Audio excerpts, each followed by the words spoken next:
Mayor Fine, we're ready to go. Okay, thank you, Clerk Minor. It is 6:01 p.m. Monday, December 14th. I'd like to call to order this regular meeting of the Palo Alto City Council, our final meeting after I think we can all describe as a harrowing and challenging year. If the clerk would please take the roll. Councilmember Cormack, Here. Vice Mayor Du Bois, Here. Councilmember Philseth, Here. Mayor Fine, Here.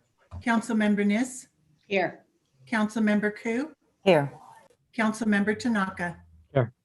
7 present. Okay, thank you so much. Let's please move to our first item, Conference with the City Attorney, Existing Litigation, Santa Clara County Superior Court, Miriam Green versus the City of Palo Alto. Do we have any public speakers on this item? Any members of the public that wish to speak to the closed session, please raise your hand. Mayor Fine, at this time we have one, Rebecca Eisenberg. Hey there. Rebecca, go ahead. Hi, thanks for letting me speak, and congratulations on your last meeting. Okay, 2 minutes. I just want to say, so we all know what this is about. This is the lawsuit about the utilities overcharges that were considered to be taxes illegally by the court in Santa Clara. And I read through the documents that are posted on the court's website, which now all document review is now free. And I see that on December 17th, you have a case management conference, which I assume is what you're going to be discussing today with Molly Stumpf and others. I guess I want to say, especially for those of you who are leaving, and personally, I'll miss the two of you. I think that now is really a time to make your final mark for now and do something different, show the community, the public, a way to be super community friendly. I know that right now what you're arguing about is how much to disclose in the notices that are still yet to go out to the public. And in those notices, your lawyers propose that you're going to say that you're probably going to appeal the judgment. Maybe now is a good time to consider not appealing the judgment. I saw that on your file documents, there are 5 really expensive lawyers listed, 3 expensive lawyers that are in-house paid for directly, that work for the city, and 2 expensive lawyers at an outside law firm. And costs really add up, and the city may be liable for attorney's fees.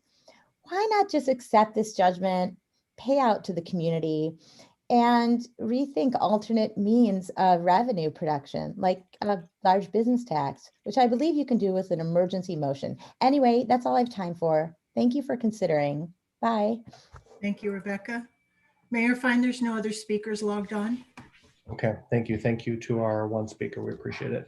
Let's return to council, and I'm open for any motions. Move we go into closed session. Second. Motion by Councilmember Niss, seconded by Councilmember Cormack. Any discussion on this one? Okay, let's please vote. Councilmember Cormack. Yes. Vice Mayor Du Bois. Vice Mayor Du Bois, I think, Unmute. or frozen. He's gone. Let's come back to him in a second. Councilmember Philseth. Yes. I'm a yes. Councilmember Niss. Yes. Councilmember Ku. Yes. Councilmember Tanaka. Yes. Okay. Mr. Vice Mayor, are you there? Not at the moment, apparently. Apparently not.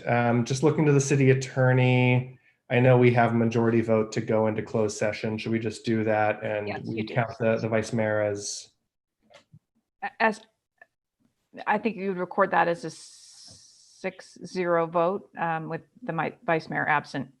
okay. Sufficient to get us into closed session. Okay, thank you very much. The ups and downs of technology. Okay, that motion passes on a 6-0 vote with the vice mayor absent. And I will see you all in closed session. Thank you.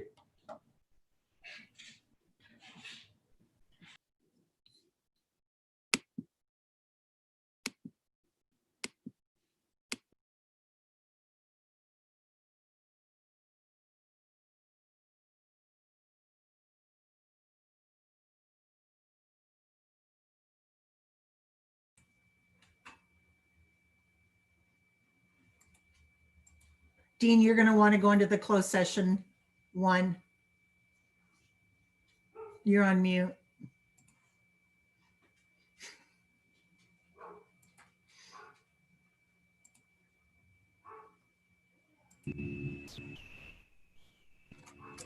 Did you get the invitation for the closed session?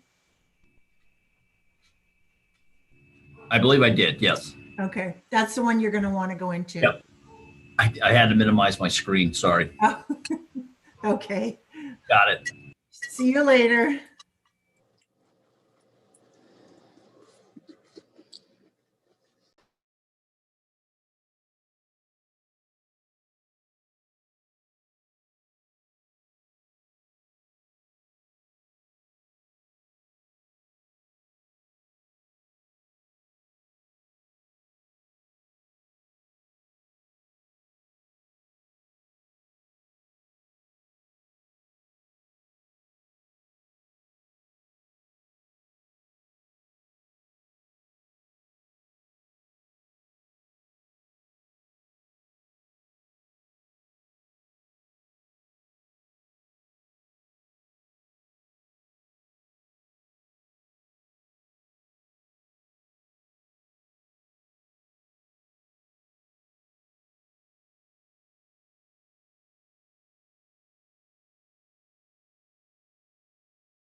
Okay, I see 4 of us and a few others without video. So once we get 1 or 2 more members, let's get started again.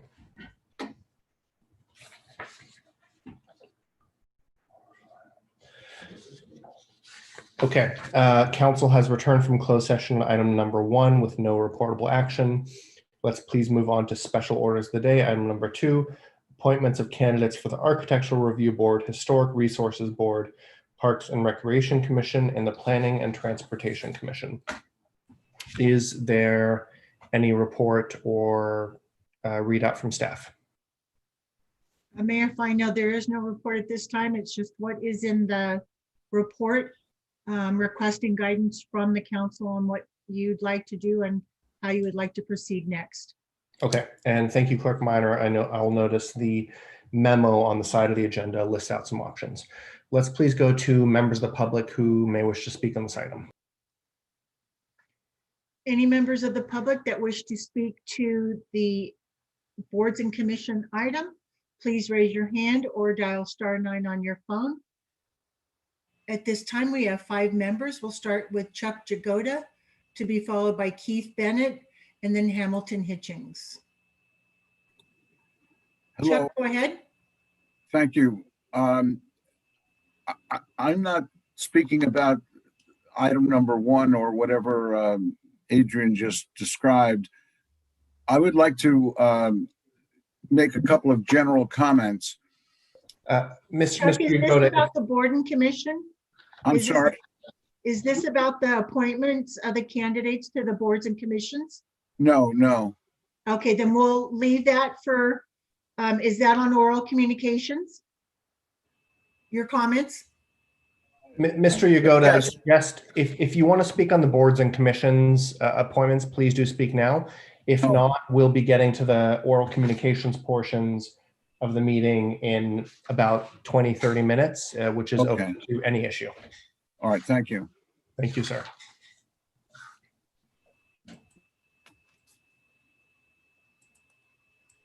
Our next speaker is Keith Bennett, to be followed by Hamilton Hitchings. Keith, go ahead. Hello, I assume you can hear me. I'm Yes, Keith go Bennett. ahead. I'm a resident of Palo Alto. I will make my comment very short. I believe that these appointments are being rushed, and I believe that they're being rushed because the current council is worried that the next council will not have the same opinions, and you want to make the board the way you would like them, even though people just voted in this city. I believe you should appoint the boards when you have all of the candidates for the boards and you've interviewed the candidates and done it properly. I will end my comments there. Thank you. Thank you, Mr. Bennett.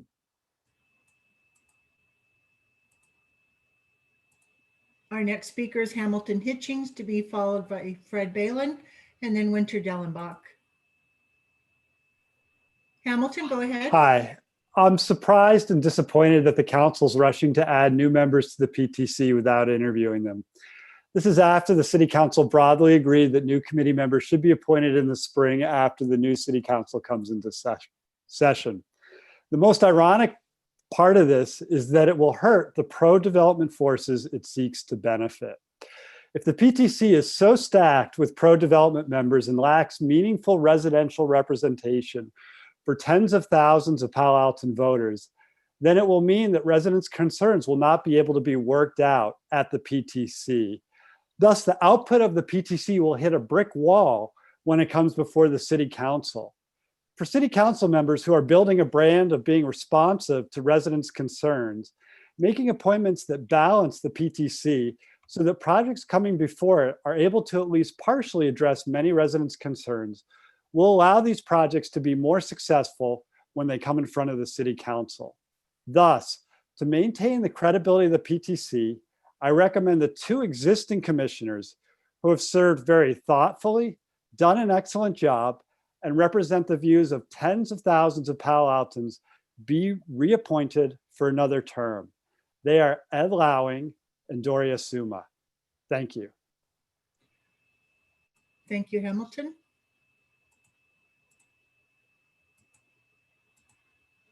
Our next speaker is Fred Balin, to be followed by Winter Dellenbach. and then Elaine Anderson. Can you hear me? Yes, go ahead. Good evening, council members.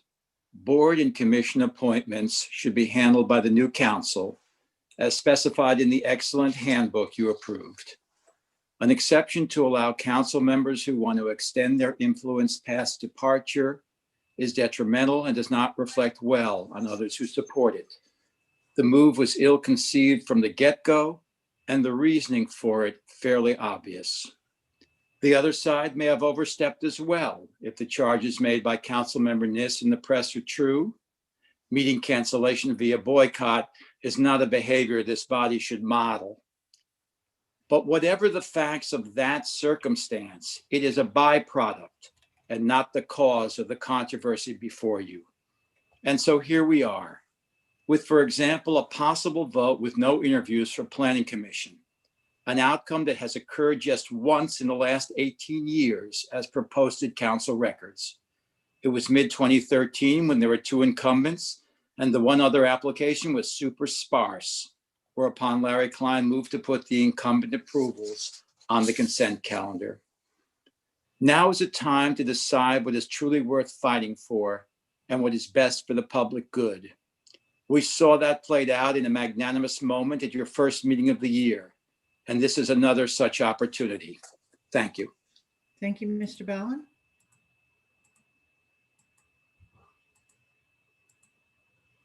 Our next speaker is Winter Dellenbach, to be followed by Elaine Anderson and then Chris Robel. Winter, go ahead. Yes, we here, as I understand it, with HRB, there's not even enough applicants, and you already voted to put that off till next year. With PTC applicants, you now want to vote without interviews to shoehorn in commissioners that you just decided an outgoing council shouldn't vote on because it's bad practice. You know, I bet you wouldn't recognize these PTC applicants if they were sitting in front of you. Doug Burns, Alon McCauley, Jessica Razmini, or Kevin Ma.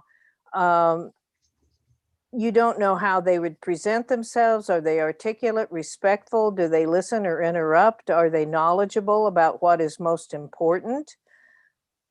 You only know what they wrote in response to boilerplate questions, yet you are thinking of voting on them tonight with low information without seeing or interviewing them. These good civic-minded volunteers likely won't ever apply again. Why would they if you actually go ahead and give them this shabby treatment? And why would anyone else, seeing how the city treats people who step up in this way and aren't given the respect of an interview, of seeing you face to face, even in Zoom? This is really bad and disrespectful to be doing this because of personal political reasons. I really call on you guys to act responsibly and to vote to let this go to the next council next year and not get bogged down in petty political thinking and face saving or anything like that. But take the high road, do the right thing, and vote for it to go to council next year. Thank you. Thank you, Winter.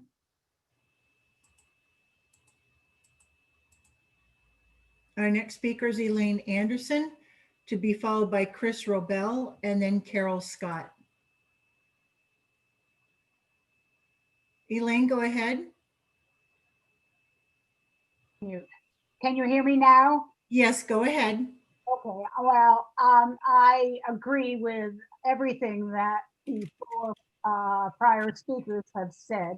And I think it's basically would be a major disservice to the city council going forward and to the community, larger community, if you go ahead and make these appointments this year, especially appointments, has been said, without interviews. I don't think any responsible organization would hire someone or appoint someone without giving them the opportunity to interview. And I think it's important that the public have the opportunity to see these interviews with the candidates. So I really hope that the council will not move forward and let the incoming council do the interviews and make these decisions in a responsible way.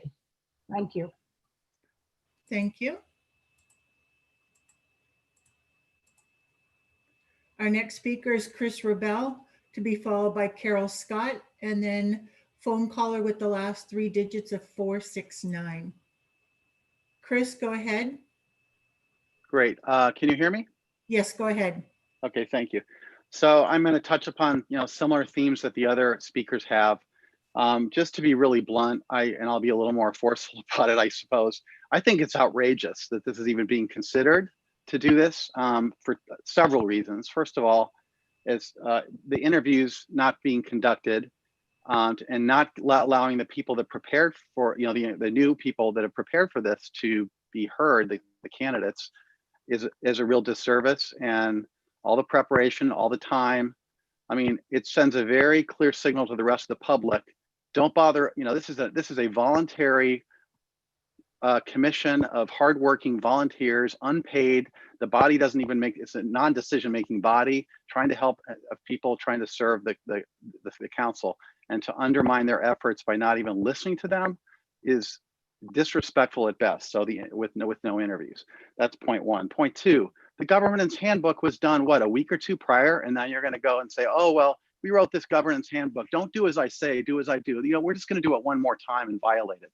That's ridiculous. I'm sorry, but that doesn't even pass any ethical standard. And anybody that votes for this, this is an ethical issue, seriously. And I think it's outrageous to be even considering it. Now, it has been brought up by a council member that, oh, well, this happened in 2016, so we're going to do it. Well, my answer to that is, first of all, the golden rule: do unto others as you'd like them to do unto you. I don't think this is something that should be, you think about whether you'd want to have this done to you. Second of all, and more importantly, if you don't ascribe to that rule, what about two wrongs don't make a right? If it was done wrong in 2016, and I don't know if it was or wasn't, and I honestly don't care, but if everybody acknowledges that doing this is wrong, don't do it wrong a second time. So take the higher ground, follow the proper procedure, which is to interview the candidates and let it fall through to the next council, and give the respect to the candidates. Thank you very much. Thank you, Chris. Our next speaker is Carol Scott, to be followed by phone caller with the last three digits of 469. Carol, go ahead. Good evening. My name is Carol Scott. I'm a resident of Evergreen Park. I'd like to support all of the previous speakers and urge the council not to make these appointments this evening. The council knows that this is wrong, that this is not a process that leads to effective governance. They demonstrated that they know it's wrong by approving the handbook, which Chris Rebel just mentioned. If that is your view, that the effective government process is to let the incoming council that was just endorsed in a citywide election, that the incoming council should appoint commissions, then do the right thing and do it the way you said is the right process. Thank you. Thank you, Carol.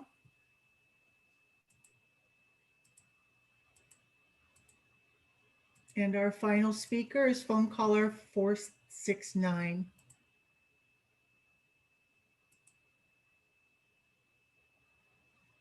You'll need to unmute from your end.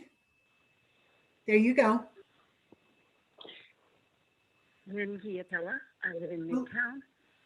This is very hypocritical on the part of the council if they decide they want to appoint the commissioners tonight.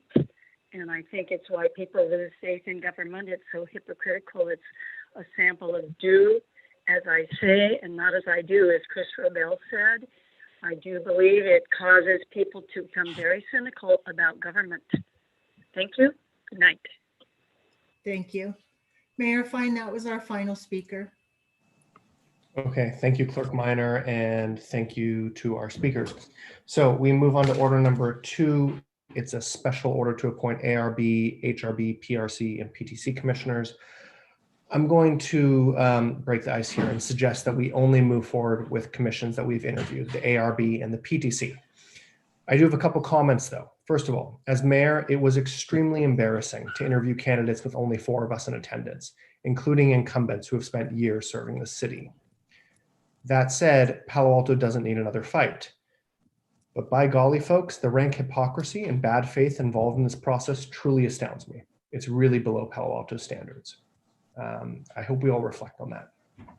So with that, I'm going to open it up to the floor. I see a hand from Councilmember Cormack. I know we all may have some comments on this first. So perhaps let's air that out and then we'll go through the boards and commissions appointments as this group, a majority of us sees fit. Councilmember Cormack. I believe Councilmember Filseth's hand was up before mine. Thank you. I saw it up and then down. Councilmember Filseth. I'm sorry, I was confused. Did you make a motion? I have not, but I'm suggesting that we move forward with ARB and Parks and Rec and not the others. That's my suggestion. Would you like a motion for that? I will make that motion that tonight we vote on ARB and Parks and Rec, and the others we move the interviews till next year. Second. Okay, that's the motion. I believe I've spoken to it. Councilmember Cormack. Here's what I want to say. Folks, we are really better than this. Our staff is better than this. We should not have had 4 commissions on a consent item when some of them were clearly ready to go. Our community is better than this. We really shouldn't be threatening people's political futures for complying with our current municipal code and prior practice. And I think our council is better than this. We had council members who refused to participate in interviews, and it was embarrassing for me, and I think it was disrespectful. So I'm ready to move forward with essentially A, D, and F as stated. Councilmember Filseth. May I propose a friendly amendment? Go for it. Staff to agendize a procedure change to eliminate lame duck appointments. Let me just ask a quick question about that. I believe through our recent boards, commissions, and committees work, we move those to spring. Can staff confirm that? And I believe that may solve Councilmember Filseth's issue. If so, I'll withdraw it. Yeah, I just want to confirm with staff. I hear you completely on this. Does the clerk's office or the city manager have a response on that? It was put into the board and commission handbook to do the spring recruitments. However, there was no ordinance put in place to change any of the appointments to just the spring. Okay, But we're waiting for those. We're still waiting for those, and staff has already been directed to create them. Can staff confirm that they will be coming back with an ordinance to council to move all the appointments to spring?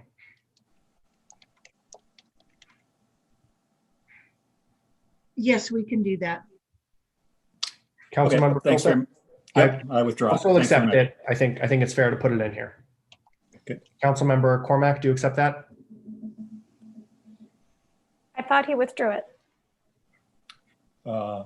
I will leave it in if the maker and the second would prefer it that way.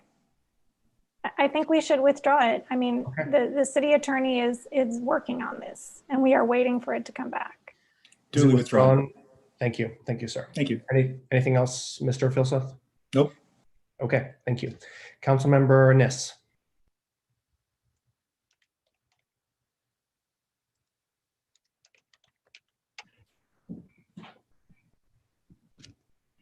I think you're on mute.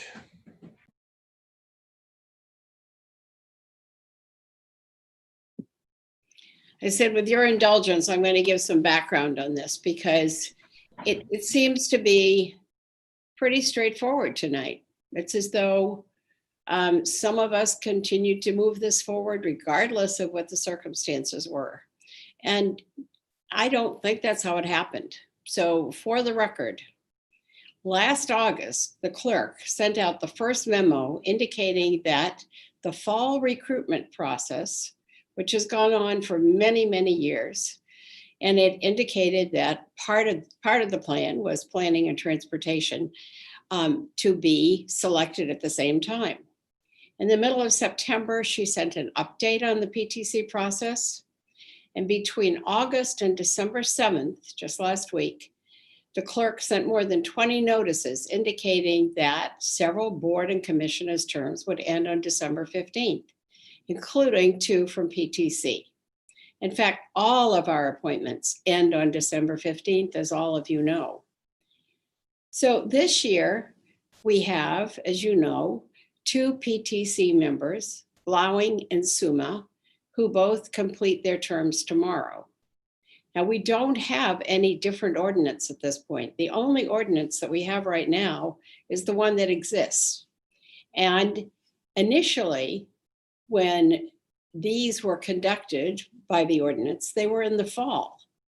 So way back when, they were in late summer. And then they were changed due to an ordinance called 5208 in 2013, later changed to December 15th per City Ordinance 5311, which was enacted in 2015 when Karen Holman was the mayor. And in December 2016, when Pat was mayor, we appointed Lowing and Suma. So as of tonight, after 4 months of attempts to have BCC appointments, we have 7 openings, actually 9, that won't be filled unless the council votes tonight. Although they do continue on, but they are not an official appointment. Although all the interviews weren't completed, due to the lack of having a quorum, nothing in the ordinance states that interviews must be held. They may be desirable, but they do not have to be held. So with that in mind, when I vote, I'm going to remember that. And I truly am so disappointed that we could not get a quorum for many of the times that we wanted to have interviews, including just last week. Thank you, Mr. Mayor. Thanks, Councilmember Niss. Vice Mayor Du Bois. Yes. So, you know, we voted to approve the new handbook, as has been pointed out, moving these into the spring. And we voted at that same meeting that we were going to interview candidates, which hasn't happened. So I think we need to interview to be fair and to have good candidates. And so I support the motion. I do think there's a lot of misinformation out there about what happened, particularly last Wednesday. I was available on other days, but not last Wednesday. I let staff know that immediately when I was contacted. I believe we used a group text message, which I was somehow inadvertently not on. And so when I inquired, I immediately told the clerk that I was busy that night. So given the holidays and the end of year activities, my understanding is the clerk wasn't able to find a date that all council members could make. I think we had a very unusual, extremely short timeline. And my impression was that I wasn't the only one with conflicts, that all of us were busy on different days. You know, and our normal process is that we schedule further out. If council had followed that process and staff's recommendation, I think we would have extended applications for a month, as we usually do. We would have scheduled interviews, and we wouldn't be here trying to do a postmortem on this. And so finally, you know, I think we're left with what's the right thing to do for the voters. You know, I watched the interviews that happened. I strongly feel that we should leave ARB open. We only had 2 applications for 2 positions. I think with Parks and Rec, we had a good pool of candidates, and I think we could appoint those tonight. So I would like to make a friendly motion that we would reopen the ARB and seek more applicants. I won't accept that. Councilmember Cormack. I won't either. We've traditionally had difficulty filling this. It's part of the reason, as the Vice Mayor knows, that we recently decided to have longer term limits for ARB than for the other boards and commissions. So there's, Mr. Vice Mayor, would you like to seek an unfriendly amendment? I mean, if anybody's willing to second, I mean, otherwise I would say we typically have more applicants than open positions. Are you seeking an unfriendly amendment and a second? I'll second. Okay, seconded by Councilmember Koo. Mr. Vice Mayor, would you like to speak to that? Yeah, again, I think even for these boards and commissions, which might require professional qualifications, we generally have more applicants than openings. And again, watching the interviews, I would have liked to see more candidates. Councilmember Koo? I'll just keep it short. I'd like to see more candidates for the ARB as well. And what is fair is that PTC went back out for getting more applicants. I think the same should be done for ARB. And just to make corrections about the accusations of not coming and being embarrassed and all that. Well, I'll tell you, I work and I have standing meetings. If you guys decide to pull a short notice, then, this is what happens. So, I'm not embarrassed. I had to work and I have my own meetings, other meetings that I have to go to, and they're standing meetings. Thank you. Considering we get chastised all the time about doing our work, I find that particularly rich. And frankly, if you guys want more ARB folks, show up to the interviews, really. Councilmember Niss. I'm speaking now to the amendment. Yes. I'm not going to support that. If you recall, I just mentioned that we began this last August. 4 months seems like a fair amount of time to have to plan interviews of any kind. ARB, that's comment number one. ARB, however, though, is difficult because you have to have qualifications for ARB. Most of ours do not have strict qualifications, but that one does.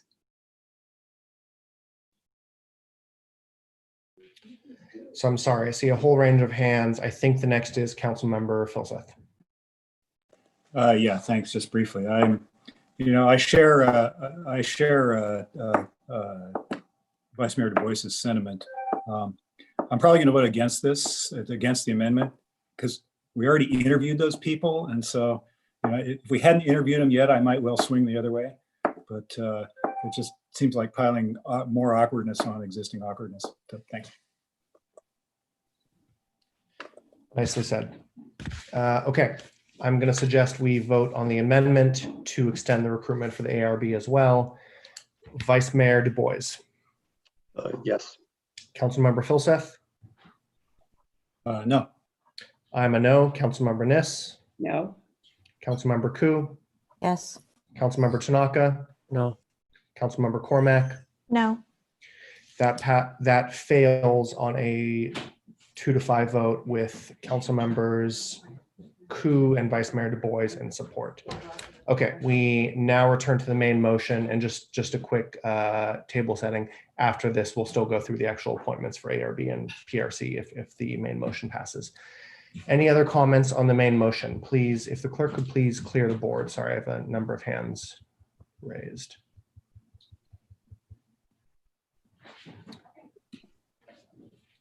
Okay, I'm going to suggest Councilmember Niss. Oh, I can hear the baby. I'm going to support the motion, and it's really with some pain. We literally, as I said, I went today through everything. I could not believe the number of times the city clerk had sent possibilities out for times to meet. Many, many, many times. And because I don't want this to continue on, I've seldom heard anything quite as misinterpreted as this has been tonight. There was ample time, there were ample candidates, and yet we're going to defer everything to the spring. Just to be sure that anyone who's listening knows that the people who are currently in place will stay in place until someone takes their place after they're officially appointed, so that there's no question about that. Thanks, Adrian. Thank you, Councilmember Niss. Okay, let's return to the main motion to move forward with ARB and PRC tonight and defer the others until 2021. Voting on this motion, Councilmember Filseth. Yes. I'm a yes. Councilmember Niss. Yeah. Councilmember Ku. Yes. Councilmember Tanaka. Yes. Councilmember Cormac. Yes. Vice Mayor Du Bois. Yes. Okay, that passes unanimously. Thank you all so much. Okay, let's move on to ARB. There are 2 open terms ending December 15th, 2023. We have 2 incumbents, Grace Lee and Osma Thompson, both incumbents. Each requires at least 4 votes to pass. I'm not sure we've done this on Zoom yet, so I would suggest we each just list our names that we would like to vote for. So I'm first on this run. I'm voting for Grace Lee and Osma Thompson. Councilmember Niss. I'm the same. To the city attorney, is that okay, or do we need a voice vote that's a little more literal? Grace Lee and Osma Thompson. Thank you, Councilmember Niss. Councilmember Ku. I'm abstaining because, again, this was Understood, not you're a fair abstaining. process. It's a vote of names or an abstention. Thank you. Councilmember Tanaka. In protest. Grace Lee, Ozma.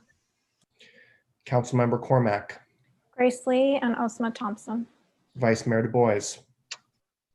Grace and Osama. Councilmember Filseth. Grace Lee and Osma Thompson. Okay, thank you so much. I believe those 2 incumbents are reappointed on a 6-0-1 vote, with Councilmember Ku abstaining. To both our incumbents, thank you for your service and congratulations on your reappointment. Now we move on to the Parks and Recreation Commission. We are voting on 1 candidate with a partial term ending December 15th in 22. Councilmember Niss, you are first up. Amanda Brown. Thank you. Councilmember Ku. Brent Yamashita. Thank you. Councilmember Tanaka. Amanda Brown. Councilmember Cormac. Amanda Brown. Vice Mayor Du Bois. Yamashita. Councilmember Filseth. Brent Yamashita. And I am voting for Amanda Brown. So I believe that is 4 votes for Amanda Brown, 3 votes for Brent Yamashita. Amanda Brown is appointed to the PRC for the remainder of this term. Congratulations to Amanda Brown and to all the other candidates. Thank you very much for your applications and interests. I will just say to everyone who is considering applying to a city commission or board, it really is worthwhile and helpful service. You learn a lot about the city, you learn a lot about your neighbors, and you really do get to contribute a hell of a lot to Palo Alto. So please do consider these. And for those who are not appointed tonight, please do reconsider applying. Okay. Anything else from the clerk on this item number 2?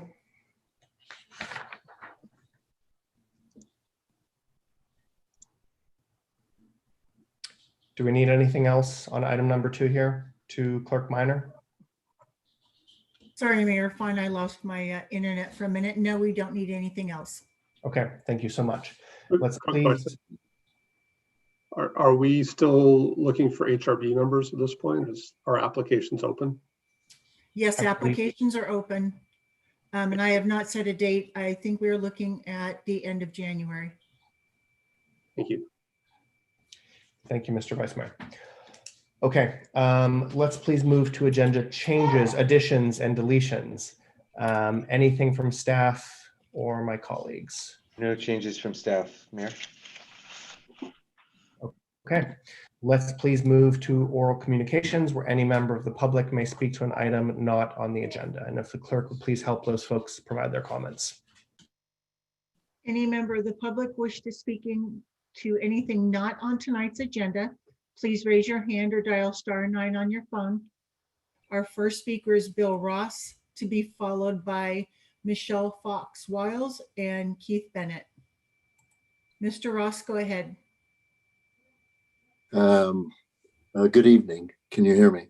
Yes, go ahead. I'd like to raise the issue of participation of Councilmember Cormack before the San Francisco PUC on November 30th, 2020, as being beyond the scope of any delegated authority to an individual council member and contrary to the council's direction concerning the Bay Delta plan. Mr. Ross, I just need to remind you that comments to the council and oral communications are intended to address the entire council, not an individual member. I'm addressing conduct of a council member that Please is address contrary your comments to to the entire something. council. Excuse me, may I finish? It is to the entire council. I'm requesting a remedy of that. Under any review of AB 1234, it's clear that an individual council member, when there is council direction, can't appear at an authorized state or regional hearing and take a contrary position. That's what was done at the referenced hearing before the San Francisco Public Utilities Commission. I would point out very respectfully that other governmental agencies, individual landowners, individual water owners, and thousands of hours of time have gone into the Bay Delta plan. And to have an individual council member appear before another agency saying that she's a representative of the Palo Alto City Council is contrary to AB 1234 and should be clarified. The council invested a lot of time in this, and so have a lot of other governmental agencies. The position of the city of Palo Alto shouldn't be misrepresented. Thank you. Thank you, Mr. Ross. Our next speaker is Michelle Fox-Wiles, to be followed by Keith Bennett and then Chris Robel. Michelle, go ahead. Hi, can you hear me? Yes, go ahead. Great. My name is Michelle Fox-Wiles. I'm a former employee of Downtown Streets team. I wrote about my experience to you in an October 16th email that has gone unanswered, so now I'm speaking directly to you. I apologize for missing the meeting last week. A few of us were contacted by a staffer of Councilmember Tanaka and told we would be updated about the decision and when it was taking place, but that didn't happen. To begin, I'd like to correct a few lies. There were 11 of us who participated in the Oppenheimer investigation, including myself, where I told a firsthand witness account of sexual assault, not harassment. Mr. Owen Bird, the board chair of DST, and the CEO Eileen Richardson have publicly indicated several times that it was a few disgruntled former employees, and even one time saying it was just one employee. I personally heard from an additional 3 women who had not participated in the investigation, but confirmed the workplace environment of DST and their own experiences with sexual harassment. The timeline and claim of no civil procedures given by Mr. Bird is demonstrably false. In 2017, Zia McWilliams quit DST because she was experiencing hostile workplace. The people who were perpetrating that hostile workplace were Eileen and Chris Richardson, amongst others. Zia filed for unemployment and her initial claim was denied, as is expected when you quit. She appealed, and that appeal case, also known as a civil procedure, happened in late 2017. The judge agreed with Zia and granted her unemployment. She was represented by Community Legal Services of East Palo Alto in the case. They then contacted DST, who then agreed to the investigation that was done in late 2018 and early 2019. We heard back in August 2019 that the board had not followed our recommendations, which were to remove Eileen and Chris from leadership roles, but they had removed alcohol from the company culture. Some of us then went to the press, and the story was picked up in December 2019. Last week, Mr. Bird indicated that DST had completed the investigation after we went to the press, which is completely untrue. The civil procedure was accurately reported on in the Palo Alto Weekly with corresponding court documentation. The second court case Mr. Bird referred to is a class action lawsuit that I'm not sure the current status of. It relates to record keeping and the allegation that employees were not paid for all hours worked, amongst other things. I'm happy to clear up any further questions you may have, but I would like to express my extreme disappointment to you, council members. You have known of these allegations for a year. Several women have provided you documents, publicly given their name and their own testimony, Ms. emails, and Fox-Wiles, more. I believe your time is up. We appreciate your comment.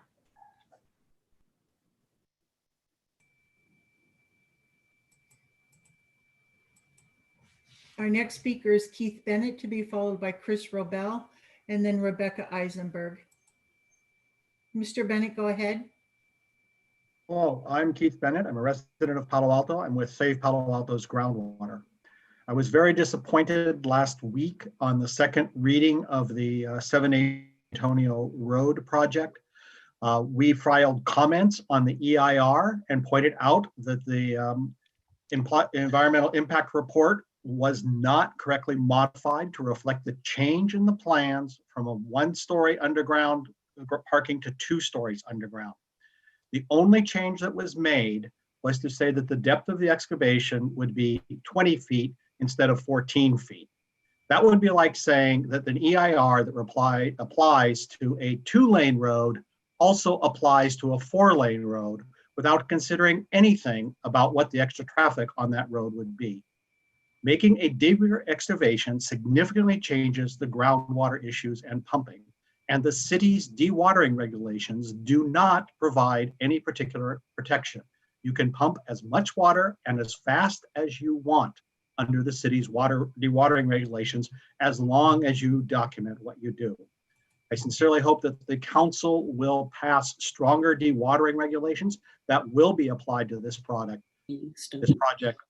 considering that this is an area of very high groundwater, subject to flooding, and also in the area of toxic waste plume. It is probably the worst area in the city for underground construction. Thank you. Thank you, Mr. Bennett. Our next speaker is Chris Robel, to be followed by Rebecca Eisenberg, and then Aram James. Chris, go ahead. Thank you. So I wanted to make perhaps a suggestion to the new council regarding a change to the charter. And this is particularly relating to when there's a citizens referendum that's being sought with signatures. Right now, the requirement is that there is literally a voter witnessing the signature of another voter, a Palo Alto voter. And that process, as you can imagine, is cumbersome, particularly in the context of when you're dealing with a pandemic. And obviously there's people that are going around door to door with the Foothills Park referendum, trying to collect, a couple thousand signatures in the middle of a pandemic before December 17th. So that's not particularly COVID friendly, but that's what's happening.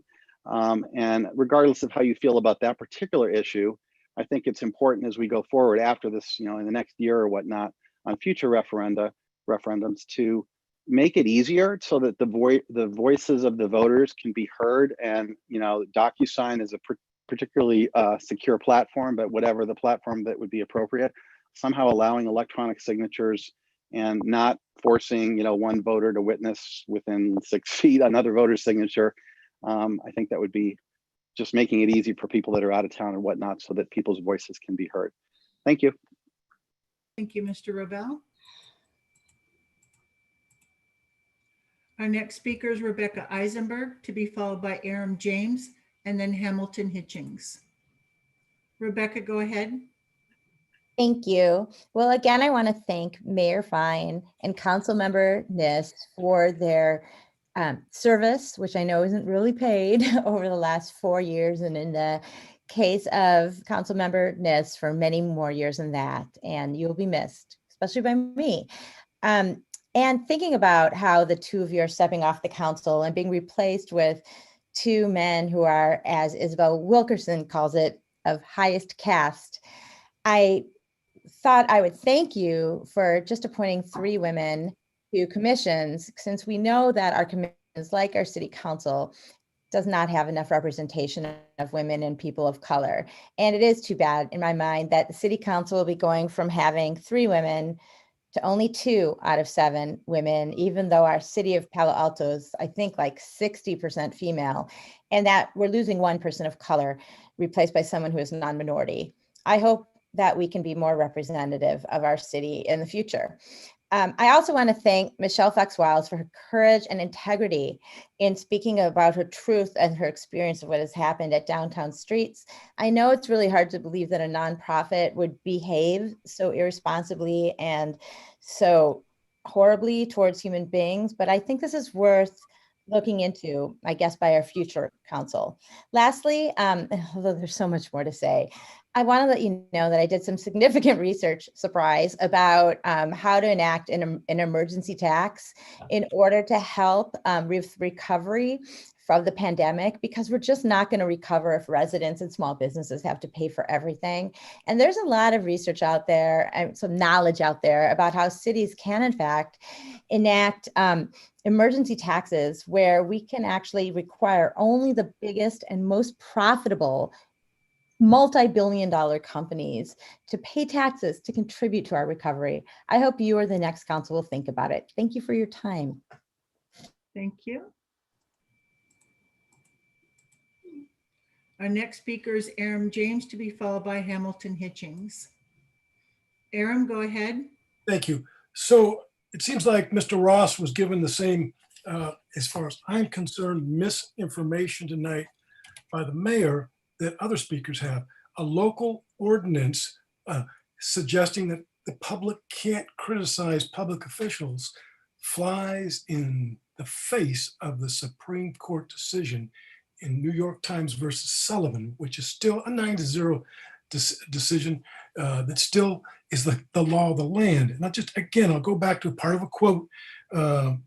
Thus, we consider this case against the background of a profound national commitment to the principle that debate on public issues should be uninhibited, robust, wide open, and that it may well include vehement, caustic, and sometimes unpleasantly sharp attacks on government and public officials. I hope we sort this out.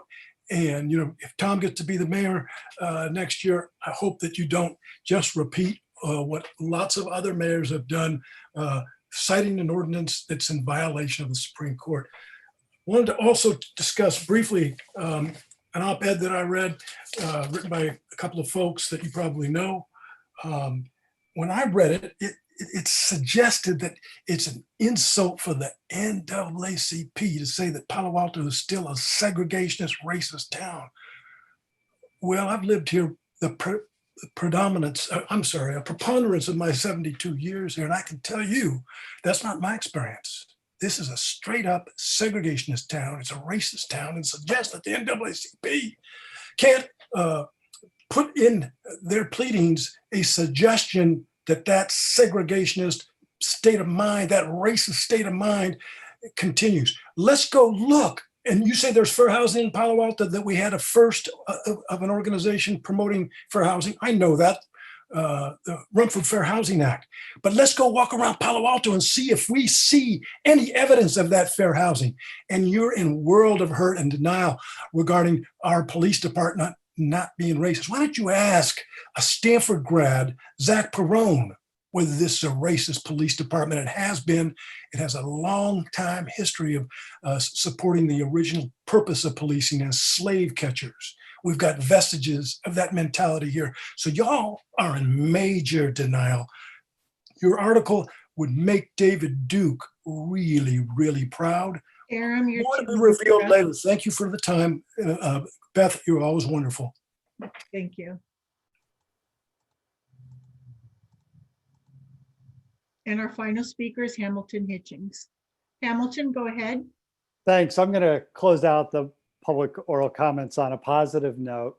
I really want to thank the City Council and city staff for providing the COVID testing at the Art Center. And our daughter just went through, and I want to give you a great example of where it comes in hand. Basically, Palo Alto Medical Foundation will not give you a test unless you have a confirmed exposure or have symptoms.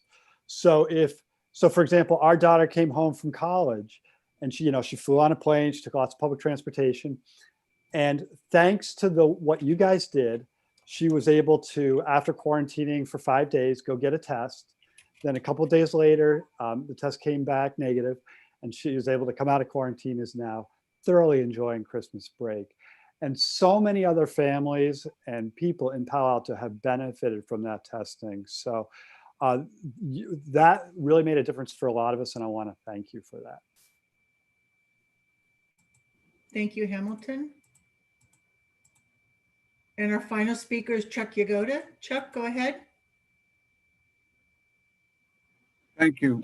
I'd just like to say that on the matter of police brutality and police assaults and people suing the city of Palo Alto and other cities, it can get pretty expensive.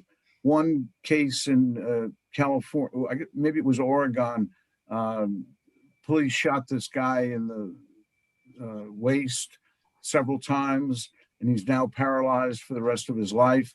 And the city, whatever city that was in, lost a $10 million lawsuit. And, that can add up and runs into a lot of money after a while.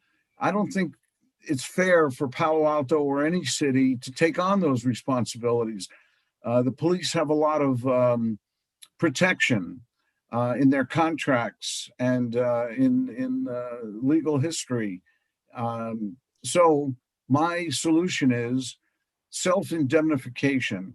When an officer takes a job, he has certain expenses, uniform, bullets, blah, blah, blah. What about if he also got himself an insurance policy to cover the costs of freakouts, mental health moments, loss of temper, loss of self-control that end up hurting citizens and costing cities a lot of money? Thank you. Thank you. Mayor Fine, that was our final speaker. Okay, thank you, Clerk Minor. Thank you to all of our speakers. That concludes oral communications. Let's please move on to minutes approval for. Adrian, could I say one thing first? Briefly, but generally we're not supposed Very to briefly. oral communications. This is important. You'll know it is. Thank you to the gentleman who talked about the testing here in Palo Alto. I'm delighted. But whenever PAMP turns someone down, they are fined. And we simply need to know who that is, because I'm sure you have read about it. It's illegal for them not to be testing. I had my hand up too. Thank you, Liz. I seem to have opened a can of worms because I see 4 hands now. Sorry, that's an important can. Yeah. So folks, you all know the rules around this. I'll go to you all, but let's keep it brief. Vice Mayor Du Bois. Yeah, Liz said what I wanted to say. I actually was going to ask the city mayor to make those comments, which I think we generally do for consent items, but maybe they could follow up with the public speaker, because PAMP should not be denying anybody testing at this point. Great. Thank you. Councilmember Cormack. Are we on the draft action minutes? Because that's what my hand is raised for. If You said we were. done with oral communications, I see no other hands. Yes, let's please move to action minutes for November 30th, December 7th. Councilmember Cormack, I see your hand. I have identified 3 errors in the draft action minutes for November 30th. First, on page 2, under the motion to pull agenda item 4, it should have been Koo, Nis, and Cormack in that order, not Fine, Du Bois, Nis. On page 3, at the very bottom, incorporated into the motion with the consent of the maker and seconder, it was not the HRC, it was the Parks and Recreation Commission.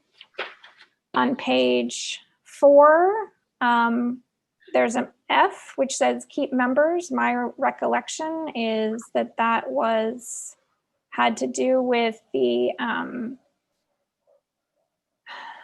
I can't remember which one that was. I think that was the one where we were debating what to do about the HRC was F, and that's why it was split. But given the number of errors I found, which seems quite unusual, I wonder if we should approve these tonight or perhaps suggest that the clerk review the minutes of the video of the meeting. I don't know if you or the clerk would like to respond.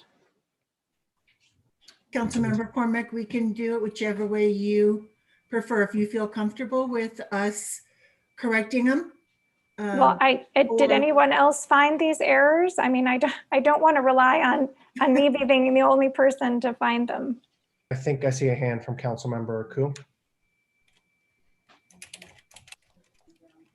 I found 2 of what you mentioned. I didn't find, yeah. So there Okay. were, yes, thank you for bringing them up. Perhaps maybe we could just ask the clerk to take another pass at these, if that's appropriate. Okay. I can do that if you so wish. I do see a hand from a member of the public, which I suggest we go to first. And then I'm not done with this item. Okay. If you have more to share Yes, now. I will just say that I will be abstaining from the draft action minutes for December 7th because I was not in attendance and have not reviewed the lengthy video. Okay. Thank you, Councilmember Cormack. Let's please go to, I see one hand, the member of the public who would like to speak to this item. Any members of the public that wish to speak to the action minutes, please raise your hand or dial *9. I have one speaker, Rebecca Eisenberg. Rebecca, go ahead. I just want to say that it sounds like possibly Councilmember Cormack might be the only one who read these minutes very carefully. And I think it makes sense to delay on approving them, given that she discovered errors. That seems like the safest thing to do, in my opinion. Okay, thanks. Bye. Thank you, Rebecca. We have another speaker. Oh. And she lowered her hand. Michelle Fox-Wiles, go ahead. Yes, I'm not entirely sure how to do this, but I would like to point out some inaccuracies that were in the December 7th meeting. One of the presenters, as I mentioned previously, in my public comments was Mr. Owen Bird, the board chair of Downtown Streets team. He presented some information around a non-existent civil procedure as far as what had happened. And Vice Mayor Dubois had asked him directly if the Palo Alto Weekly had gotten it wrong.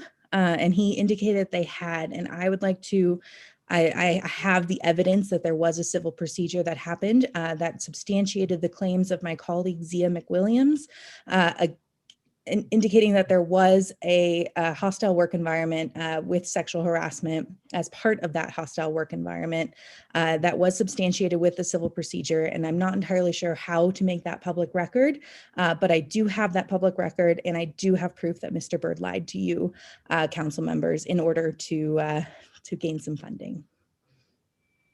Thank you, Michelle. Mayor, fine, we have no further speakers. Okay, thank you, everyone. Thank you to our speakers. We now return to council on item number 3, action minutes for November 30th and December 7th. I am open to entertaining motions. Councilmember Koo. Mayor, actually, it's a question. Please. So what Ms. Fox-Wiles had mentioned, could we ask either the attorney or the city manager to give her instructions? She has evidence to hand over, and so I would suggest that we keep our comments to the minutes and not the subject of those minutes. I understand that's a little recursive, but does the city attorney have any thoughts on this? Sure. And anyone can reach me through the city attorney's website, city.attorney@cityofpaloalto.org. And please send any relevant comments. Thank you. Thank you. Thanks. Thanks, Councilmember Koo. Adrian, I would move the motion, except that I'm concerned about, is it Ms. Fox who just spoke to us? And how do we, maybe I should ask our council, when we have heard something like this, it doesn't change the action minutes, but somehow I feel as though we haven't referenced it. How can we reference something like that in the minutes? Or can't we? I don't think that the comments really about the approval of these minutes. So this is an item where staff is doing some further digging and looking, as I think Councilmember Koo initiated that out of your last meeting or the meeting before that. So we are doing some work on this item, and we'll be getting back to council.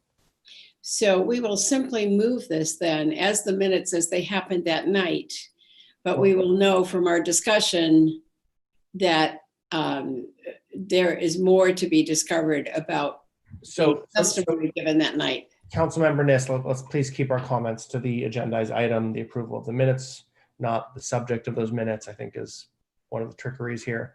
I think you're right, but I am concerned. Understood. So entertaining motions on item number 3.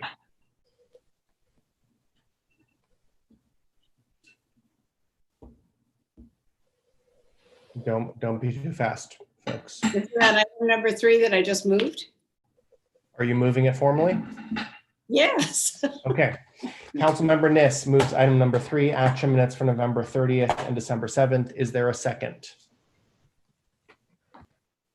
I'll second.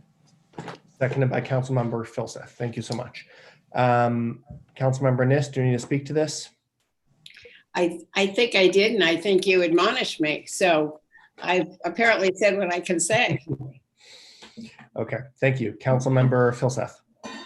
I don't have much to add. I think council members Niss and Cormack summed it up well. Great, thank you.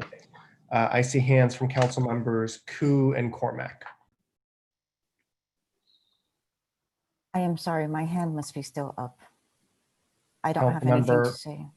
No worries. Councilmember Cormack. I just wanted to clarify what you said is not consistent with the motion. You said approving both of them, and the motion directs to approve the 7th and direct the clerk to return with the corrected. I just want to be sure that's clear, that we're not approving the 30th. Councilmember Niss, what's the intention of your motion? To approve both or to approve the 7th and return? Because I think it says we're not approving those. We're going to get them corrected first. Okay, so is the motion as written okay by you? It is. Councilmember Filseth? Looks to me like the motion says we're going to approve December 7th and but not November 30th, which we're going to ask the city clerk to scrub a bit. Correct. Yeah, I think that's consistent with what Councilmember Cormack wants, right? Yeah, except can we split it? Because I can vote for half, but I need to abstain on the other half. I'm really sorry. Oh. Okay. Let's do it. Let's split 7th and the Thank 30th, you. those 2 items. Okay, seeing no other hands, let's please vote on approving December 7th. Councilmember Koo. Yes. Councilmember Tanaka. Yes. Councilmember Cormack. Abstention. Vice Mayor Du Bois. Yes, on both. Just on this one. Councilmember Filseth. Yep. I'm a yes. Councilmember Niss. Yes. Okay, that passes on a 6-0 with Councilmember Cormack abstaining. That's just letter A. Letter B is directing the clerk to return with corrected November 30th action minutes. Councilmember Tanaka. Yes. Thank you. Councilmember Cormack. Yes. Vice Mayor Du Bois. Yes. Councilmember Filseth. Yes. I'm a yes. Councilmember Niss. Yes. Councilmember Koo. Yes. Okay, that passes unanimously. Thank you, everyone. Probably the longest minutes approval we've dealt with in some time. Thank you all. Okay, well, let's please move to the consent calendar, items 4 through 11. Quick question for the city attorney. Number 4 is a quasi judicial. Do we need to list any disclosures? Yes, please. Okay. I'm just going to go alphabetically. So disclosures on item number 4, 4115 El Camino Real, a final map for a condo mixed use project. Councilmember Cormack. Nothing to disclose. Vice Mayor Du Bois. Nothing to disclose. Councilmember Filseth. Nothing to disclose. I have nothing to disclose, except I'll just note it's the old Pizza Chicago site, which is very important here. Councilmember Niss. No. Councilmember Koo. No. Councilmember Tanaka. No. Okay, thank you.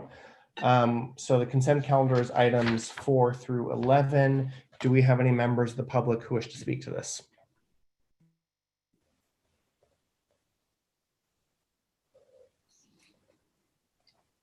Any members of the public that wish to speak to the consent calendar, please raise your hand or dial *9 on your phone.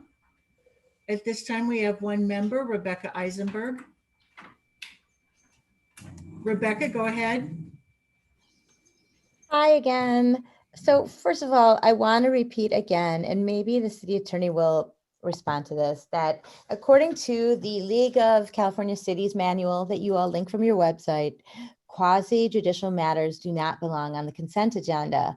And I just want to repeat that I'm very confused that they're always on the consent agenda. Does the city have some sort of local rule that diverges from the League of California Cities recommendations? If so, why? Second, I think it's worth kind of explaining to the public what's going on with these different leases. What you're asking for is your approval. You're asking for approval of a fairly expensive $400,000. Sorry if I'm getting the numbers wrong. Maybe was it 900,000? I don't know. Lease on one building. While at the same consent agenda, you're talking about what you're going to do with another building, the Roth building that the city owns in full, that right now isn't being used for museum like I guess it was supposed to be. Maybe could you all use the building that you own instead of renting from someone a different building owned by a commercial developer and giving a commercial developer money? Maybe can we look into whether it's possible to save the taxpayers money and in residents money, and instead lease from a building we already own, therefore saving us money? At least can you kind of explain that to the public? Because I never really understood why we're not using the Roth building when the city owns it. Finally, I just wanted to say that there's a couple others. Oh, there's a very expensive contract. Okay, I'm going to try to be fast, of almost $1 million for services to help with commercial developer approvals. Maybe can we make sure that those costs are paid for by the commercial developers rather than by taxpayers? Thank you for considering. Thank Bye. you, Rebecca. Our next speaker is Mary Jane Marcus, to be followed by Benjamin Cruz. Mary Jane, go ahead. Oh, hi. Actually, I'm here for the next agenda item, but I was just curious about 526. But I guess I just looked it up. It's where the planning department is. But I guess I just want to note that I think the square foot rate went from $5 to less than $2 a square foot, which is great. And which needs to happen in Palo Alto. So hopefully yeah, I think the square foot rates need to come down, and I'll mention that on the next agenda item. So yeah, I just want to make sure we're getting a good rate for any leases that we have with commercial folks. And if we're getting a particularly good deal, is there any quid pro quo or something that they're hoping to get in exchange? I guess want to be mindful of. Thank you. Any other members of the public wish to speak on the consent calendar? Please raise your hand or dial *9. Mayor, find there's no other speakers. Okay, thank you. And thank you to our public speakers on the consent calendar. Returning to council, I see hands from Vice Mayor Du Bois and Councilmember Koo. Yeah, I'll move consent and would like to register no vote on 11. Okay, there's a motion to move the consent calendar. Is there a second? A second. I think I heard Councilmember Niss first. Vice Mayor, do you want to speak to your motion? On the no vote or? No, on your motion. No.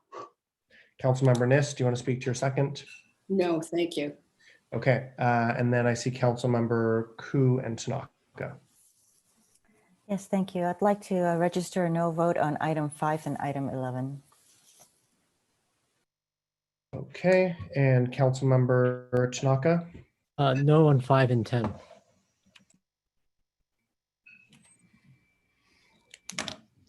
Okay, seeing no further hands, let's please vote on the motion to approve the consent calendar. Councilmember Cormack. Yes. Vice Mayor Du Bois. Yes. Councilmember Filseth. Yes. I'm a yes. Councilmember Niss. Yes. Councilmember Koo. Yes. Councilmember Tanaka. Yes. Great, thank you. That passes unanimously with Vice Mayor Du Bois and Councilmember Koo voting no on 11, Councilmember Koo and Tanaka voting no on 5, and Councilmember Tanaka voting no on 10. Vice Mayor, if you'd like to speak to your no vote on 11. Yeah, it's super quick, just consistent with my prior vote. Just given where we are with vaccines and the traffic levels on Hamilton and Lytton, I just think that was too long to keep the streets closed. Thank you. Councilmember Koo, if you'd like to speak to 5 and 11. Given we're in, for item number 5, it's the lease for the city's lease for 526 Bryant Street for a 20-month period. I think that at this point, with our budget and not knowing what our next year's budget is going to look like, we should discuss that during our budget season, and just to go on a month-to-month lease until then. On item number 11, I think that, while we have the COVID situation, I don't know why we're looking at this and voting on the closure of the streets when we have just reopened it. I'm not kind of understanding this. And it's also, I would like to see that it is considered fairly when you're opening for restaurants, that you also are looking at opening for the other retail. Take that into consideration as you are closing down the streets. It should be fair to all businesses. Thanks. Thank you, Councilmember. Councilmember Tanaka on 5 and 10. Yeah, on 5, I have similar concerns. What I understand is a lot of the city employees are working from home, and maybe that should continue for some of them at least. And so I do wonder, do we need to have the building across the street, or can we consolidate either in City Hall, or perhaps, it would be nice to actually use Roth, although I know the condition is not the greatest. But I think, yeah, just given the budget situation, this seems to be more prudent to try to consolidate somehow versus continue to rent out space. Although I do like the fact that the rent is lower, which is good. On 10, the challenge I have there is I've been hearing so many complaints about how tough the permitting process is. I understand, I read through this item, I understand what it's trying to do, but it just really seems at this point that our permitting process needs to be rethought. But there's been so many complaints from so many, this is like one of my consistent office hours. Almost every week, I'm hearing complaints about how bad the permitting is. And you guys probably have seen the emails coming in from other people on this. So to me, this is not a consent item. This is very much should be an action item for us to figure out how do we fix the permitting issues in our city. Yeah, so it seems to be a constant problem. It's been getting worse since the pandemic. Now, I understand the pandemic's made things difficult, but people are comparing and contrasting to other cities, and it's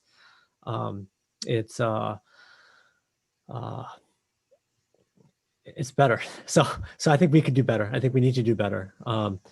Just yesterday I had office hours, and somebody was trying to get AT&T fiber to the home, and AT&T was trying to get the fiber from the telephone pole to the home, and spent months and months trying to get permitting approval.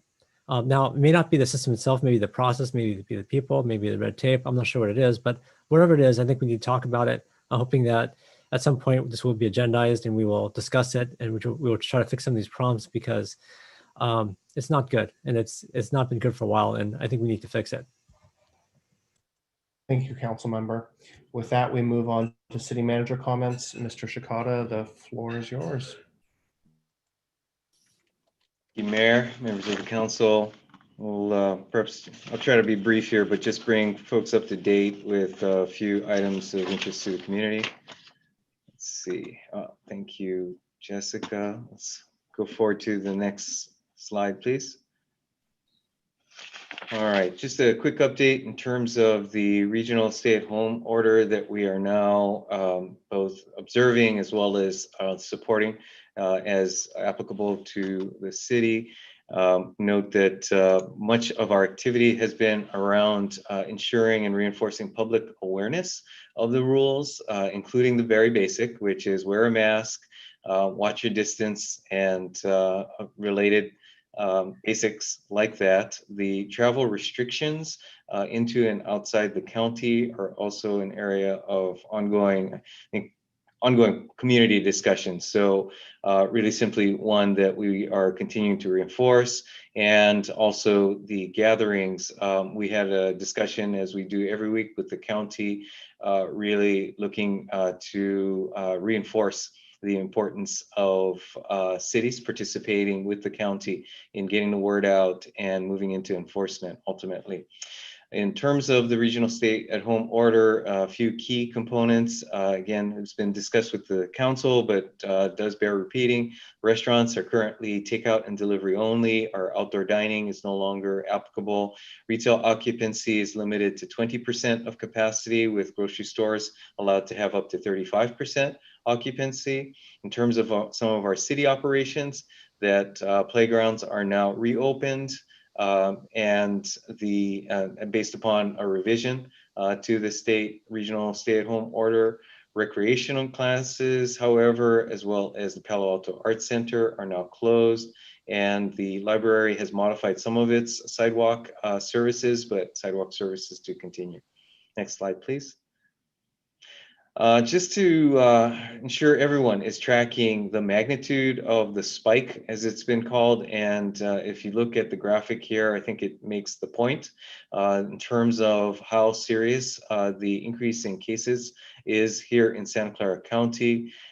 This unprecedented surge is an issue that is of concern to all of us. And while we are all tracking the wonderful news and hopeful news about the distribution of vaccines, that we know that we are at least several weeks away from being able to see any cessation of the concerns that are currently really at the forefront.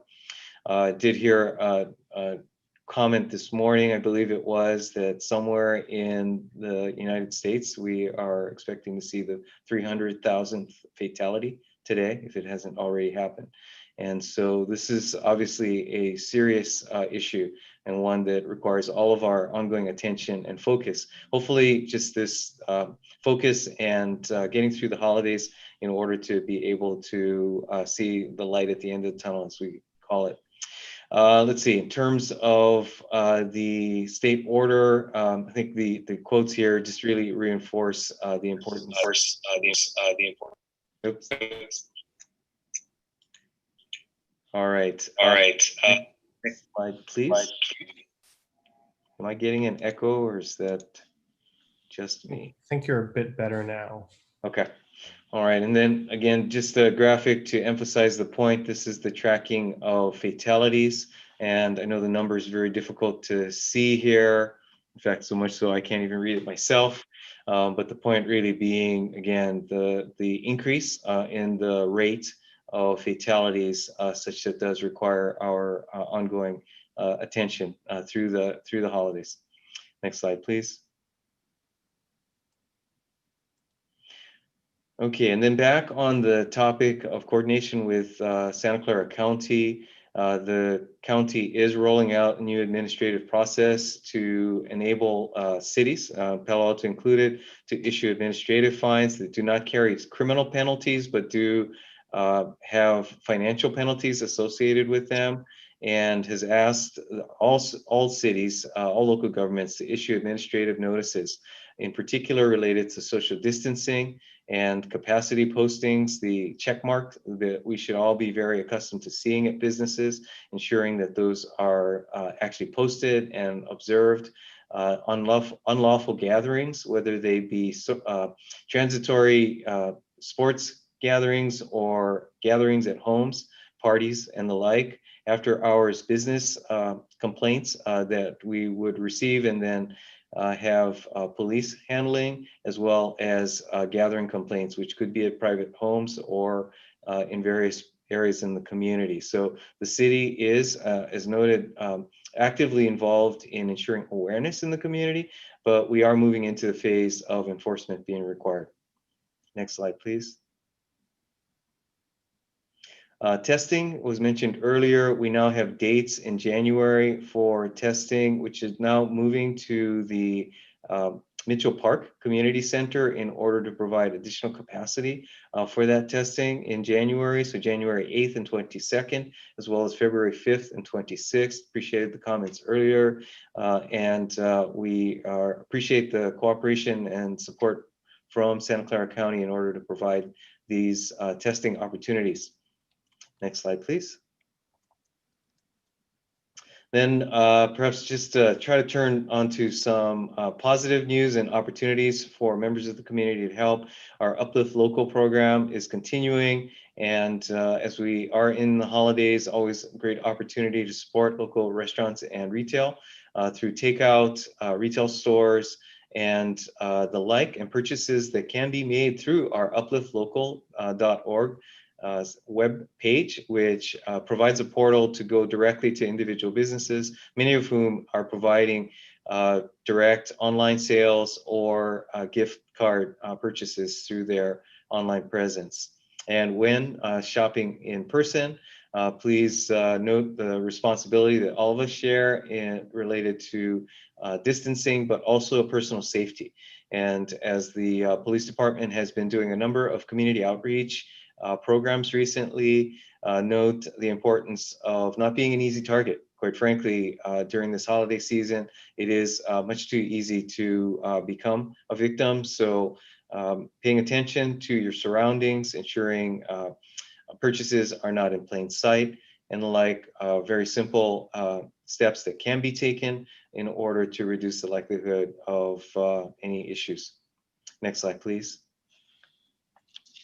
Then I would like to note next steps related to Foothills Park. As the council knows, the ordinance becomes effective on December 17th for Foothills to become open to the general public without restriction of residency. We do know that a referendum, a petition for referendum is circulating. If that petition is submitted to the city clerk by December 16th, Wednesday, then the clerk will ask the county registrar of voters to assist with the verification of signatures. That said, if the petition is received on the 16th, indicating the sufficient number of signatures, the clerk will not be verifying on the spot. So given that scenario, then we will not open the open Foothills to the general public on the 17th. It would not be prudent for us to open and then have to reclose. So if the petition is received, then we will retain the status quo until the registrar of voters is able to complete the verification process.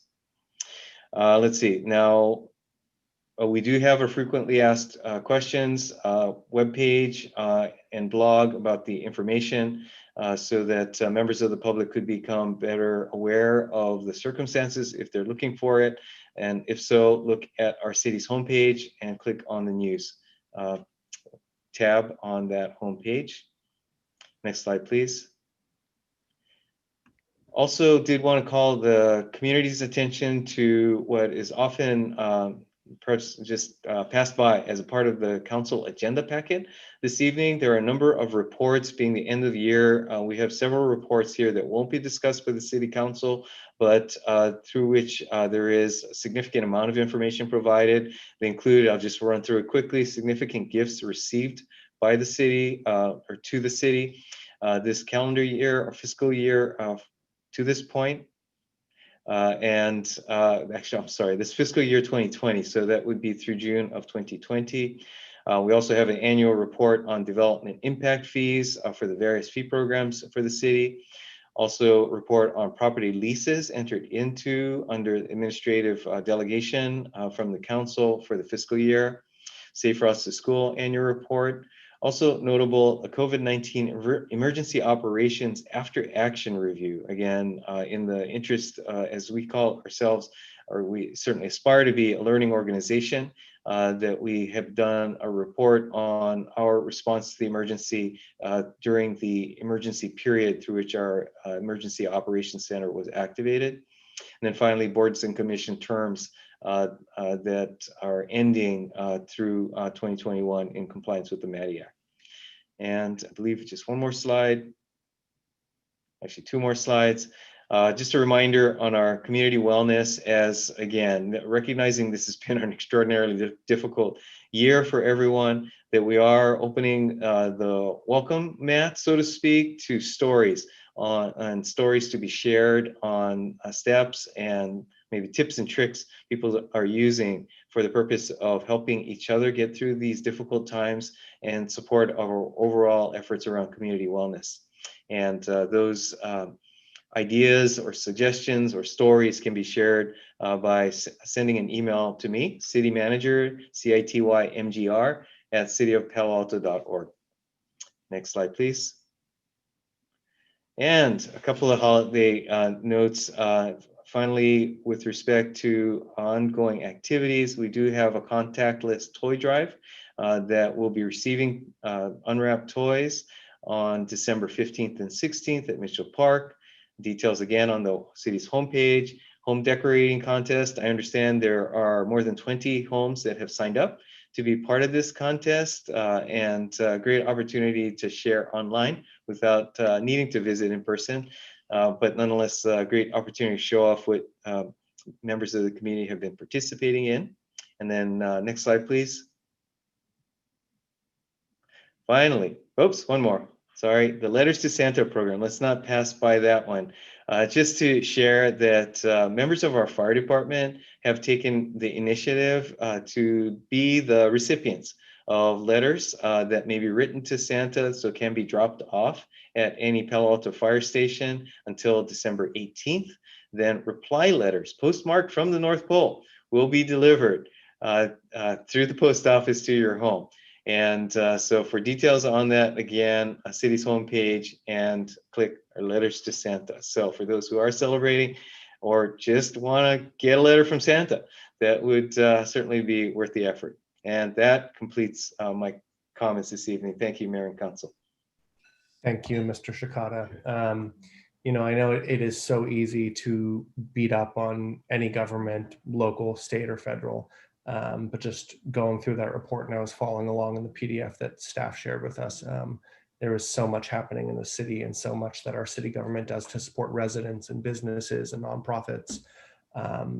I'd really encourage people to take a look at that and see the plethora of things that we're working on and doing to support Palo Alto in this really tough year, especially as we come up on 2021.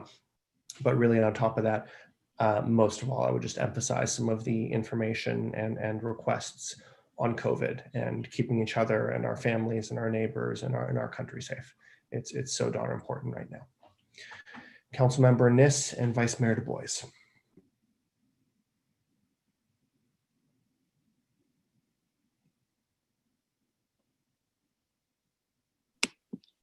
Do you know if San Mateo County is still open?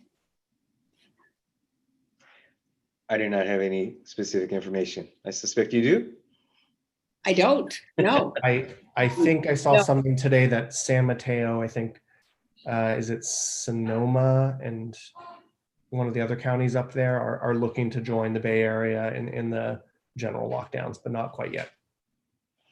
No, but I did notice that a lot of people are going to Menlo Park from Palo Alto, which is tough for our restaurateurs. And I wanted to say that out loud because I know that it is.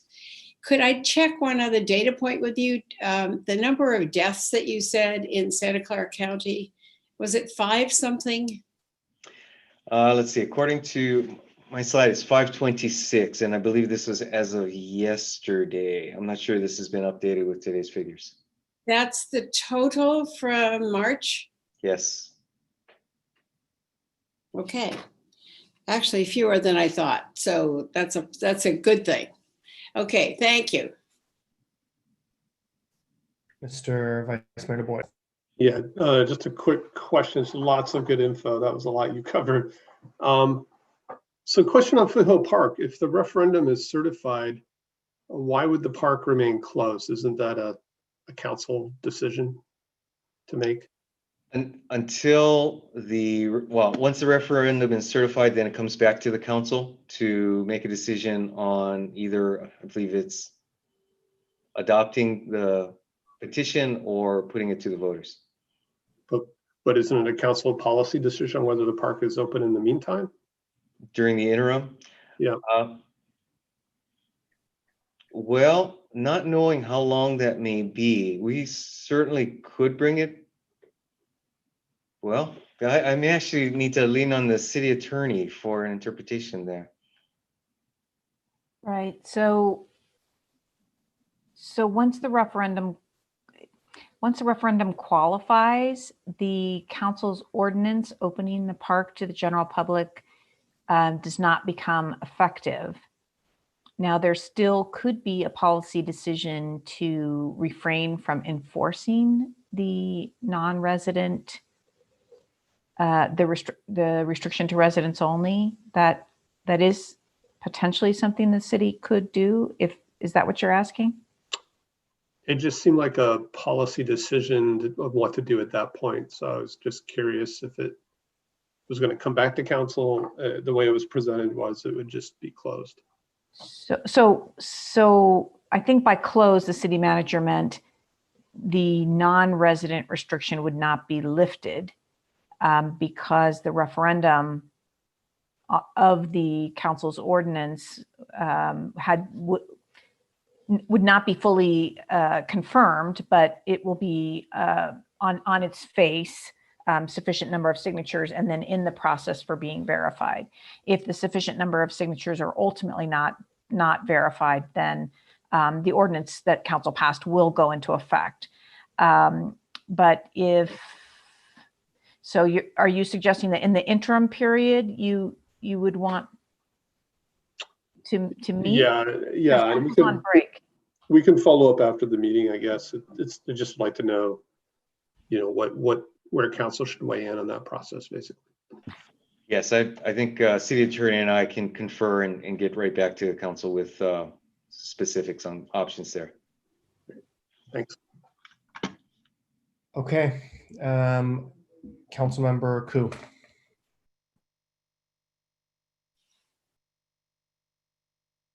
Just to follow what Vice Mayor Du Bois was asking. So the motion from, I forget the date, but the one about the pilot program, we never went to the second reading. So would there be an opportunity if the referendum, which if it does qualify, would it be possibility for the council to bring back that for a second reading? So just to clarify a little bit, there wasn't a first reading either. There was not a drafted ordinance before council on that. What there was direction to bring back an ordinance. I see. But your question is still a fair one. So we can cross that bridge when we come to it. I suspect that council, if the referendum qualifies, the item comes back to council and council can determine either to repeal the ordinance that you passed, opening to the general public, or place the issue on the ballot. And then you select a ballot to place it on. And if you also may have an opportunity to do some other types of regulation. So that's an issue that we can talk about at that time. Thank you. Okay. Thank you. I believe that concludes city manager comments. I'm going to suggest we take 10-minute break again to get us to 9:20 because 1, I need to eat, and 2, I have to light some candles. All right. Thanks, everybody. See you in a few.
Okay, seeing four of us and it's 9:22, let's please reconvene.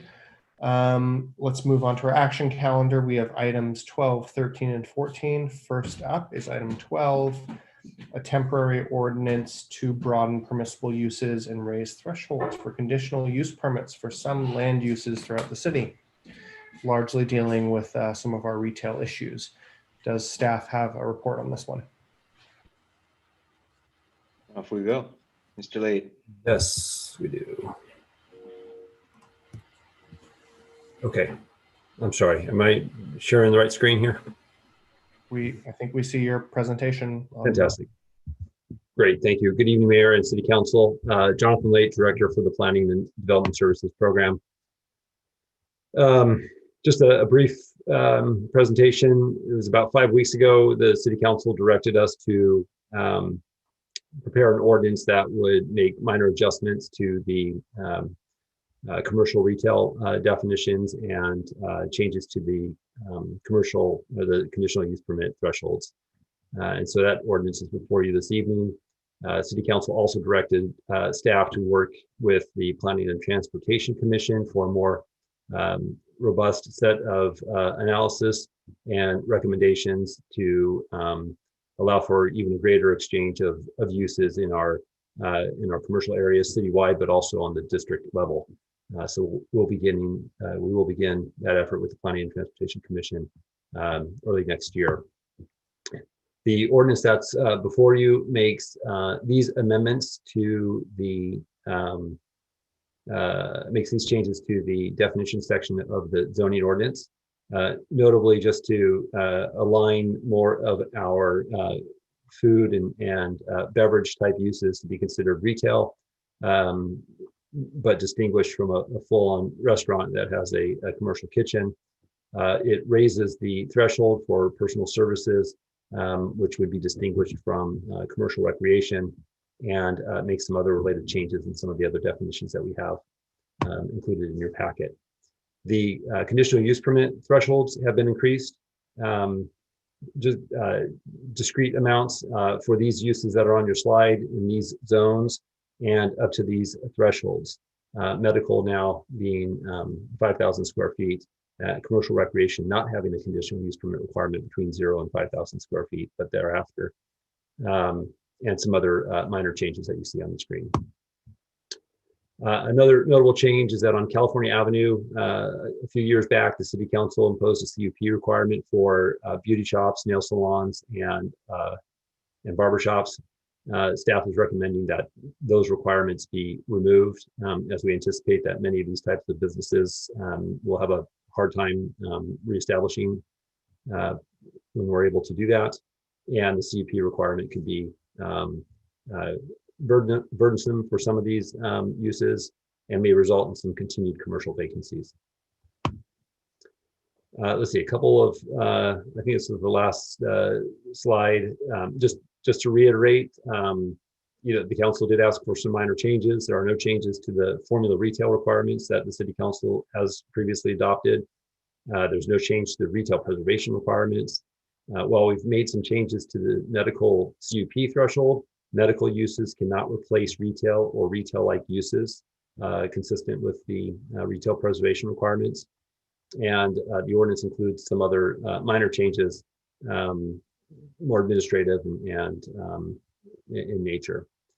The ordinance set before you is temporary. We will go back to the Planning and Transportation Commission and have any of the changes that the City Council moves forward this evening incorporated as appropriate into that next ordinance that'll be forthcoming next year. So with that, I'll end my presentation and happy to answer any questions that the council may have. Thank you so much, Director Late.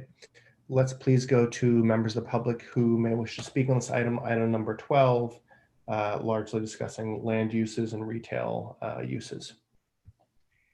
Any members of the public that wish to speak to this item, please raise your hand or dial *9 on your phone. We'll start with Aram James, to be followed by Benjamin Sintz, and then phone caller with the last 3 digits of 814. Beth, actually, I actually put my hand up for the city manager's comments, but I'll pass and let you all have a good time with the rest of this stuff. Okay, so thank you very much. Thank you, Aaron. Our next speaker is Benjamin Sins, to be followed by telephone caller last three of 814 and Winter Dellenbach. Benjamin, go ahead.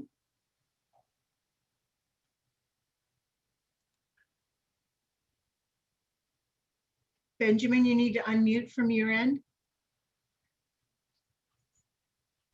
Thank you. Can you hear me now? Yes, go ahead. Okay, thank you. My wife is actually the next speaker with the phone number ending in 814, and she'd like to allow her 2 minutes to me. Is that permissible?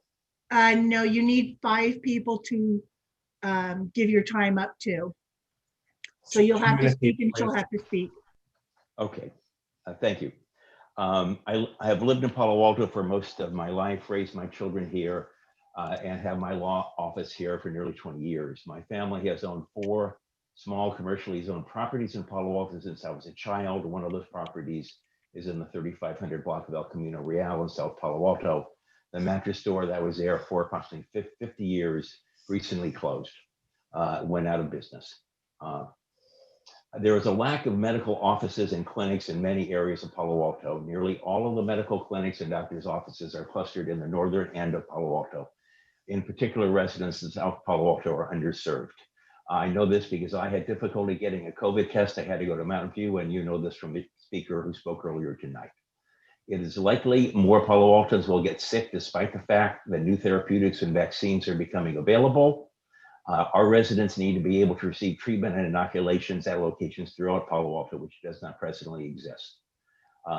The change in the draft ordinance regarding medical office use is unlikely to address the needs of the residents because the retail preservation ordinance prevents medical offices from locating in currently vacant ground floor retail space.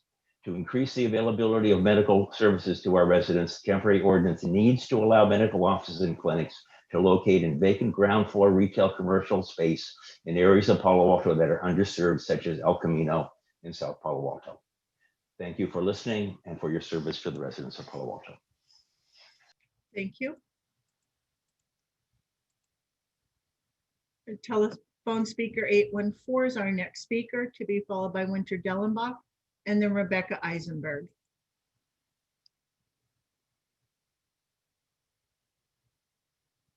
Ms. Sins, go ahead. You need to unmute from your end.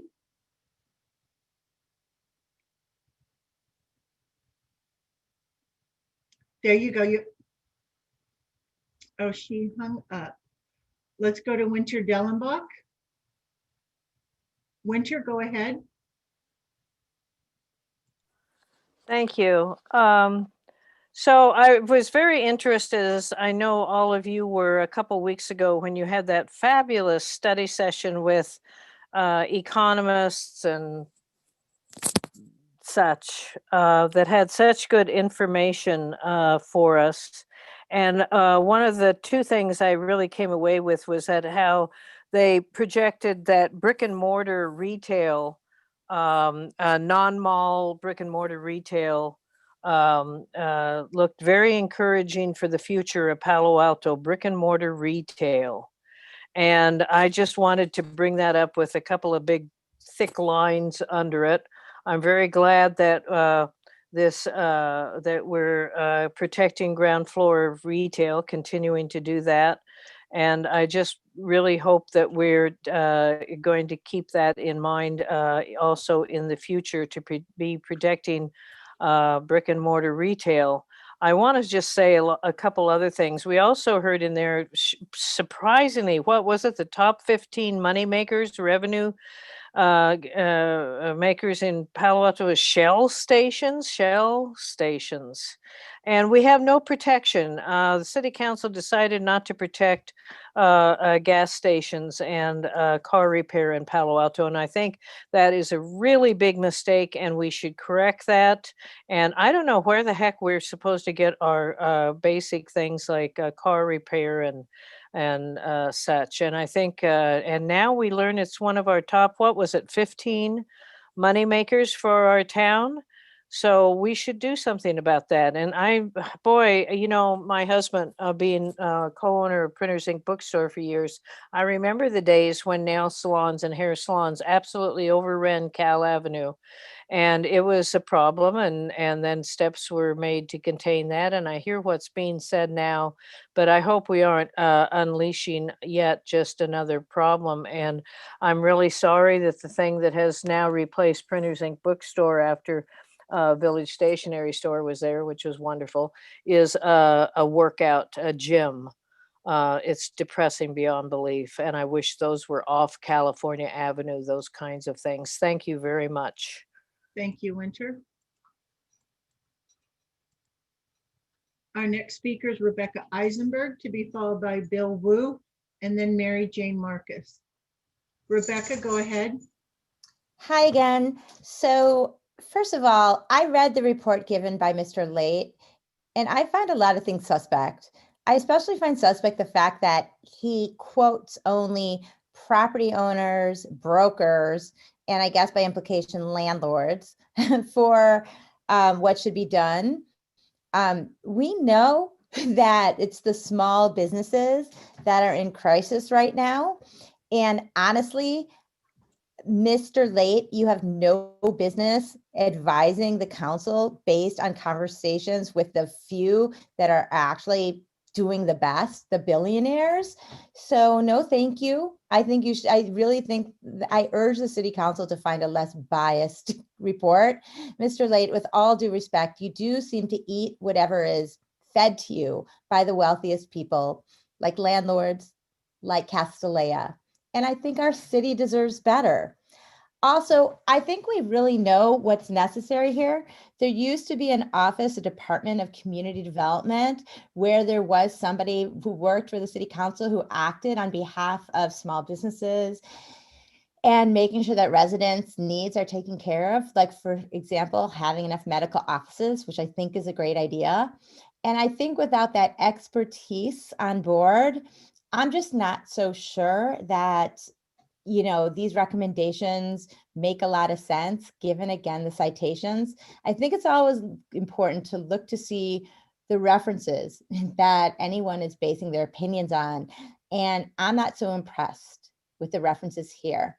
In sum, I think we really need to focus on the stakeholders that we know are suffering most: residents and small businesses, and services that we know serve our residents and small businesses, like medical offices, like city departments that care about us and small businesses. Thank you. Thank you. I'm just going to take a point of privilege to please ask our public commenters to demonstrate some respect for our city staff who really work their butts off to make sure that this community is whole and dealing with the challenges it faces. Our next speaker is Bill Wu, to be followed by Mary Jane Marcus. Bill, go ahead. Hi, I would like to, can you all hear me? Yes, go ahead.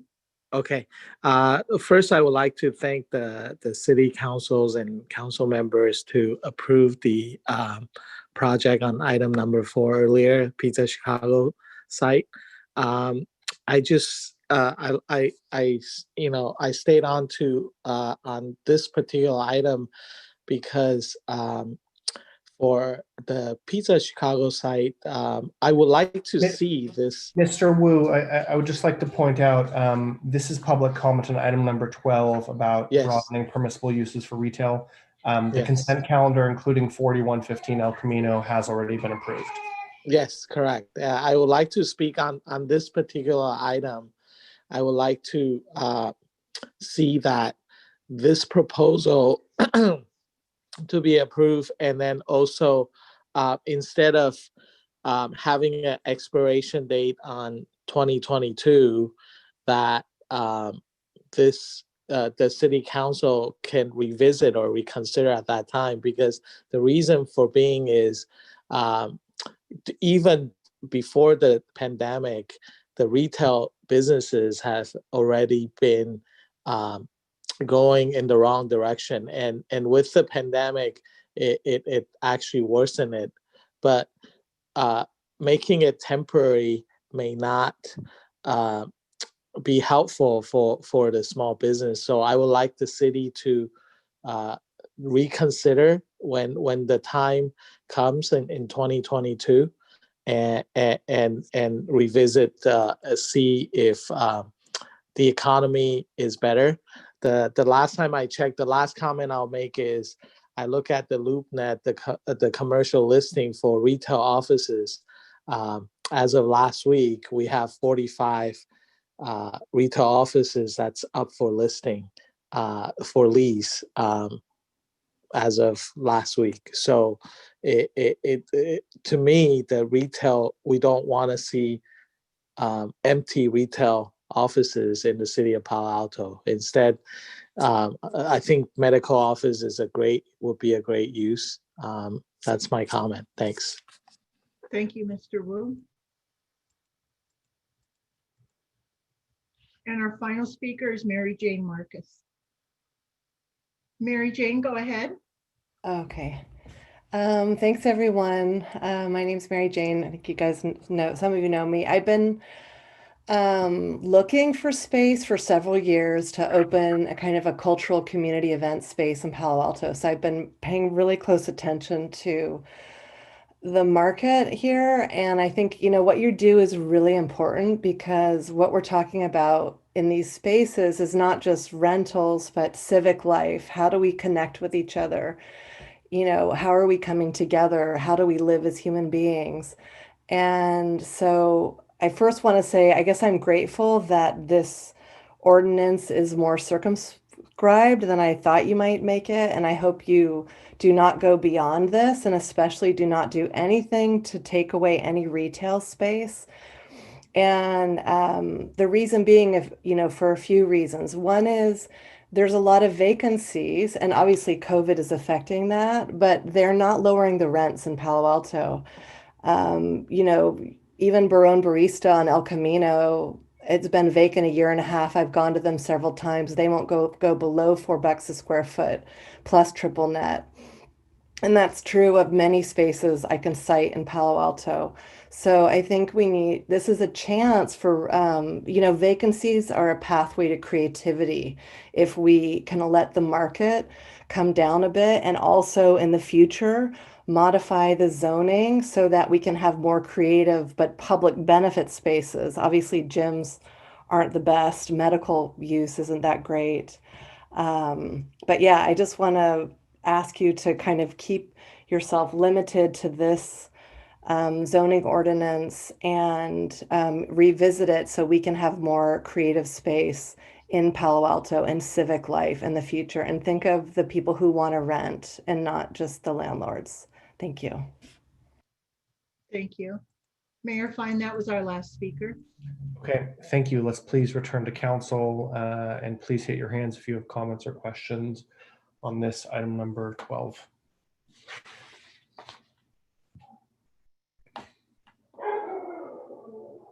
Vice Mayor Du Bois, and then Council Member Filseth. Yeah, so Jonathan, my question's really, so you look at these changes in the tables in the ordinance, could you be specific about what would be allowed in different shopping centers? So like the Midtown Shopping Center, Charleston Shopping Center, Edgewood Plaza. What are those zoned? Are those CN? There's different zoning for that. We can certainly pull that up and take a look at that for you. I guess if you can just be more specific. I mean, we allow a variety of uses, of course, in those areas. Yeah, so I think there's a difference between, say, a dental office or something elsewhere, but in these shopping districts that we have, and specifically the Midtown, Edgewood, Alma Village, Charleston Plaza, those have some semblance of concentrated retail right now. Those are not necessarily places where I personally would want to see commercial recreation or medical, but maybe down the street from that would be totally appropriate. Like, again, I'm thinking about Middlefield Road, Midtown Shopping Center. A little ways down, there's a gas station that turned into a yoga studio. That seems fine, but you know, the shopping district itself, are we treating all these the same, I guess, is what I'm trying to understand. I think some maps would have been really helpful on this item. And so are we distinguishing at all between some of those shopping districts or shopping centers? So no, yeah. So just a couple of things. One, just to remind the council, we had 3 weeks to put the ordinance together from your November 9 direction. So we're responding to that. Two, where medical is not allowed now, it would not be allowed with this ordinance. So that's not something that's proposed as a part of this. And three, no, we're not necessarily making a distinction between the shopping center areas. We've looked at the different zoning, you know, on a sort of an aggregate area. And I think the second part of the motion that the council gave us on the 9th was to take that district level review and with the Planning and Transportation Commission. That's not reflected in this ordinance that's before you. Yeah, so would you expect, I mean, if we pass this tonight, you know, it may take a while to come to Planning Commission, but would you look specifically at those shopping districts and maybe tweak what was allowed there? Is that what you're saying? Well, that was my understanding from the council's, excuse me, from the council's action in November, is that there's almost like a two-part analysis that they were asking for. One is a citywide, you know, what sort of makes sense to allow for a better interchange of uses. And second, to really look down at this neighborhood, commercial, and district level of analysis. And so that's what we're hoping to do, working with the PTC to get us there. Okay. So I just want to say, first of all, I appreciate kind of this narrow changes you brought, and overall, I appreciate what you were trying to do. Again, as I think about it, my concerns are mainly in some of those neighborhood shopping centers. No, I don't think we'd necessarily really want to see medical or a commercial rec there. And I think one of the things in the report was maybe considering 3,000 square feet instead of 5,000 for a CUP. And again, getting a CUP isn't the end of the world, you know, it's still allowed. But I think we should be careful about permitting uses like that in our shopping centers without a CUP. Okay. I think concerns we had before, like too many nail salons in Cal Ave, I mean, that was really just a couple of years ago. It wasn't that long ago. Now I think we have a concern, maybe it's all turning into all restaurants. So that one, I'm okay with the temporary change. I like that it's temporary. We can monitor it and see how that goes. If we get too much of a swing on Cal Ave again. And then just broadly, I want to say, I do think we need to start thinking about resetting our mix away from being so commuter dependent in general. You know, we have a lot of restaurants that cater to commuters that are likely going to continue to have a really hard time for quite some time. And I do think we need to think about what happens in a more dispersed environment with more telecommuting and, you know, a mix of business types that appeal to the people that are close by. So overall, I'm generally supportive. I'd like to hear from my colleagues. Again, my concern is really those shopping districts and, you know, some unintended side effects. Thanks. Thank you, Councilmember Filseth. Thanks. Yeah, thank you very much for this. I just had a couple of questions. On the modification of eating and drinking establishments to turn ice cream partners into personal services and stuff like that, what's the delineation? Is it dine in versus dine out, or sort of how do you decide which is which? Right, and just to be clear, intensive retail as opposed to personal service for the ice cream parlors. But yeah, so, you know, there's a little bit of, you know, art involved in this, but I think that the way that we've set this up is that it's ready to eat, you know, prepackaged or prepared on site. Eating, incidental eating could occur on site or just outside, you know, in an outdoor area. The real distinguishing factor is the, the full kitchen, where it's like a restaurant where you're preparing a lot of, meals and, you have that kind of the equipment to support a full-fledged restaurant is really the distinction there. And then, so the branch, or the goal of the branch is to, if I understood it right, is to differentiate based on parking. I mean, to project parking requirements, so one has less and the other has, and that's why we're doing this. Well, that's so part of it. It's part of it, I guess. The other part was we used to have a big list of things in our of the types of uses that we would have in our retail definition. Right. And as I noted in the staff report, we stripped all those Right. away. Yeah. But there were some still in the restaurant eating and drinking area. So an ice cream parlor, or a sandwich shop was now being considered a restaurant, where before it hadn't been.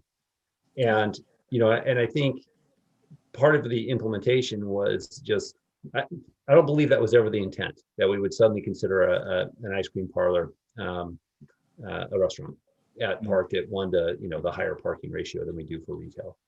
And I believe that because it was included in the previous definition for retail before we stripped all that stuff away. Okay.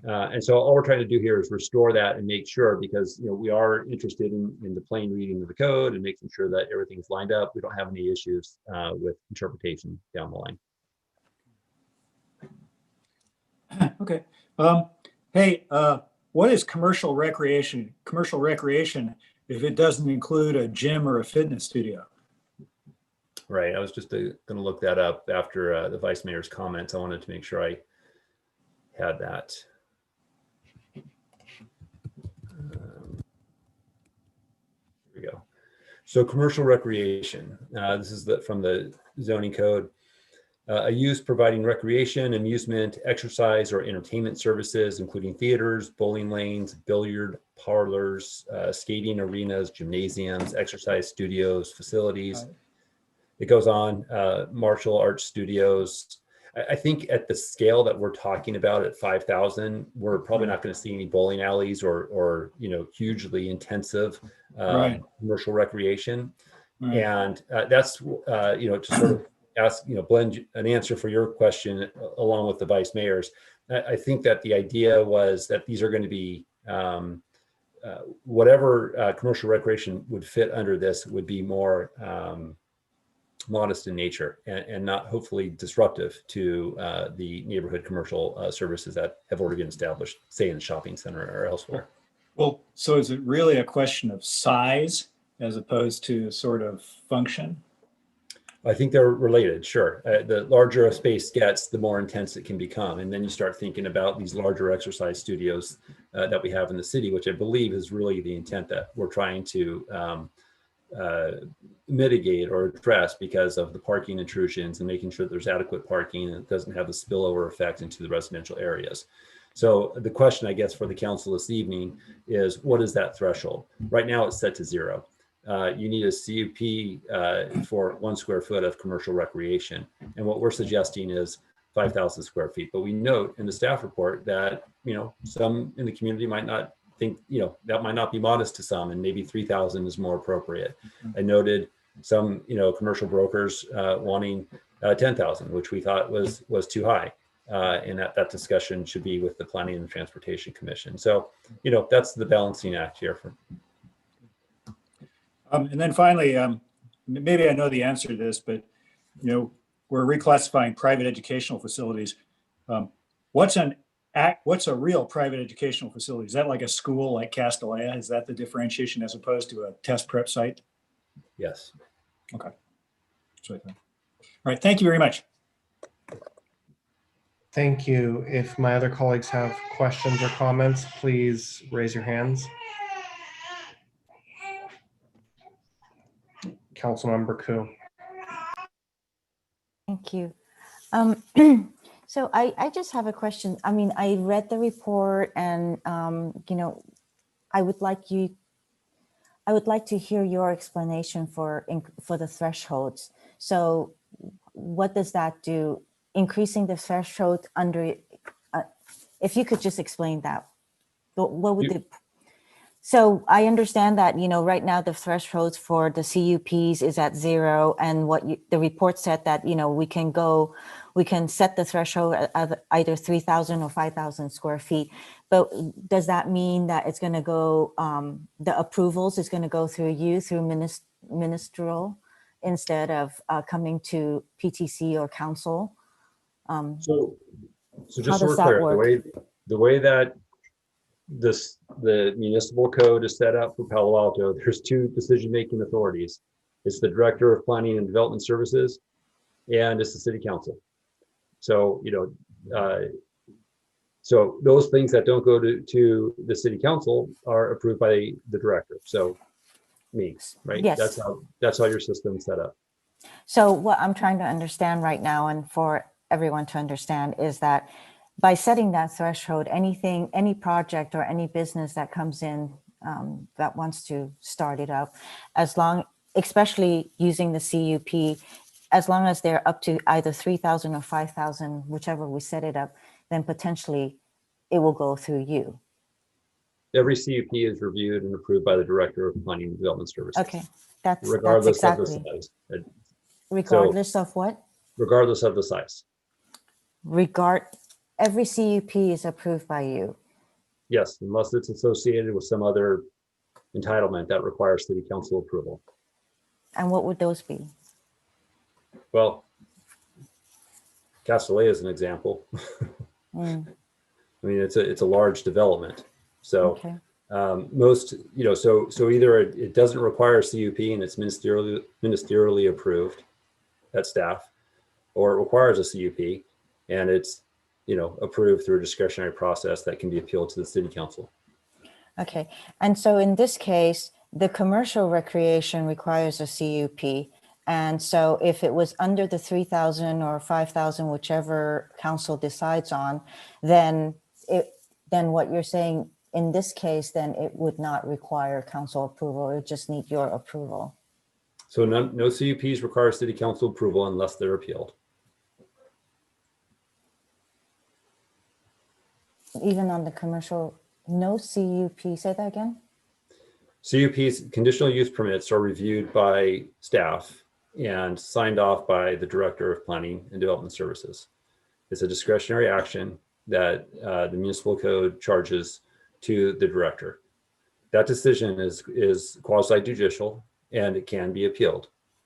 And if appealed, would be placed on your council consent calendar, where 3 of you could pull it up and have a public hearing on it. And the appeal process, obviously there's a cost to it, right? There is. Okay. Yeah, that's set forth in the municipal fee schedule. And Okay. no changes are proposed to that.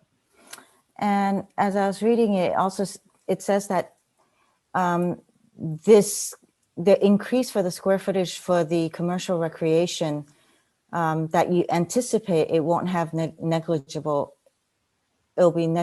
impact in parking resources and no intrusion in the residential neighborhoods. How do you anticipate, how will you be measuring that? Well, there is no mechanism to measure that. And I think that the statements in the staff report indicated that we did not anticipate at these sizes that they would compete at a significant level for the use of public spaces that are available on street or in available parking lots. Now, City Council may have a different perspective on that, and you may want to lower the threshold to respond to that. That's something that is available for the City Council to consider, and that was noted in the staff report. And noted as a policy option for the council to weigh that, because I don't have specific data to show you that says, definitively one way or the other. We've offered our perspective based on this, what we think is on the size of the facility. Mm-hmm. Okay. Also, it mentions that in 2015, City Council had removed the CUP requirements for barbershops, beauty salons, and laundromats. What was the reason? It required the CUP. Oh, it required. So now you want to remove the CUP requirements? Well, it's a recommendation for council consideration this evening.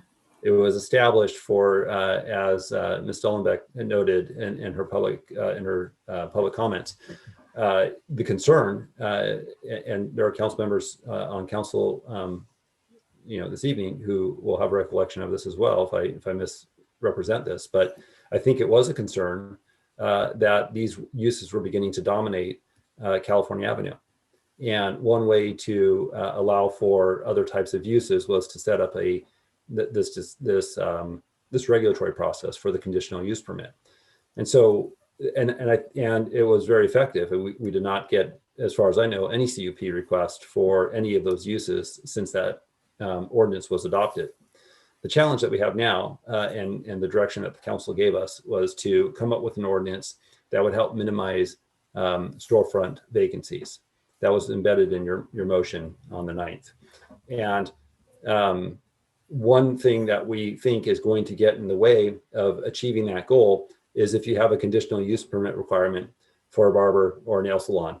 It's just not going to be something that a tenant like that is going to pursue. And so I think you may end up with some more vacancies.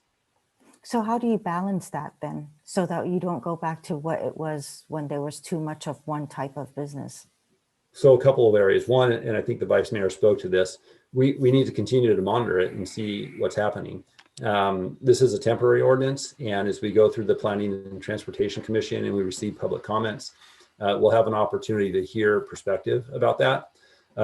We may come up with some regulations that limit the number that can be established within each block or within a certain area. And beyond that, maybe you need a CUP. So I think there's some different alternatives that we can explore as we go forward. This is sort of the quick fix as we try to respond to the situation we're in. That's 5 minutes. Oh, okay. Thank you. I'll be back. Thanks, Jonathan. Thank you. Anyone else on this item? Councilmember Tanaka. Can staff please bring up slide number 6, please? Sure.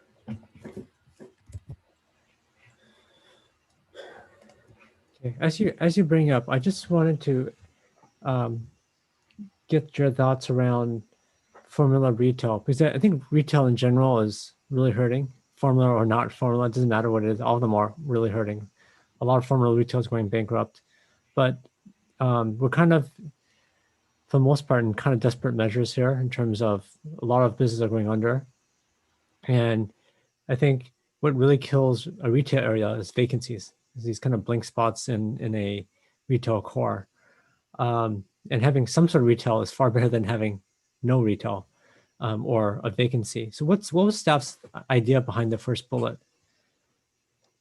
Well, for one, I feel like the direction that we received from the city council on November 9th was specific in a minor set of changes to retail. And this was a pretty significant policy discussion that the city council had a few years ago.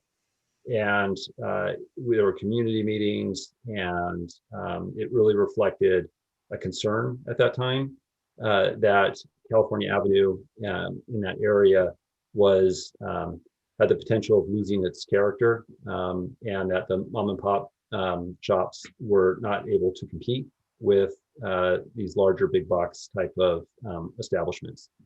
And so for those reasons, we did not propose a change this go around. Did those discussions happen when we had a pandemic and there was a forecast of like 60 to 70% of our retail businesses are going to close forever? Was that when we had the discussion, or is it before then? No, this was several years ago. Several years ago. Okay. When we had a booming economy and we had full employment and all that kind of stuff. Yeah, and I would say, it's certainly within the council's direction or authority to direct staff to make those types of changes. I guess I would look to the council to decide whether or not qualifies as a minor change or something more significant. Yeah, but we'll have to make adjustments as needed. Yeah. No, it's a good point. I think I'd love to hear my colleagues' opinion on this, but because I think we have a choice, right? We have a choice for our retail cores where Um, of course, we'd love to have, unique bespoke retail in our city and them to be thriving, but it's hard, right? And it's even hard for chains or formula retail, but at least they have some economy of scale in marketing and branding and things like that. And sometimes we have a choice of having nothing, right? There's literally a vacancy, or I mean, I think if we were to rank it, we all love to have that like super bespoke, unique to Palo Alto retail.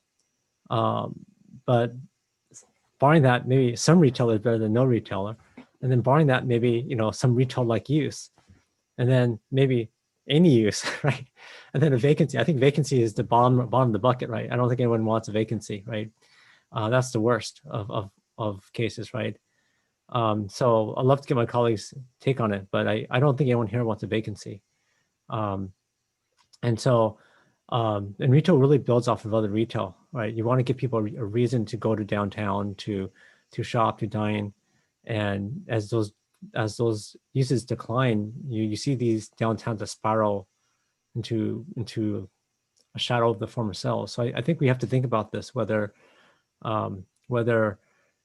in these dire times, whether we want to be so restrictive, right? So I'd love to get my colleagues' take on it. Okay, the third bullet. So this is something I didn't quite understand. So medical cannot replace retail-like uses. So I don't know, can you explain a little bit more about this? Sure, thank you.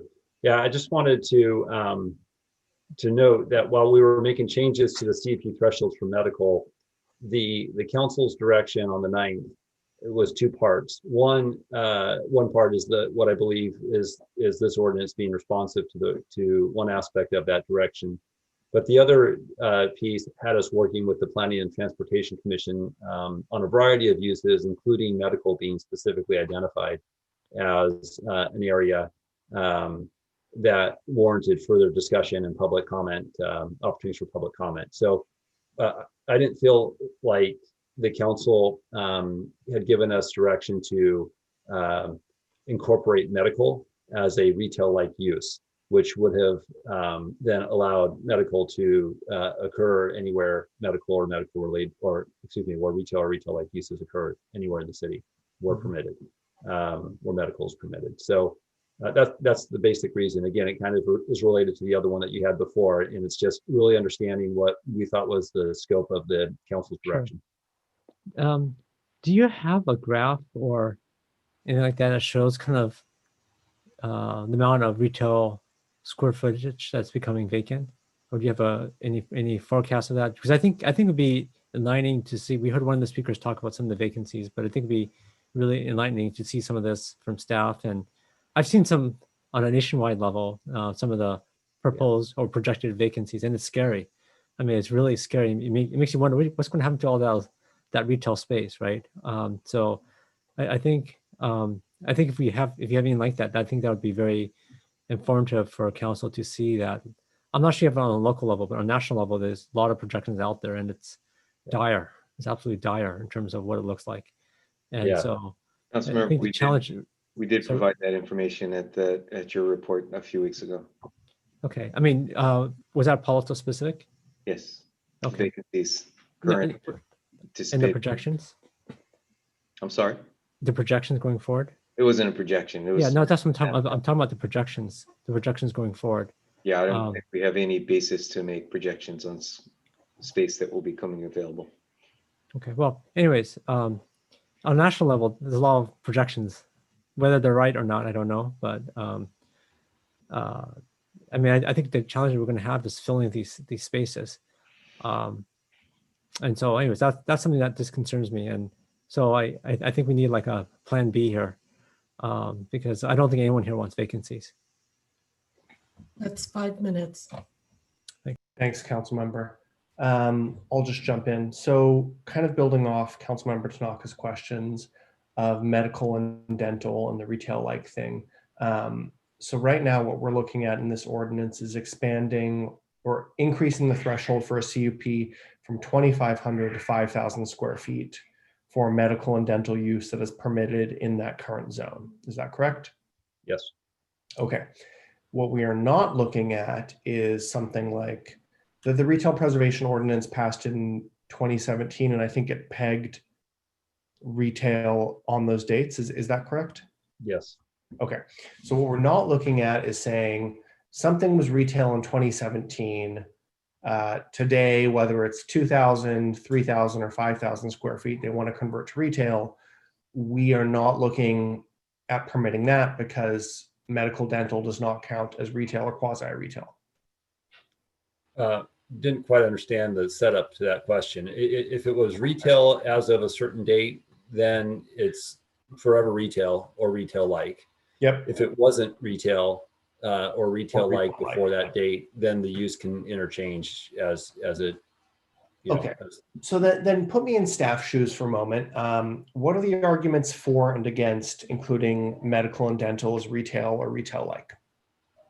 Well, so, thank you for the question. And I'll just acknowledge again, there's a pretty quick turnaround on bringing this for you. I think because it's a conversation that I don't even think has settled at the council, at least from our last conversation that we had on the 9th, we feel like it really warrants an opportunity to engage the commission and hear from the public their thoughts about it. Medical actually has, I believe, and I could be corrected by this from our staff if I'm wrong about it, but has a potentially a lower parking requirement or no greater parking requirement, at least than retail. But medical also generates a fair amount of consistent traffic generation, by regular appointments and so forth. I think the part that we're trying to capture that may eventually have some place in our local zoning is this idea of retail, this hybrid sort of medical, this more personal service medical that's not really intensive about, a healthcare issue.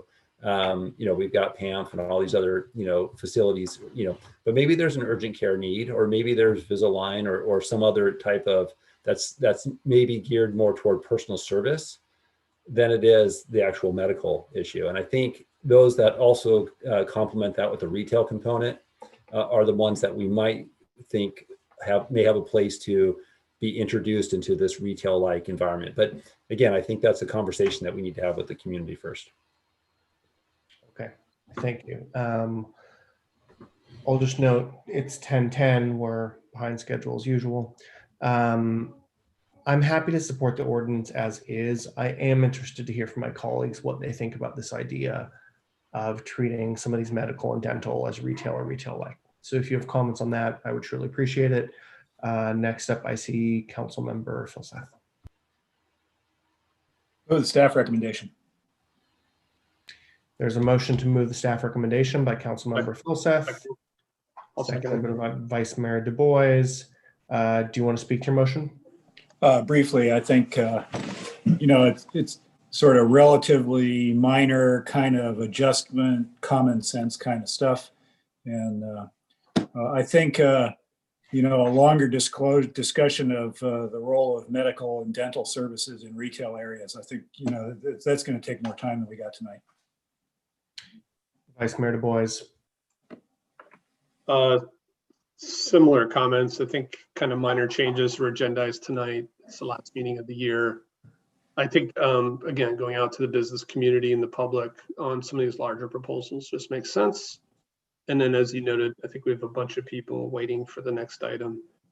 We didn't really touch on like the impacts to RPPs, but again, as things resume and get back to normal, I think we do need to think about some of these uses that may generate a lot of overflow parking. And so I was interested in what Director Late was saying about maybe some different types of uses that might look different. And that, I think it's important to understand what those would look like.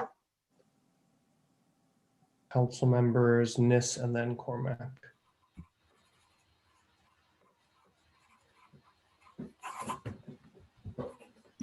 Which you are about to say, I think, Adrian, maybe where I would go, I'm curious as to what dental and medical would look like. The whole reason for our retail is to have lots of activity going on. That was the purpose of trying to keep retail to begin with. So I think what we're saying is take a look at it. It's not necessarily permitted, but I think it says take a look at it. And if I've misinterpreted that, I'd like to know that.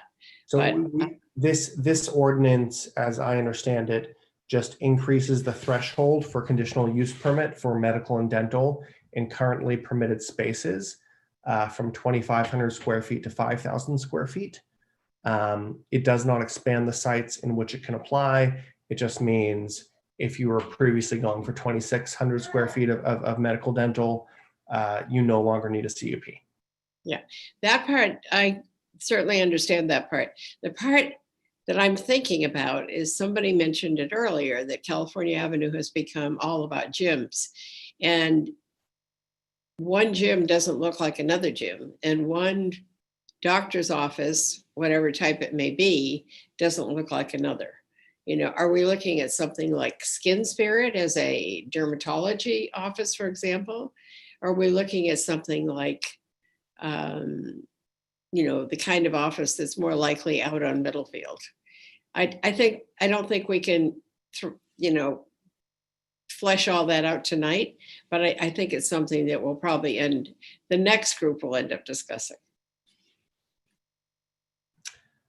Thank you, Council Member Cormack. Thank you, Mayor Fine. I'll be supporting the motion. Took the opportunity while the Vice Mayor was asking about the zoning in those various areas to refer to my handy dandy color-coded map, and Edgewood, of course, is a PC. And Charleston is CS and CN, and the Midtown Shopping Center is an absolute patchwork of colors, and it's all like printed in the same color on there. So there's PC and residential and some kind of pink thing that's hard to tell what it is. Could staff please refresh my memory about the motion from November 9th? I thought we did ask for medical to be considered, not necessarily for this evening, but hasn't staff already received that? And is that part of what the PTC will be considering next year? Yes. Okay, yep. Great, thank you. So I'll just, you know, repeat what I said last time, which is I think having medical care distributed throughout the community in a variety of ways is actually great from a sustainability standpoint. It's great if you're a mom with a sick kid. I do think there are some things I appreciate what Councilmember Niss mentioned. There are, you know, dermatology things that are definitely in the sort of quasi-retail environment. So I look forward to doing that, you know, next year. Thank you. Thanks, Council Member. I see two other hands, but I think both of you have spoken, Councilmember Filseth and Niss. Yes. Okay, before we put this to a vote, I'll just make one last comment. Roughly agreed with Councilmember Cormack. I do worry some of these changes are a little too narrow for the crisis we face, as Councilmember Tanaka kind of laid out and really tried to put forward to us. I truly think we should be more aggressive in this and be more willing to be flexible and open to different uses in different spaces. This is what we can get. I think we're going to get 7 votes for this. I'm not going to put up a fight on the medical dental in retail and retail-like spaces. But I truly hope folks consider that in the future, because I think it is truly the future of what some of these retail spaces may look like.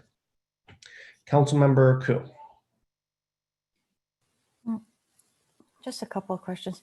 So this is a temporary ordinance. How do you keep it temporary? So if there's going to be changes later on, how is that addressed? Well, this is a temporary ordinance in the context that it has an expiration date of, I think, late June 2023 or 2022. And so it will stay in effect until it's removed or superseded by another ordinance, which we hope to advance before the expiration date. And so that's how it would be temporary. That's okay. And then just clarification, what is going to be adopted at first reading tonight, and which part of it will be requiring the second reading? So the entire ordinance that is presented as attachment A in your packet is what the motion responds to, and that would be your first reading in its entirety. Oh, okay, because I think on packet page 236, it says subject ordinance requires a second reading. It does. And so that will come back on January 11th. Okay, but what you're saying is that what happens tonight is that it's going to help move it forward right away. It won't become effective until 30 days after your second reading. So February, whatever, 10th or something. February 11th, maybe. Okay. Okay, thank you. I think that with the council's direction, though, and some of the, aspects of it, I think we'll be able to act upon, to help businesses that might be trying to move forward. I mean, I think there's enough movement or enough consistency in the intent of some of those retail definitions that we're changing. Going back to my earlier comment about ice cream parlors and sandwich shops and things like that. So if anybody is waiting for a decision on that, I think we'll be able to move forward on that based on the council's direction. Okay, thank you, everybody. Let's please put this motion, the staff recommendation, to a vote. Vice Mayor Du Bois. Yes. Yes. Councilmember Filseth. Yes. I'm a yes. Councilmember Niss. Yes. Councilmember Koo. Yes. Councilmember Tanaka. Yes. Councilmember Cormack. Yes. And that passes unanimously. Thank you, everybody. Done with item number 12. Let's move on to item number 13, a Finance Committee recommendation for the City Council to direct staff to complete 3 issues regarding the Roth Building at 300 Homer Avenue. Does staff have a presentation? Staff is ready to do a quick overview, or perhaps the Finance Committee would like to report out, whichever is your pleasure, Mayor, members of the Let's council. maybe go with staff first, and then I'll come back to Finance Committee. Okay. Then good evening, Council. Kylie Nose, Administrative Services Director. And tonight, David Ramberg, our Assistant Director, will do a quick presentation. Thanks. Thanks, Kylie. Tonight, we're reviewing the Finance Committee recommendation on next steps related to the Roth Building. This is council agenda item number 13 in your packet.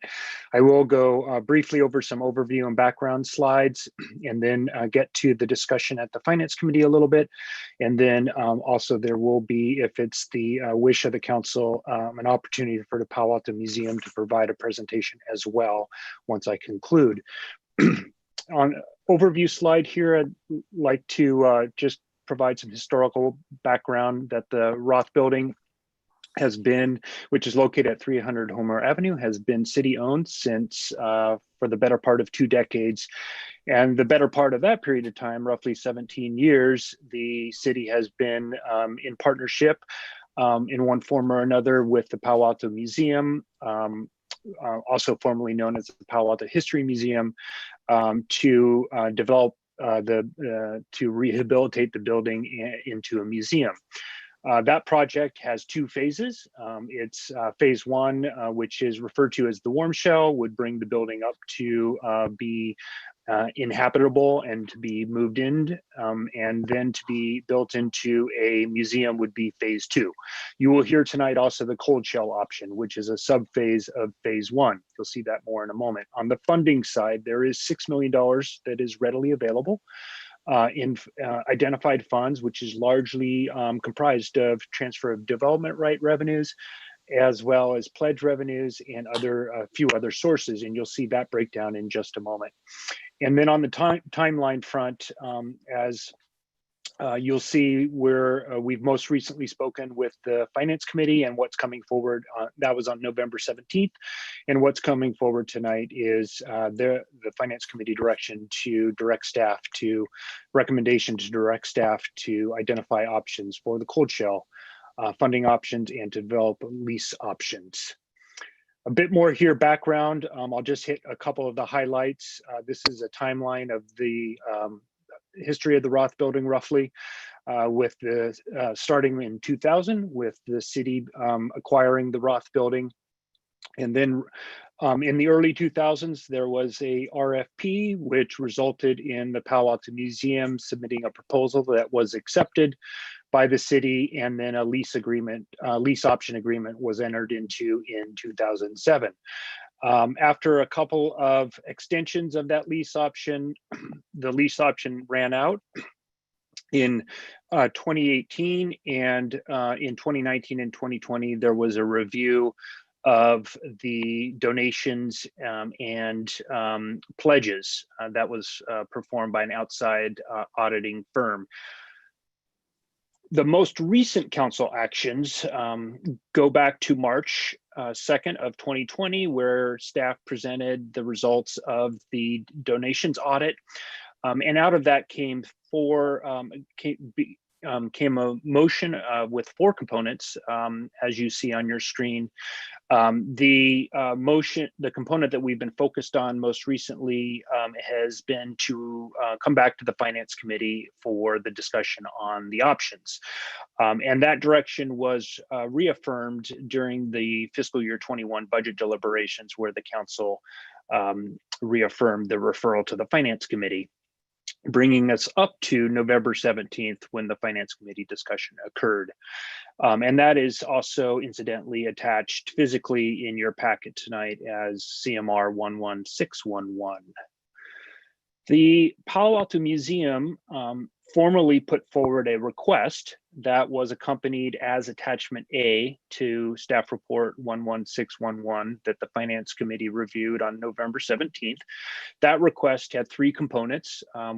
Component number 1, to fund the full build out all the way to the warm shell, which is about 3.71 additional $1 million to complete that project, and to issue a 40-year lease between the city and Palo Alto Museum, and then to commit to an ongoing partnership for long-term mutual success. We do have one financial slide to show you tonight, just to kind of give you a snapshot of what Finance Committee saw and to bring you all a little bit more up to speed on the dollars. I will focus primarily on the right side here of this slide, walking you through what are the funds available and prospective additional funds. There are readily available funds about halfway down the slide of $6 million. That is comprised mainly of TDR revenue, transfer of development right revenue, and some grant funding and library impact fees for the city archives, and then some Palo Alto Museum cash on hand of about $500,000. That $6 million figure is about $4.5 million short of the full warm shell build out. But below that, we also have additional Palo Alto Museum pledges. This is not cash that has been yet received by the museum, but pledges that are due to come to the museum at a later time. The outside audit report estimated that figure to be about 200,000 to about 500,000. And the Palo Alto Museum has that figure closer to what they think will be about 900,000 that they will bring in. But we're showing here on the slide what our external review showed in terms of additional pledges to be made available. And then under that, there are additional city impact fees that are listed there that would be potential additional sources that the Finance Committee did discuss and deliberate on. So what that brings us to then is the Finance Committee recommendation from November 17th, which is to identify funding for a cold shell construction project which is $6.5 million. And this would be from the available financial sources of the prior table, which I showed you, and I'll back up for 1 second. So that's the readily available funds here of $6 million that would be used for the cold shell option per Finance Committee's recommendation, and then to come up with an additional 500 to 1 million as needed to close the gap to get us to the 6.5 that would be needed for the cold shell option, based on current construction estimates. Then item number 2 from Finance Committee on November 17th was to return to the council with both the additional funding piece as well as a lease or lease option agreement with a finite period of time between the city and the Palo Alto Museum. And then finally, work with staff to suggest work with the museum staff, I should say, to suggest a length of time for the museum to have enforceable lease terms subject to conditions. And then that concludes staff presentation. And then if it's okay with the city council, with the mayor and the city council, the Palo Alto Museum is prepared to present as well. Thank you. Thank you so much. Maybe hand it off to our Chair of Finance Committee, Councilmember Tanaka, if you have any comments on this issue you guys all dealt with. Sure. Yeah. Thank you. So this is a interesting opportunity. We, as staff mentioned, we've been looking at it for a couple of decades now. I think there's been a very earnest effort by the Palo Alto Museum to raise funding to try to make this project happen. They recently recruited a pretty stellar board of advisors, or not really, they don't call them board advisors, they call them honorary chairs. And so that's really commendable. And I think there's a lot of community interest in this. The discussion we had on this topic was there's just a lot of conflicting needs. And so, I mean, I even think back to our discussion earlier this evening in terms of, there's maybe potentially large settlement payments we have to make. There's all this need for funds that are pretty urgent in our city. We talked about some of the ones that we knew back then, but there's some that just came up tonight that we have to start thinking about. And so for a project that's very worthwhile, the question is, how do we make these kind of trade-offs? Because we're at a time in the city when it's hard to say yes to everything.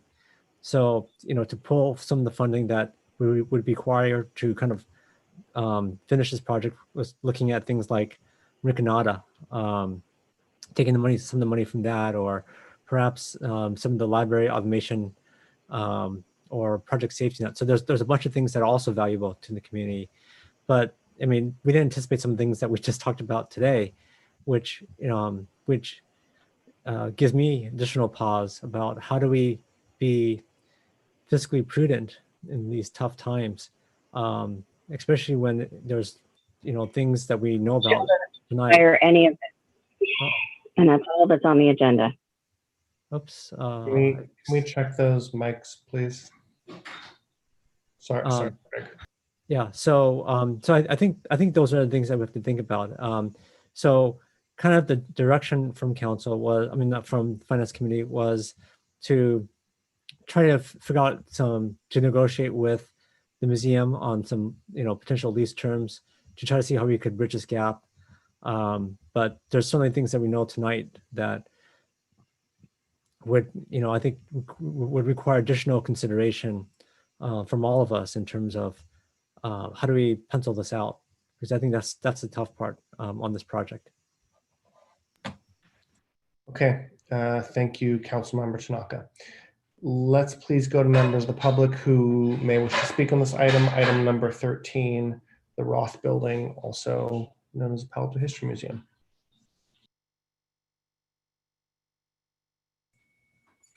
Any members of the public that wish to speak on this item, please raise your hand or dial *9 on your phone. At this time, we have one speaker, Rebecca Eisenberg. Rebecca, go ahead.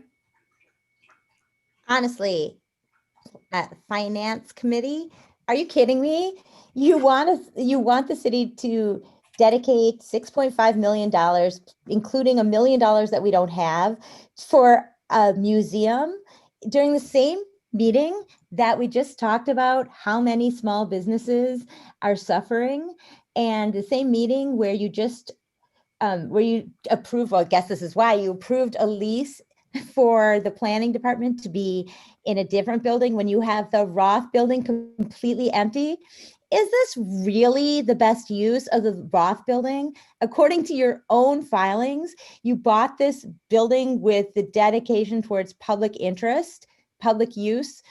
Is now really the best time to have a museum of Palo Alto history when, let's be honest, we don't really know what the future of Palo Alto is, especially when we have a finance department that makes these kinds of outrageous recommendations in the middle of what is well regarded to be one of the biggest financial downturns in American history? What world does this staff live in? So I guess, honestly, I am just literally in shock. I don't have anything else to say about this except for, oh, there is no such thing as construction that's free to the city. You all just approved $1 million contract for commercial, for any construction approvals. You know well that there is no such thing as a free project. Also, as much as it sometimes is very inconvenient to give money back that an organization has already raised, ask Castellea how they would feel if they can't bulldoze their site after raising $100 million from private donors to build their new ginormous campus on 55 residential lots. It sucks to give money back, but sometimes you have to. Do the right thing. Thank you. Thank you, Rebecca. Any further members of the public that wish to speak on this item? Please raise your hand or dial *9. Mayor, find there's no other speakers. Okay, thank you, everybody. Let's please return to council. If you have comments or questions, please hit your hand. Councilmember Koo. I was just wondering, is the museum going to make a presentation? As David alluded to, council member, they are here and ready to make a presentation at the will of the council. Would that be possible, Mayor? I think if you have questions for them, please feel free. And I know they are available to answer as appropriate.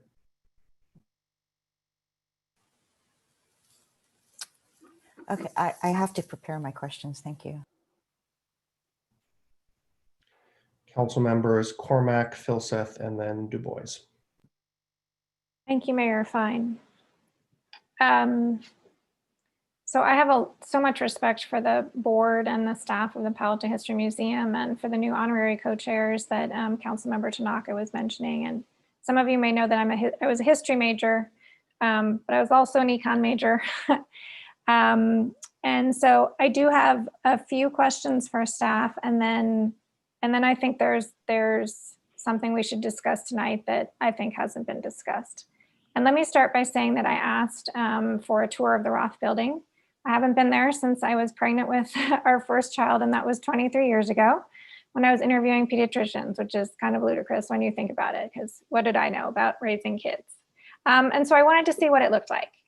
And the staff was kind enough to take me on a COVID safe and seismically safe tour. And I have to say I was appalled. I'm appalled that our city and prior councils and this council and staff have let that building just sit there for 20 years. There's still equipment in there from PAMP. There's still signs. Like I'm actually really stunned. I'm stunned this hasn't been on our infrastructure list. Just really, really surprised. So I think the really important question is on page 4 of the second item here, 11611. And the question is, what are we going to do as the owner of this building? Because we own this building and we have to decide how to rehabilitate it. It is not acceptable to me that it continues to be in that structure. Am I right that the Finance Committee is recommending that we spend $1.5 or $2 million of general fund on this? Is that what number 1 is? If I look at the slide 6 that Mr. Ramberg had $1 million, and then there's an additional 500,000 to 1 million? Is that what the finance committee is recommending? Let me bring up that slide really quick so that we all can see it. I'm just trying to track from the 6 and the 5 and the 2 and yeah, okay. Right. So the cold shell option is estimated to be $6.5 million. And we have readily available funds of about $6 million. We have additional funds that there are potentially additional funds in the form of Palo Alto Museum pledges. Yeah, I'm just sticking in the top part if you don't mind. I'm Got so it. sorry, Yep. but let me just see if I understand. Sure. So what readily available is, do we have in our budget $1 million to contribute from the general fund? Yes. This year's budget. Yes. Yes. Okay. So then in item 1, whatever the recommendation is in 1, the 500,000 to 1 million, is that on top of the 1 million? I'm on page 1, packet Yes. page 253. David, can you go back on the slides? No, right here. Oh, no, we got it actually. Oh. Okay, sorry. There Item you number go, 1 right there. here. Yeah. So is item Yeah. 1, is that a different amount than the 1 million that's on the prior page, or is it the same amount? No, that's in addition to. So that's additional. Everything Okay. that's already been identified as readily available funds is either earmarked in a reserve or has been awarded through a grant, or the History Museum is identified as cash on hand. Okay, great. So another question while I'm on this slide. Where are the city archives right now? Coverly. Okay. And why are they not going to one of our libraries, or why are they not already in one of our libraries? I actually don't know the answer to that. Yeah, Would you like me to jump in? I was going to say, Monique, can you help us with that? Thank you. Sure. When we did the renovation of Rinconada, we moved them out, actually assuming that they would go into the Roth building to provide another climate controlled location where they would be better stored in the long term. In the meantime, they were moved to a classroom at Cubberley, where they've maintained their own hours of operation and have been more accessible to the people who use their services.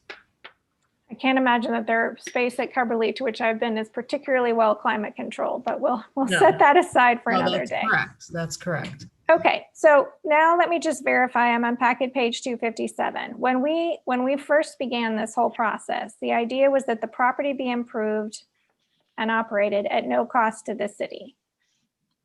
Is that right? Is my understanding correct? That was the RFP in May of 2002. Okay, great. Based on staff's research, yes. Okay. All right, now let's go to construction costs. I see that there's only 10% in contingency. Does staff feel that that's an appropriate amount, given that this is, may require asbestos abatement and lead abatement, and it's a historic building? Is it really reasonable to have a 10% contingency amount for a project of this type? For this, I will ask our Public Works Director to step in on that. Though I do know this is a contract that's held by the museum, so we may need to reference them as well. Brad? And that is good evening, Council. Yes, I mean, we're pretty familiar with a 10% contingency on most construction projects that the city undertakes. Definitely, I would say that a project with a historic building like this that has more uncertainties would be the kind of situation where we might hope to have a bigger contingency than that. Okay. But it's a good place to at least start. Thank you so much. I think I have managed to get through most of my questions. I did hear the 5 minute, and I will look forward to coming back. Thank you. Thanks, council member. Next, I have council member Phil Seth. Yeah, thanks. I got a couple of questions, but I was sort of hoping that the finance committee might sort of give us a little color on the cold shell versus other options that they might have considered, if that's possible.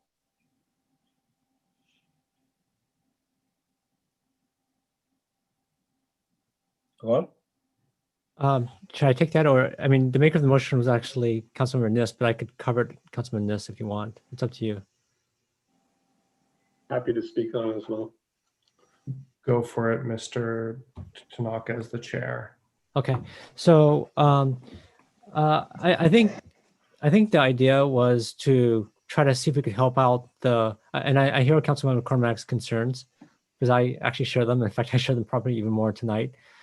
But it was an attempt to see how do we salvage this thing? How do we give them the best shot possible to making this happen? But I think, and unfortunately, our financial situations continue to deteriorate. So it's harder and harder to do something like this. But that was that basically, is to at least stabilize what we have, so that it doesn't continue, like, so when people walk into the Roth building, it doesn't look like a total train wreck, and it's not continue to disintegrate. And so that was the basic idea. But I'm with Councilman Cormac on this. 20 years is, for especially for the city with the severe budget problem, to let a building in a downtown location to be unused for 2 decades is crazy. And so that is a problem. So if I understand what you just said, is the cold shell option was sort of the lowest cost way to stem sort of the deterioration of it, and not have it get worse. Is that correct? But I think the thing that I think really we need to do tonight is figure out how do we make this thing financially viable, and if we can't, then what's plan B, right? And we already know things from earlier today that are huge expenses that are coming up. And what did you guys think of other options? I mean, did you guys look at the warm shell option? I think that's untenable, because then we're talking about, and staff went over this during the finance committee, but then we're talking about hitting other projects that are really valued in the community, like the JMZ or library automation, or Project Safety Net, or potentially some improvements we have to do at Foothill. So there's just so many other demands that would make it tough to go beyond just the code shell. And even tonight, the code shell to me is in severe doubt, just given some of the earlier financial requirements that we're probably gonna have to take on. So I think there's, unless Kylie can pull and wrap it out of her hat here, I don't know how we're going to do this. Because I think it's nice to do, but I just don't know, unless the museum is able to raise just a boatload of money somehow quickly. I don't know how we're going to do this, because I don't think we have, we're in the financial circumstances now to do this, especially given what we know now. Okay. Let me ask you a couple of questions then. Staff, I think. So if I understand the economics, it would cost $6.5 million total to do the cold shell option, or $10.5 million to do the warm shell option. But if I read what I think I read right, it's that's if you sort of do it now. If you did the cold shell option now, and then came back a year or two later, it would actually cost $500,000 more for a variety of other stuff. Did I read that right? That's right. And so it goes. So that goes from. Does it go from being 10 to 10.5 or 10.5 to 11?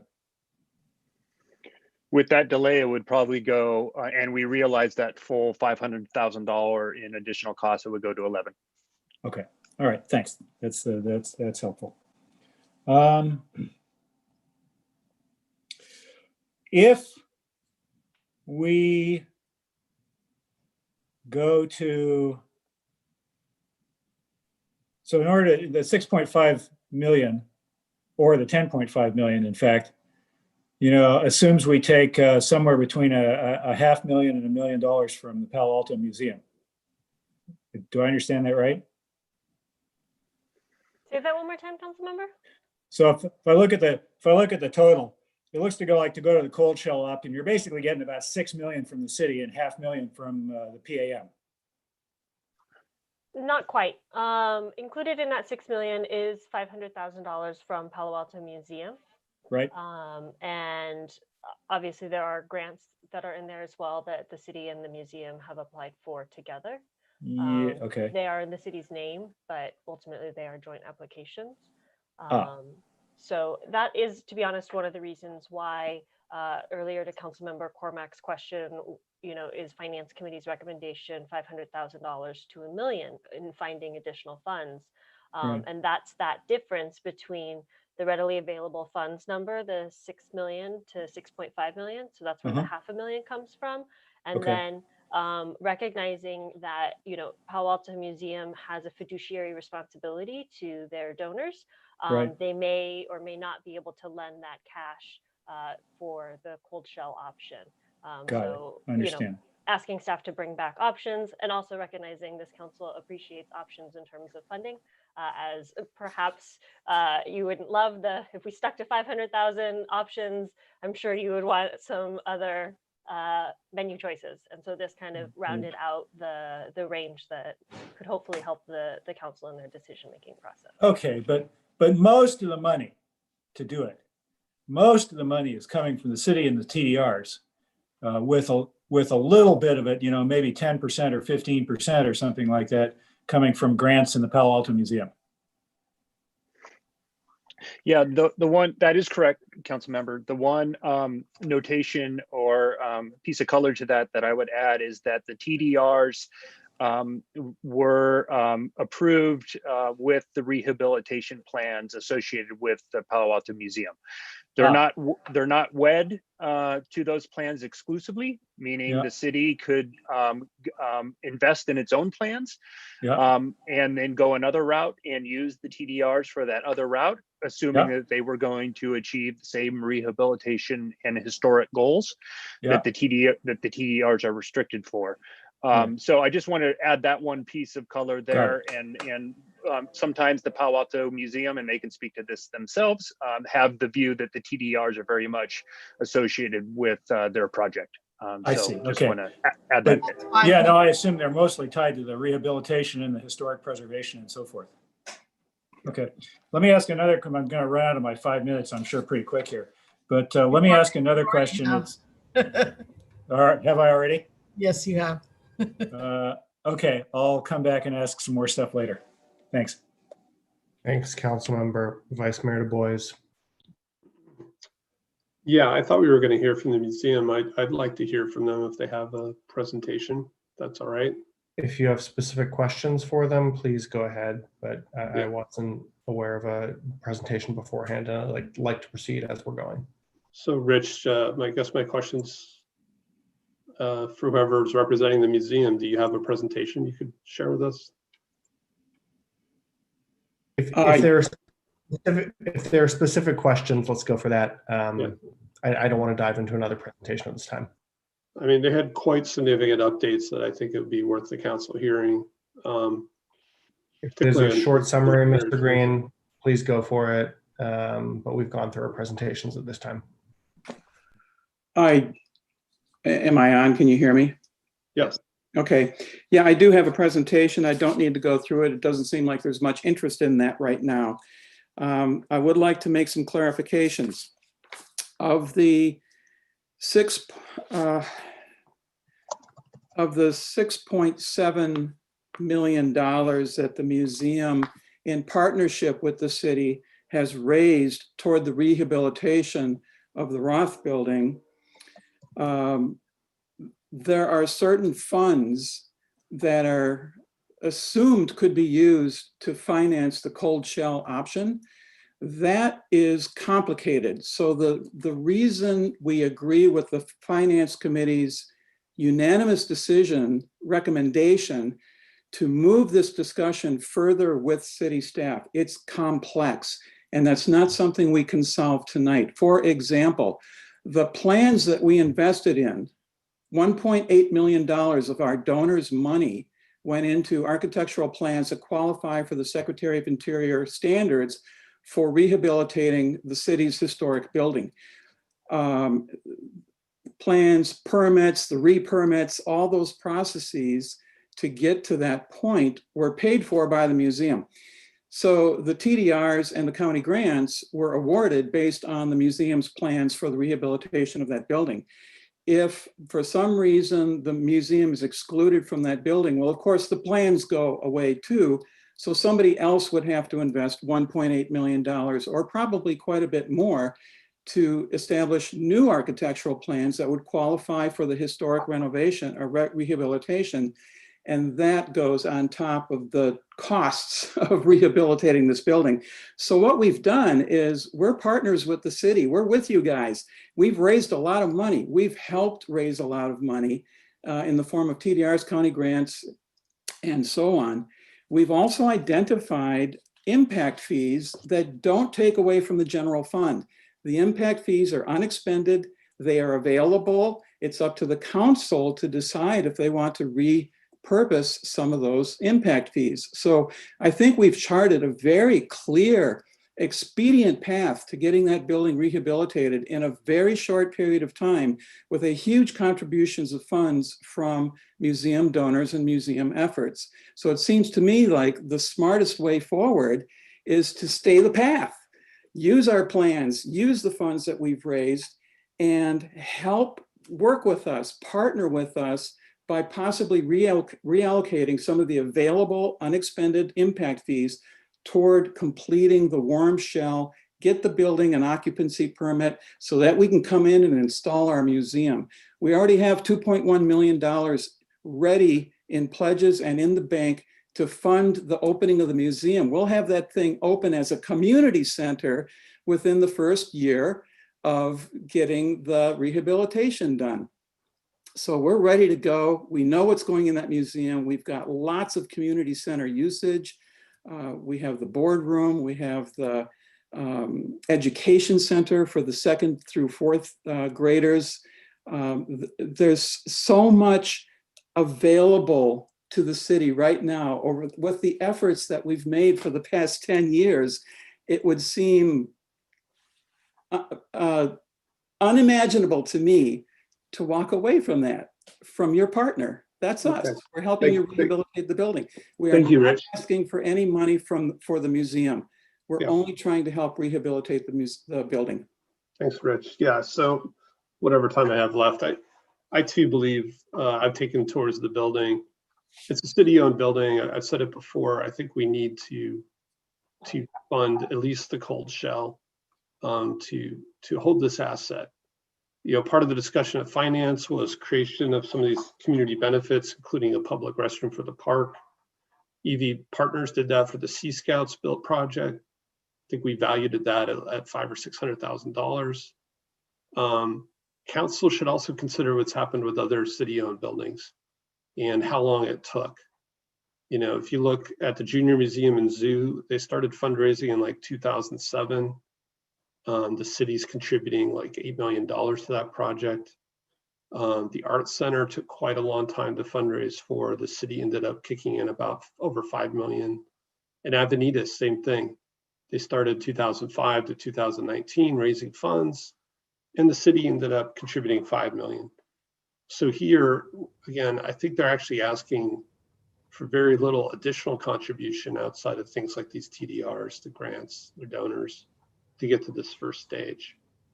The last thing is, I don't see him here tonight, but Vance Brown has been the construction company. I think they're pretty committed to reaching the target. And when we talk about a reserve fund, you know, I think Vance Brown has a great track record building public community projects like this. And, you know, I would trust them in terms of how much reserve they think they need. Thanks. 5 minutes. Nice timing. Okay, let's go to our next council member, Councilmember Koo, and then Nis, and then Tanaka. I'll just remind us all we're approaching 11 p.m., so we're almost an hour behind. Thank you. And if I might speak to Mr. Rich. So first, I just want to say, John and I, please accept our condolences for the passing of your mom. So I just have a question, Mr. Green. So, you know, I remember when I started on council back in 2017, I think there was a challenge that was put towards the museum in terms of coming up with, I think 1.7 or 1.8, I think it was 1.75 or 1.7. And then at the time also you had a lease, right, which came up. Can you tell me how much you exceeded the challenge of the 1.7, and then also how has the lack of a lease been harmful to the fundraising? Thank you for the questions. The challenge from the city, the carrot and stick, so to speak, was for us to raise $1.75 million within 1 year. That year was the year of 2018. We did that. We exceeded it, and we actually raised $1.82 million. The carrot for raising that money was to have our lease option renewed. That renewal never happened. We never did get our carrot. And did that have an impact on our ability to raise funds? You bet it did. It was a full stop.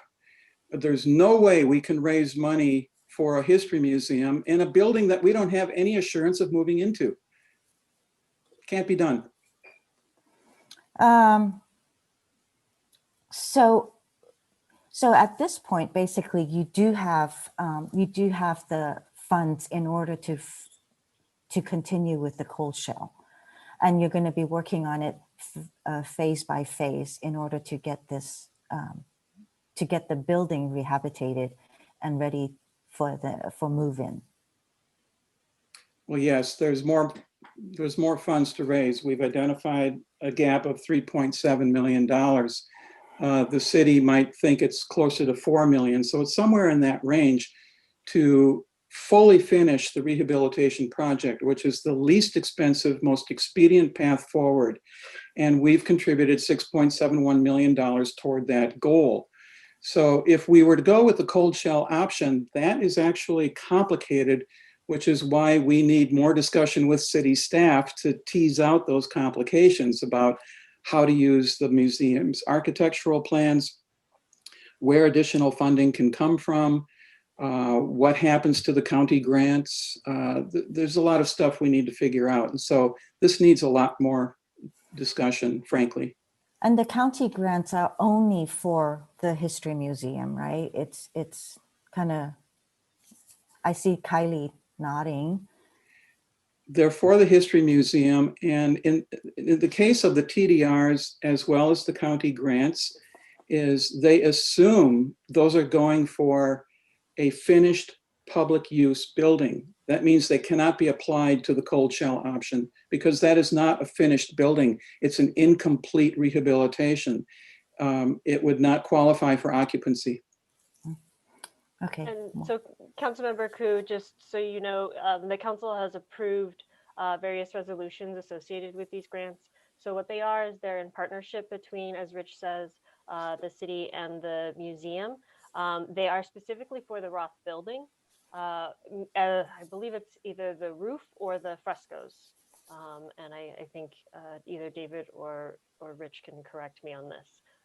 But so that's the intended use for them.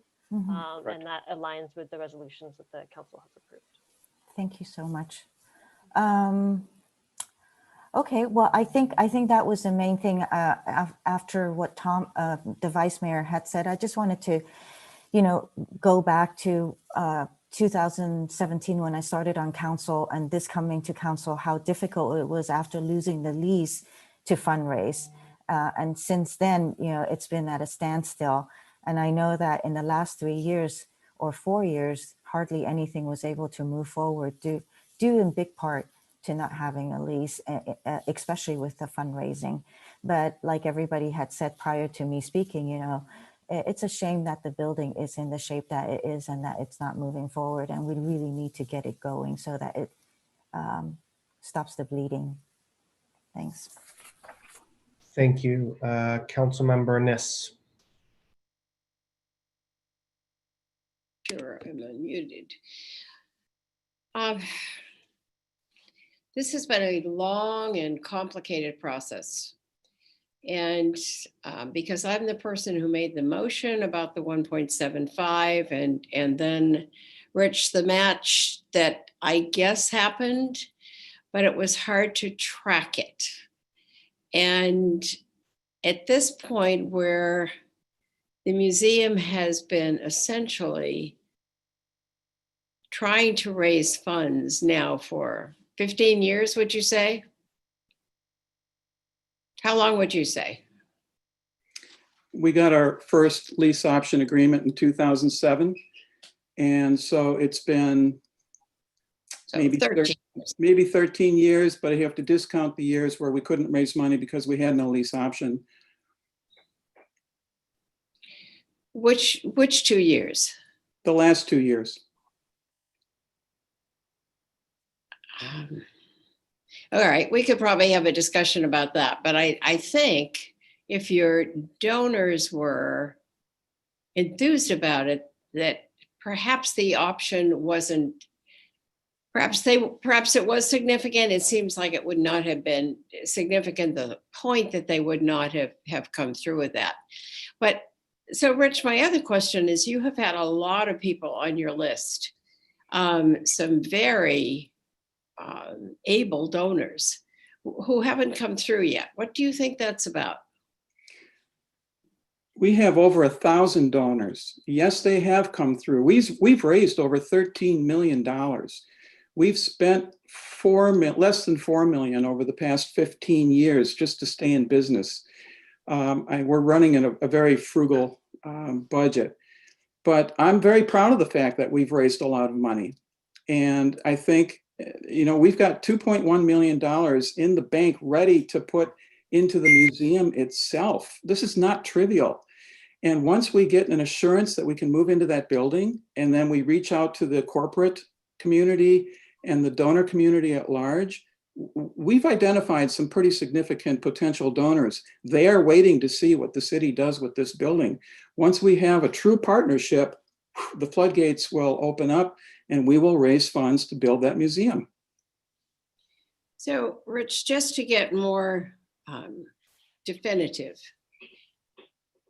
there's a cold shell, then there's a warm shell, which is 10 million, a little more.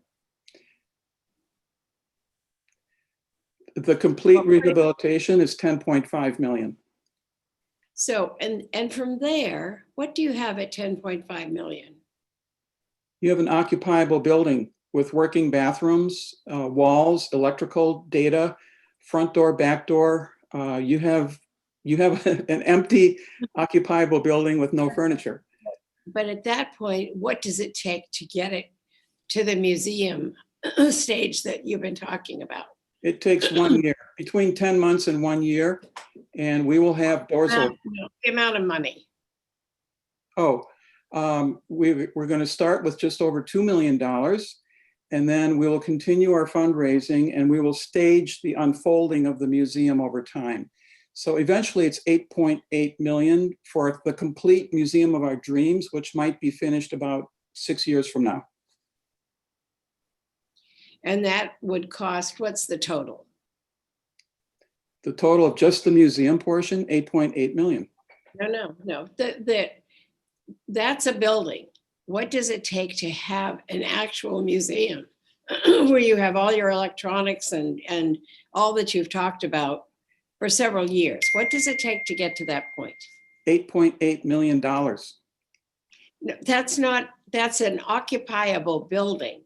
That's not your museum. You're misunderstanding me. To occupy the building is $10.5 million. That's called the rehabilitation. What I'm talking about is the funding of the museum after we have the occupancy permit. That's $8.8 million over a period of about 6 to 7 years. That's adding it on to 10.5. That's correct. So actually you're really in the $20 million range, correct? Oh, yes, it's a $20 million campaign. That's the number I needed. That's the number I needed. Okay, I'll let somebody else continue on. Thank you.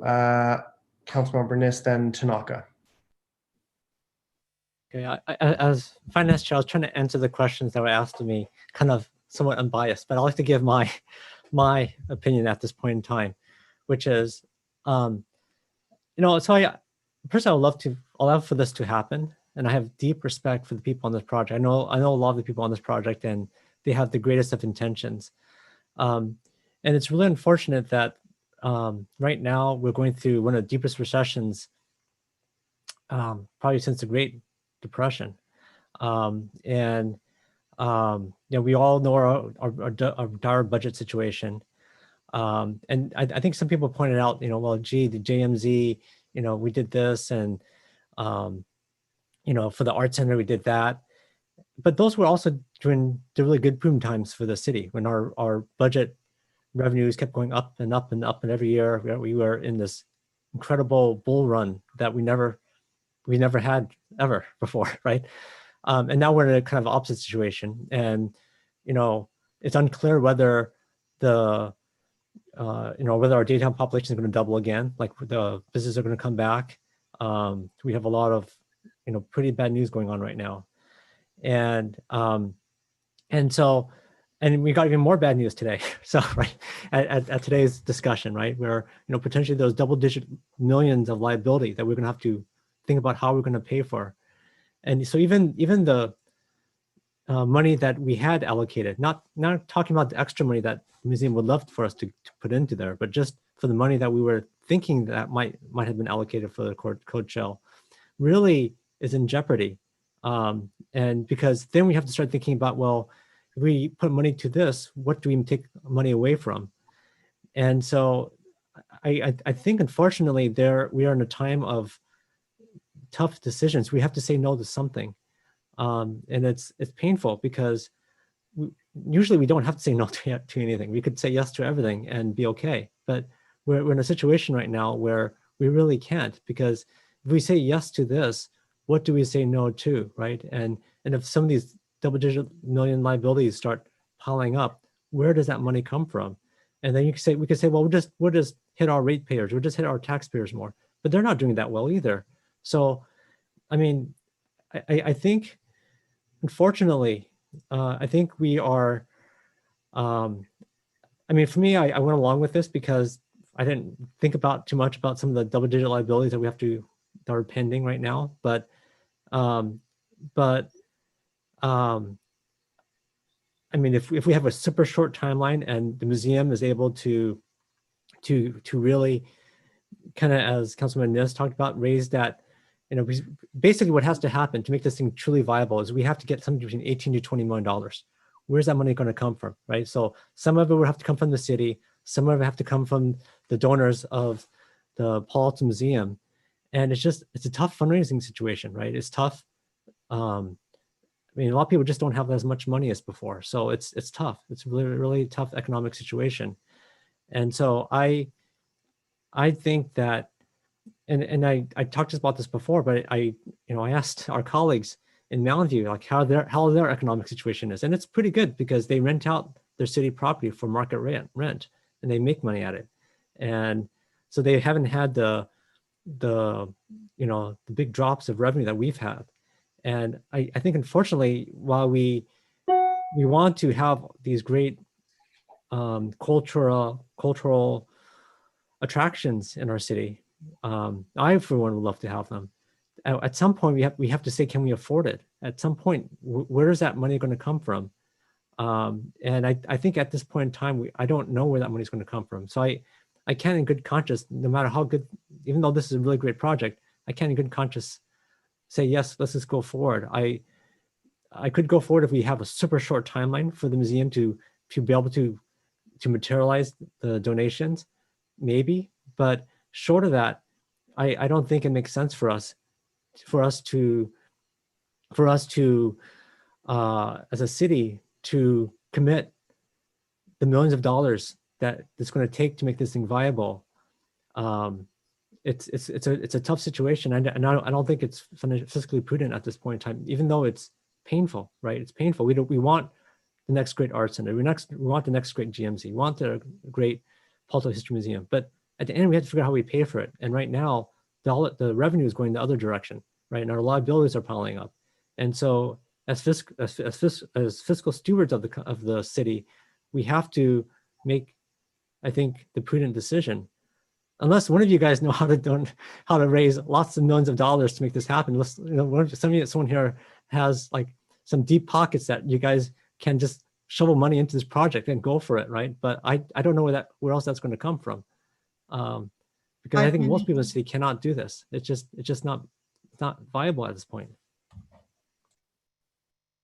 Thanks, Councilmember Tanaka. I see a number of hands, but just want to get a couple words in before I turn it back to you all. So I'm completely agreed with Councilmember Tanaka that while this is a laudable and unimpeachable project, is it prudent to do right now? And this is more of a want than it is a need. And we're not in the year of wants, we're in the year of needs, and we need to fund the services we have to provide, not the want to haves. Mr. Green, just one or two questions. You mentioned a couple figures. I may have the exact numbers wrong. You said the organization has raised 14 million. Is that correct? 13. 13 over the years. Okay. And you have 2.1 million in the bank. No, we have more than that. How much in the bank?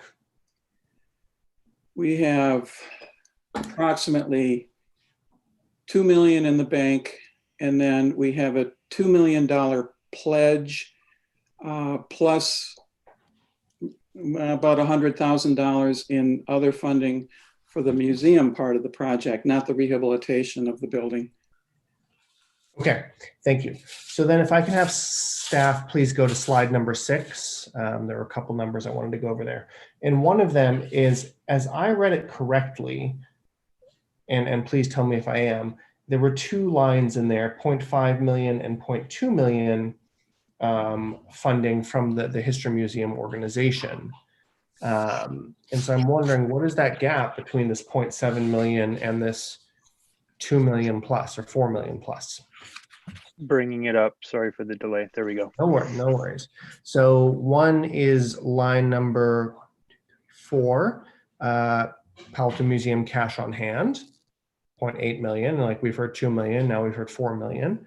And the others, there's 0.2 million of the pledges, 0.2 to 0.5. So even if we're fairly liberal in this, 0.5 plus 0.5, that's 1 million from Palo Museum pledges and cash on hand. If the museum has 2 million in the bank and 2 million in pledges, what's the gap there? Right? Are we all interested in this same thing? We've allocated every dime that we can to the rehabilitation project. Other funds are restricted to the museum itself, assuming that the building's been fixed. Okay, thank you. Which actually kind of gets to my main thesis around this thing. I think the History Museum is a good thing. I would love to see it happen. I think for the past 20 years, both the city and the museum have dithered and really gone off the trail. And the city, frankly, should have rehabilitated the place and rented it out, or it should have sold it to the museum at the outset. And we've been trying to kind of have, our butts in 2 different saddles. And I really don't think that works. So I think that is a fatal flaw in this deal we have right now. A couple questions on this slide as well. TDR proceeds, and 1 million from the general fund. So 3.9 million of TDRs. What else could we use those TDRs for? Others can chime in as well, but I think these TDRs are sold for the purpose of rehabilitating a historic building. And if sorry, I wasn't seeing if I was seeing signs that I was on mute, so pardon me. I think I'm good. So it would have to go to another qualifying rehabilitation project. So I'll leave it at that unless any others have something to add. And do we have other qualifying historical projects for this? There is not any that I'm aware of that are currently slated. That would be something that would need to be identified. Okay. And then moving down the line, we see additional city impact fees, $0.6 million. What does that mean? Can you explain that to our members of the public? Right. To help better explain this, I will also I won't bring it up on the screen, but I'll point you to your packet. And on page 11 of the staff report 11611, which is the staff report that I think is attachment A in your packet, page 11 there shows you is a table that shows a breakdown of the different impact fees. The large share of impact fees, as we indicate on this table, are already allocated or committed to city projects in their respective category of impact fee. What we show on that first line, additional city impact fees, 0.6 million, is what we currently think is what's available in unallocated impact fees. So if you were to look on page 11, it's not on your screen, apologize for that, but there's about 1.1 available in 100,000 available, we think, in the community center impact fee bucket, another 200,000 in the library impact fee bucket, and then in the parks impact fee bucket, we've identified about 300,000. So that totals about 600,000 of impact fees that aren't currently allocated to other projects. But the lion's share of those other line items of impact fees are allocated. Okay, thank you. And is the Palo Alto History Museum, do we charge new projects in Palo Alto an impact fee to fund the museum? No, I don't believe there's any impact fee for museums. Thank you. So what I'll suggest here is that while the project is laudable, this really seems like an end run around a financial process where we are looking at impact fees for a whole range of community services, from parks, community service buildings, libraries, etc., to fund a museum. And you know what? If I knew we could have done this on council, I would have done it years ago, where I would have said, like, gosh, I love bike lanes and dog parks. Let's use the impact fees to fund those. And I find this entirely inappropriate. So that gives me serious pause. And I'll even point us to the next line there. Additional city impact fees requiring defunding planned projects. That means that many other things in Palo Alto that folks love are going to be defunded to fund this. Is that correct? That would be what would be needed. That is correct. Okay. I don't think our community is aware of this, of 2.5 million from whether it's, Rinconada, library automated material handling, or any number of other projects are being shifted away from their original uses towards this history museum project. I think council needs to think long and hard about that. Assistant City Manager, I see you popping up on my screen, so I know my 5 minutes are up. Okay. Those are most of my comments for the moment. I see a number of hands. I'll open it up for motions. I do have a couple of you in the queue. Councilmember Koo, Phil Seth, then Cormac. So I just wanted to ask, when the Junior Museum and Zoo and the Art Center and Avenidas, they all had leases when they were being vetted to, did they all have leases when they were going through the building and fundraising, etc.?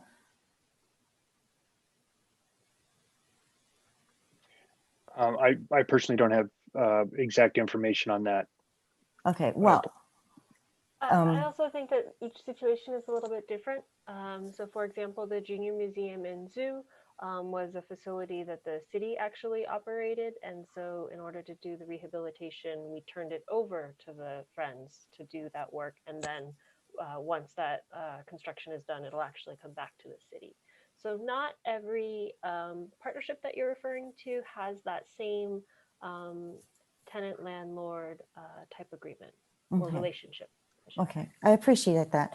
Yeah, I mean, the thing is, it just seems like, without that lease, you kind of cut off their legs in having the ability to do any of the funding. Then I wanted to ask, some of these defunding from that slide 6 that the mayor was talking about in terms of things that Palo Altans love. Can you bring that slide up again? I believe one was the library's automatic book handling machine. Yes, I'll bring that right up. Yeah, thank you. I think that just kind of, I don't know if Palo Altans will even have any use of that except for the librarians, which might increase efficiency and kind of bringing back putting material handling, the library automated material handling, and then the Recanata Park improvements per the approved park master plan. I wonder what would that be? Thank you, Council Member Brad Eggleston, Public Works Director. Yeah, remind me, please. So part of this project is deferred maintenance that's been put off at the park for many years. If you've been out there, you would notice that asphalt pathways are kind of crumbling with cracks in them and uneven surface, and the adjacent fields kind of encroaching into the pathways. So those pathways are planned to be redone. Mm-hmm. And then parts of this are really come out of the JMZ project, and were planned kind of as part of the city's work that would contribute to the overall project. So for instance, the connections to the Girl Scout house and JMZ and the park are incomplete, and the work in that area to connect those things is meant to be done by this project. There are also two playgrounds out there that are at the past their useful lives. So similar to many parks projects that we do in the capital program, this project would replace those playgrounds. And it also is going to relocate them into one area to make it more convenient for the users. Okay, so there's some improvement key plan. things. So there's some things over there. Now, how about the Stanford University Medical? Is there a fund in there too? Oh yeah, there is. So potentially that money, what would that be defunding?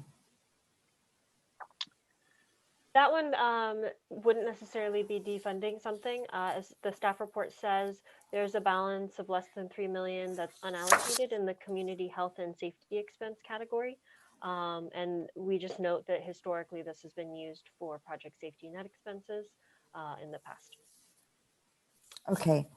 Well, I really think, that this whole project has been constantly been, I don't know what the word would be. I said earlier, cut off by the by the knees, but I would almost say it's been sabotaged a lot along the way, especially in the last 2 to 3 years. And, they could potentially have made, you know what, as a matter of fact, I also remember that when the challenge was put forward in order to generate that 1.7, fundraise that 1.7, council also had at that point had a fundraising committee, and I think that involved council member Nis, involved I think then the Mayor Scharf, as well as council member Holman back then. And I don't know whatever came of that fundraising committee. At least I didn't hear anything from it. But in all fairness, for all the other city projects that benefits the city, the JMZ, the Art Center, the Scout Center, I mean, it's time that we put more effort into this instead of doing another detour on it. So I would really hope that my colleagues would take seriously this project. This building is an amazing building. And, if it wasn't for our history from this town, there would be very little to move forward. So I would really hope my colleagues would just move this forward so that we can put this building back to its glorious shape that it was, and also to further our historic resources here in town. There's going to be a library archive in there that is substantial. It will have all the right cooling systems, and it's not going to be sitting at Cubberley where potentially the classroom could damage all the documentation that we have collected throughout these years. There's going to be, like Councilmember Vice Mayor Du Bois said, there's going to be the bathroom that's going to be available for the park users. There's community space. There's so much potential in this. We just need to stop delaying on this. It's 5 minutes. Thank you, Councilmember Fulseth. Yeah, I got a couple more questions, but maybe I'll try to move forward a little faster. So I find myself resonating quite a bit with a lot of comments made by Councilmember Tanaka and Mayor Fine on this one. I think, when you look at these, you look at the constraints and the parameters. I mean, there's sort of a fairly clear, consistent picture there.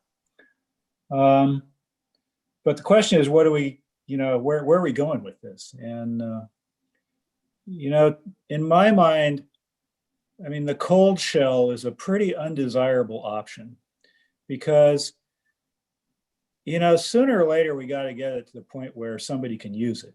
Okay, so we're going to have to get it eventually to a warm shell, unless we're going to sell the building to somebody, right? But if we're going to keep it, we're going to have to get it to a warm shell at some point or other. And if we put a minimal amount of, the very least we can put into it to stop it from deteriorating and then stop and then come back, a year later or 2 years later, we're going to end up wasting a bunch of money to do that. So it seems to me we ought to have some plan in mind of how we're going to get to a warm shell. Okay.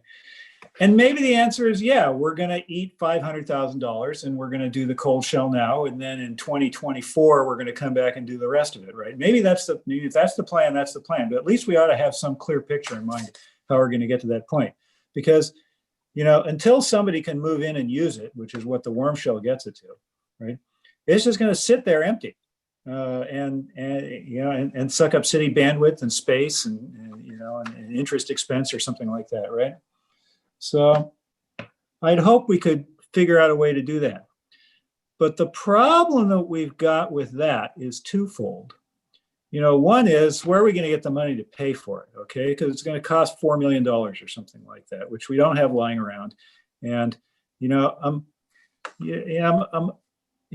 feels, I know that the museum folks, they're real enthusiastic, which they're supposed to be, right? But, this idea that, well, we got all this money and impact fees and stuff lying around just waiting to be used, that's clearly not true, okay? This stuff is committed, as everybody's pointed out. So we really don't have $4 million of free money lying around. So we got to figure out where that's going to come from just to get it into that shape. And then the other risk is, and some of you guys know more about this than I do because you've been looking at it longer, but it's hard for me to get a clear picture of how much money the museum actually has, right? I keep hearing all these different numbers. Well, looks like we got, $1 million here for this. Oh, well, we got $2 million in the bank, but we got another $2 million in pledges, right? Well, so, I wish I had a clear picture that I understood on that. Because the other risk is, if we do this and we make a big commitment to the museum, okay, and for whatever reason, they can't raise enough money to put a real museum in there, okay, then we're just going to have it sitting there. And, it's tough raising money in this climate, right? We're just going to have it sitting there. We're not going to be able to do anything with it because it's going to be tied up with the museum and there's not anything else we could do with it either, right? So it seems to me that we need a way to get to the cold shell, to the warm shell. And we need to have, some way to do other stuff with at least a large chunk of that building if the museum, for whatever reason, takes longer to come together than we all hope, right? So we need to be able to lease it out to either within the city, either within city services somehow. We sort of speculated when the development centers tagged to move into the police, police area of City Hall, right, for example. But we either need to be able to have some plan to lease out part of it to somebody else, or to lease it or to use it for the city staff, right? Or maybe it's nonprofits or something, but the economics of there are, are challenging. Although maybe some of the nonprofits from Cubberley could move into the Roth building and so forth. And then we got to go look at our commitment to the school district and so forth, right? But it seems to me that we need two things. It's a plan to get to a warm shell and a contingency plan, and how we're going to fund it, and a contingency plan for what happens if it takes longer for the museum to raise the kind of money that they want to raise. How are we going to be able to find uses for at least a big chunk of that building? Okay. And I did have a question for staff, and you may not off the top of your head, but I'm curious. Once the police department moves out of City Hall, it's going to take a certain amount of time and a certain amount of money to refurbish that section of the building before development services can move in. Do we know what that is? We've done some work on that in the past. I haven't looked at it recently. Off the top of my head, I think I'm remembering figures for rehabilitating that kind of in the $10 to $20 million range. Where's that going to come from? And with the likelihood that it would be a project that would probably take on the order of a year. Where's that going to come roughly from? That is not allocated yet. Council's job So to what? figure it out. Kind of like the Roth building rehab. It's not allocated yet. We have a little bit of funding set aside kind of to begin really the space planning efforts, and not even the true design project yet for that. Understand. Okay, so that'd be my preference is, I mean, if the only thing we can do is the cold shell or sell the building to somebody, maybe we need to delay on the cold shell, but I'd really encourage us to try to find a way to get to the warm shell, given the constraints of where are we going to get the money and what do we do if the museum doesn't meet its fundraising goals. Thanks. Thanks, council member. Next, I have council member Cormack, then Tanaka. I want to thank Councilmember Filseth for advancing us to the question that I have wanted to pose since my earlier round, which is, can we sell this building? Is it possible for us to sell this building? Yes. Okay. And what are is there more to say? Like, we talked about TDRs, we talked about what we've spent, we've talked about, but there's no restriction on us selling the building. No, we can sell the building. The details in terms of the TDR proceeds, obviously that will come into play. There are restrictions on those proceeds, whether they be used for the rehabilitation of a city facility or, the one that they were sold for. So in this instance, the Roth building, or they need to be used for another city building in the historic category or seismic hazard categories. So I wouldn't say it's not without analysis that would need to be done by staff, but of course, Okay. it is the council's choice to dispose of assets. I know one of my colleagues spoke saying she hoped that we wouldn't take a detour, but I think we need to have an off-ramp.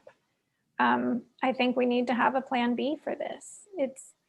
It's gone on for so long, and I think so many of us have spoken to saying we'd love to have it succeed, but we are in a completely different environment than we've been in the 23 years that I've lived here. I echo the mayor's comments that there's a difference between wants and needs. And I thank him for walking through the impact fees. It is not appropriate for us to reappropriate them from things that are currently being used to this environment, to this project. So when we get to motions, I think, there are probably a few other people who want to speak. I think in addition to what Councilmember Filseth said, I think, we should ask staff to explore the possibility of selling this building so that when we come back, we have real options in front of us, not options that have uncertainty, but options that have some more certainty. So that's what I'll be looking for. But since Councilmember Filseth just brought it up, there may be more questions that other people have.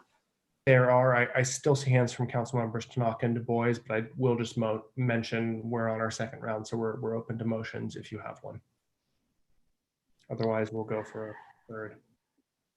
I wonder if Councilmember Phil Seth wants to restate the part that he had, and then we can tack this part on, because he had some pretty good wording there.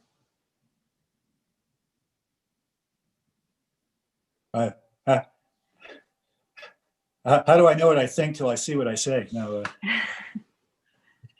Which part did you bite? I'll, let me noodle a bit, and I'll see if I can think of some language around emotion. And give me a few minutes. Okay, well, why don't I start with this, because I think we'll probably have a few things in there.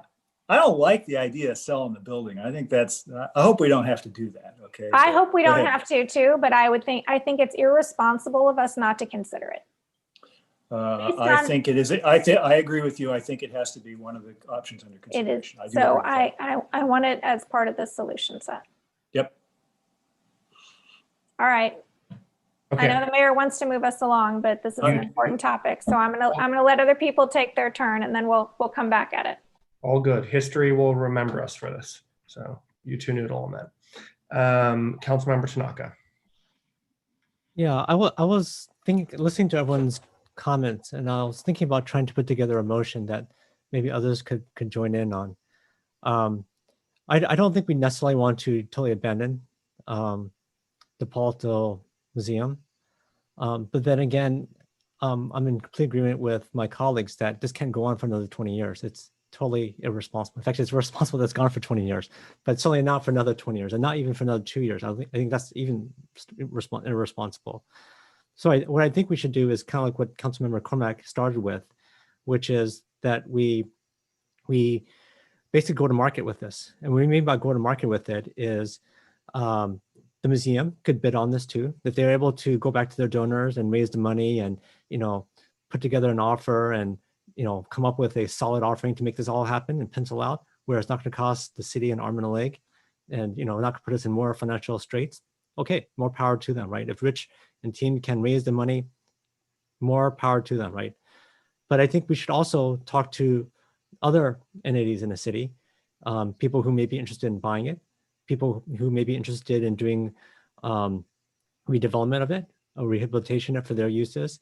And I think the city's real estate team should go out and basically get a feel of what the market is thinking and come back with different options from the city. And one option should be the Palo Museum puts together its proposal, right? Here's what it thinks it could do.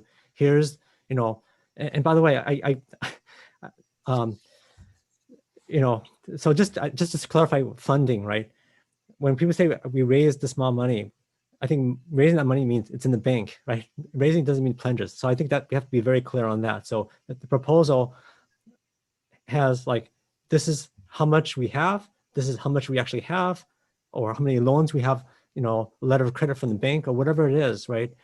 We have various proposals. And so I think what we should do is give the city staff 6 months to solicit essentially bids or proposals ranging from what Councilmember Cormack said, selling it, to a proposal from the Palo Alto History Museum, to someone who just wants to lease it out and do a land lease and redevelop the building, maybe perhaps using the TDRs for some other use, to if the city has its own potential uses, like maybe having development center there, great, okay. So we have a menu of options that we could look at, and then see what makes the best sense given our financial situation.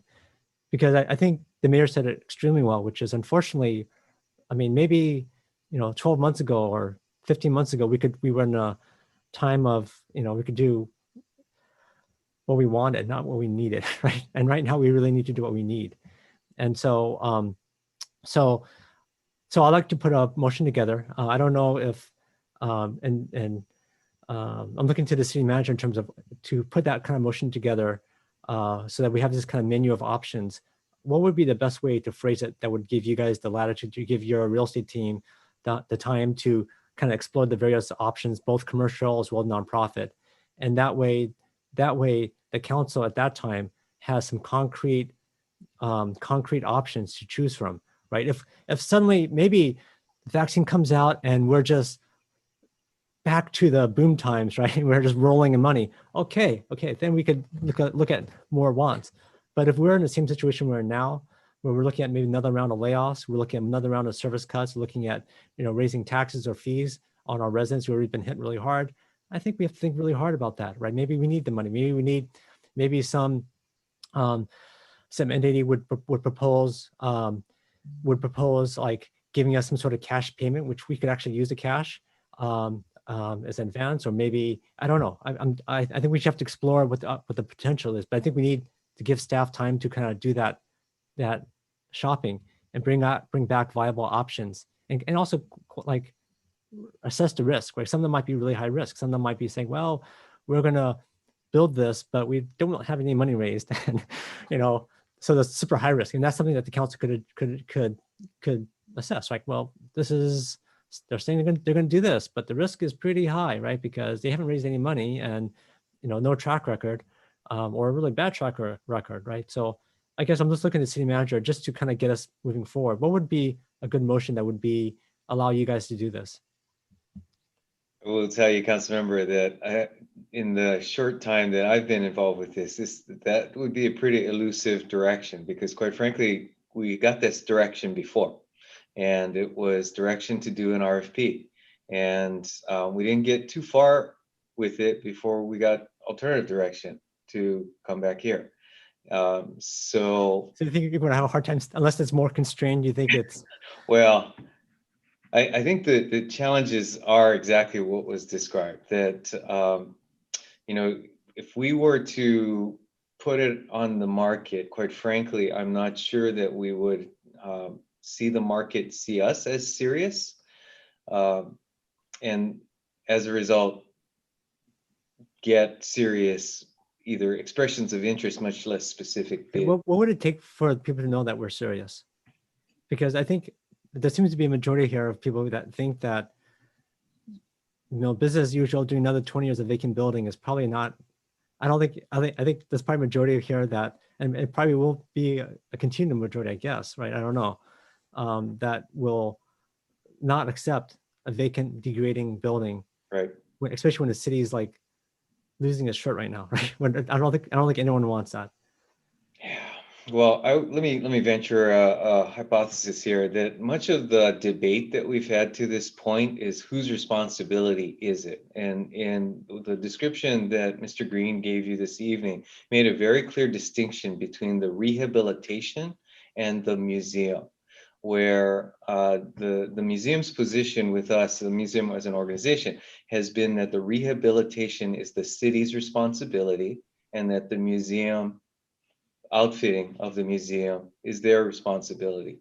And I do think that that's a fundamental issue, that if the council agreed that again, and it may come down to a question of how you define rehabilitation, they've defined it at this $10.5 million scope.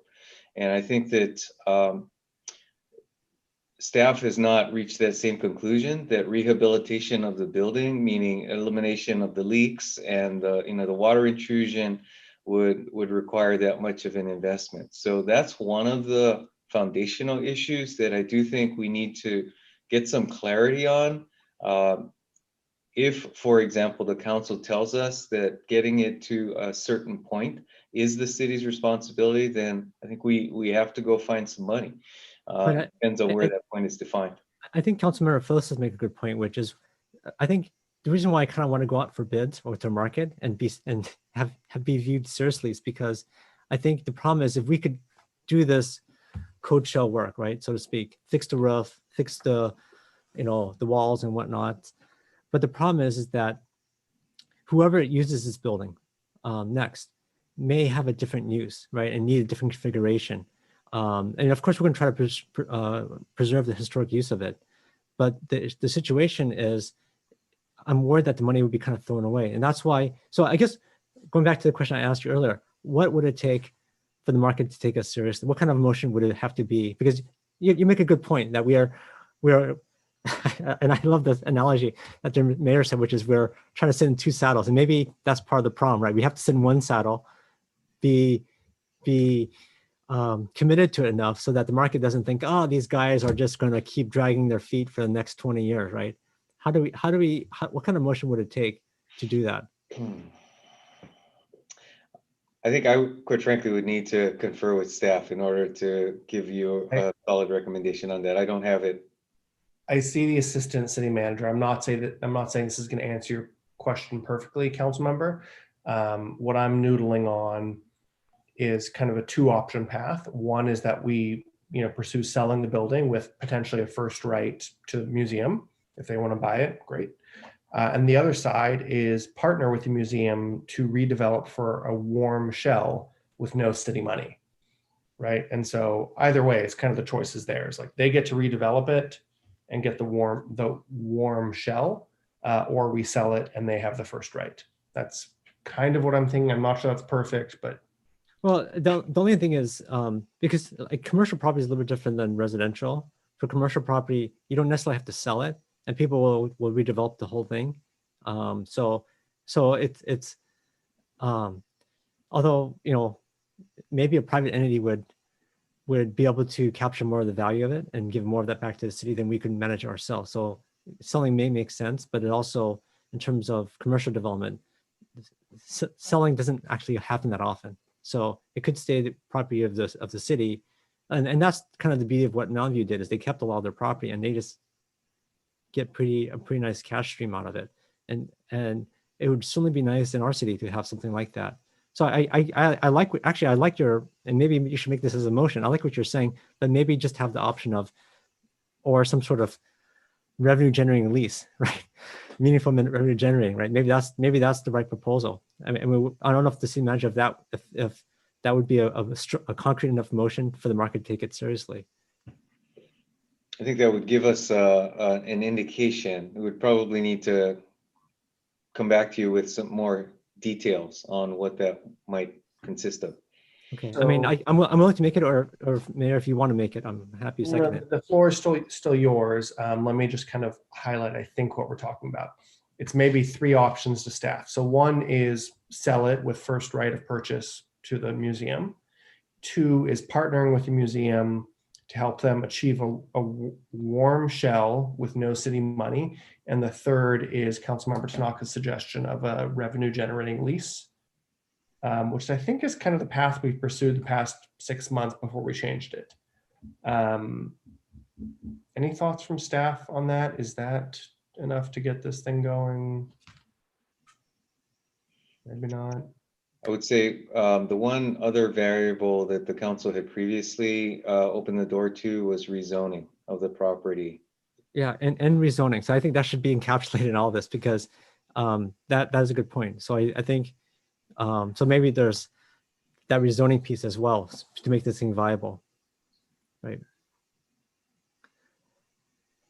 Is there a motion out there somewhere? Okay, so let's make a motion. Okay, so I don't know if Jessica, you caught what Adrian said. Maybe we could put that down. Oh, you're beating us to the punch here. Look at that.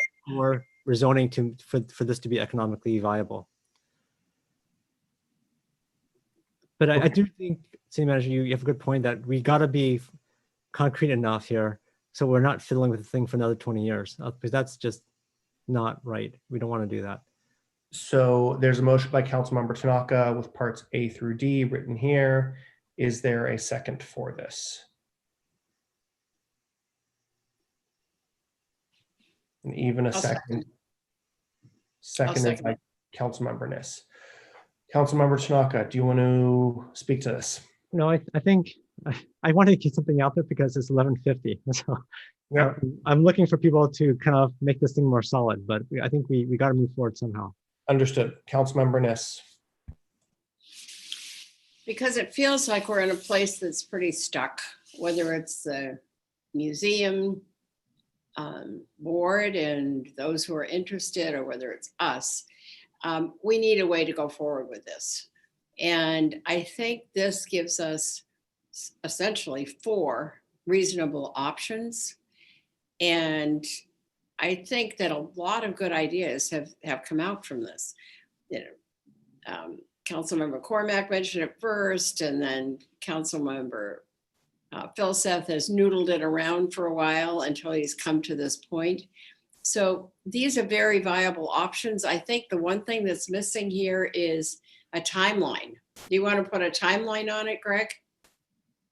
Actually, I was thinking of the same thing when I was looking at this. So I think we should do this in 6 months, because I think we can't do, like, it can't be a 2-year thing. It's got to be, we gotta make some decisions, and it's hard because it's painful, unfortunately. But I think we have to make a decision. And I would agree. I would agree. It needs. I don't know if it's 6 months. Let's put 6 months down. Okay. But I think it needs that for an impetus to really get it out there in the market. But as everyone has said tonight so well, we're in terrible times. We've still got a raging pandemic. We have an economic situation that looks about as bleak as one has looked in a long time. And we don't have a really clear avenue for dealing with this as yet. So I think this is a good way to start what I hope will be a reasonable way for us to get to where we need to be with that building. Okay. Thank you. Vice Mayor Du Bois, Councilmember Phil Seth, and if you want to speak to this motion, please hit your hands. I'll note we're 8 minutes shy of midnight. We have one more item. I was joking with my family, you know, they said like, oh, it's your last meeting, it'll end early. And I said, no way. Here we go. I thought we'd end early. Just reacting to comments I've heard throughout the night here. So I think Mayor Fine, when you commented, you were looking at the total warm shell costs. You know, finance did recommend the cold shell. I admit it's not a perfect option, but that was the 6.5 million, not the 10 million. And the cold shell does preserve the historic building. It uses these TDRs for the purpose that they're meant to follow, which again, we have to follow the state of California historic standards, which I believe means limited change to the building envelope. And we end up with the benefit of stopping the deterioration of this. You know, the city, we own the building, keep saying that. So how much of the warm shell somebody else is responsible for is a big question. If we're not going to sell it, you know, I feel like we're very close on the funding for the cold shell. We should really consider that option. So we have the issue of the time and the health of the building. And, you know, and so the question is really, how do we save this historic asset, right? You know, I kind of see us approaching this in phases, and I saw the cold shells kind of phase 1. We need to remember that this is a building on a park. It has limited parking that's available on weekends and nights. And so some of these options, I'm just not really sure are going to be feasible options. And again, the total cost of restarting from scratch is going to be a lot higher than what we're looking at tonight. I thought page 11 laid things out pretty well in terms of the public benefits and the relation to the impact fees and the unassigned impact fees to get to the cold shell. And this came from staff, it came from the museum staff and our staff working together, and our staff only listed things that are eligible according to our impact fee rules. So the park fees would go for the public bathroom, which is available to the park. The community fees would be used for the community center room. And again, if we had heard the presentation, those are the kinds of things that have been added in terms of the approach. And then the library impact fees, the unallocated portion of those would have been for the city-owned archives, which again is an eligible use. So again, as we move on to these options, again, the permits are pulled, reputable contractors ready to start. And you know, the museum is looking at leasing part of the space while they grow the exhibits. The city has leasing needs. You know, we're looking at timing of our public safety building and the development center. So it seemed like if we started on the cold shell, you know, now, the development staff could potentially move into this building in a couple of years once the police moved out, and then we could rehabilitate City Hall. So, and the last one I'd like to say is just generally, I'm not in favor of selling city land. I think over the years, we've seen how precious those assets are. They're not easily replaced. And so when I look at this motion, you know, again, a big chunk of this money has been generated by the museum and the city working together. And so when I look at Part B, are we saying no additional city money? Are we removing the TDRs from them? The county grants, you know, can we clarify that one? And again, when we talk about rezoning, I'm not really sure, you know, again, how that's going to work. It's right smack adjacent to the park, and there's not a lot of, again, parking opportunities. So I guess I'd make that question formally to the makers here. Could we clarify on B exactly what we're saying when we say no city money for this city-owned building? So, Yeah. So go ahead. yeah, go ahead. But Adrian, that was your particular suggestion. So did you want with no additional city money? Or So did you? I think additional is probably a fair clarification. Look, absolutely. I think this includes accepting county grants for the historic aspect. I think some of the additional TDR money, maybe not. That's my interpretation. If it needs to be specified, we can do that. I'm not sure I yet hear majority support for this motion though, so don't want to get too much down a rabbit hole. Right, I'm done. Thanks. Thank you. I think I had Councilmember Philseth next. Okay, thank you. So let me see if I can suggest some rephrasing of bullet C, right, and see if that works. Which is the option C would be to find our best option to achieve a warm shell with city funding, and then a little sub bullet under that. Sub bullet under that. Assume we keep, say, half the space for city purposes, at least initially. And funding, and then funding, and then a next sub bullet under that. Funding options could include revenue generating lease, nonprofits, or direct city use. And so I'm thinking that's where Greg was going with the revenue generating lease, except, you know, you can't lease it out right now, okay, because it's not in the shape you can do that. And so this would be to get it into a shape where you could do that as an option. I think this is almost more combining B and C in a way that puts some parameters on it, which may be appealing to the city council community.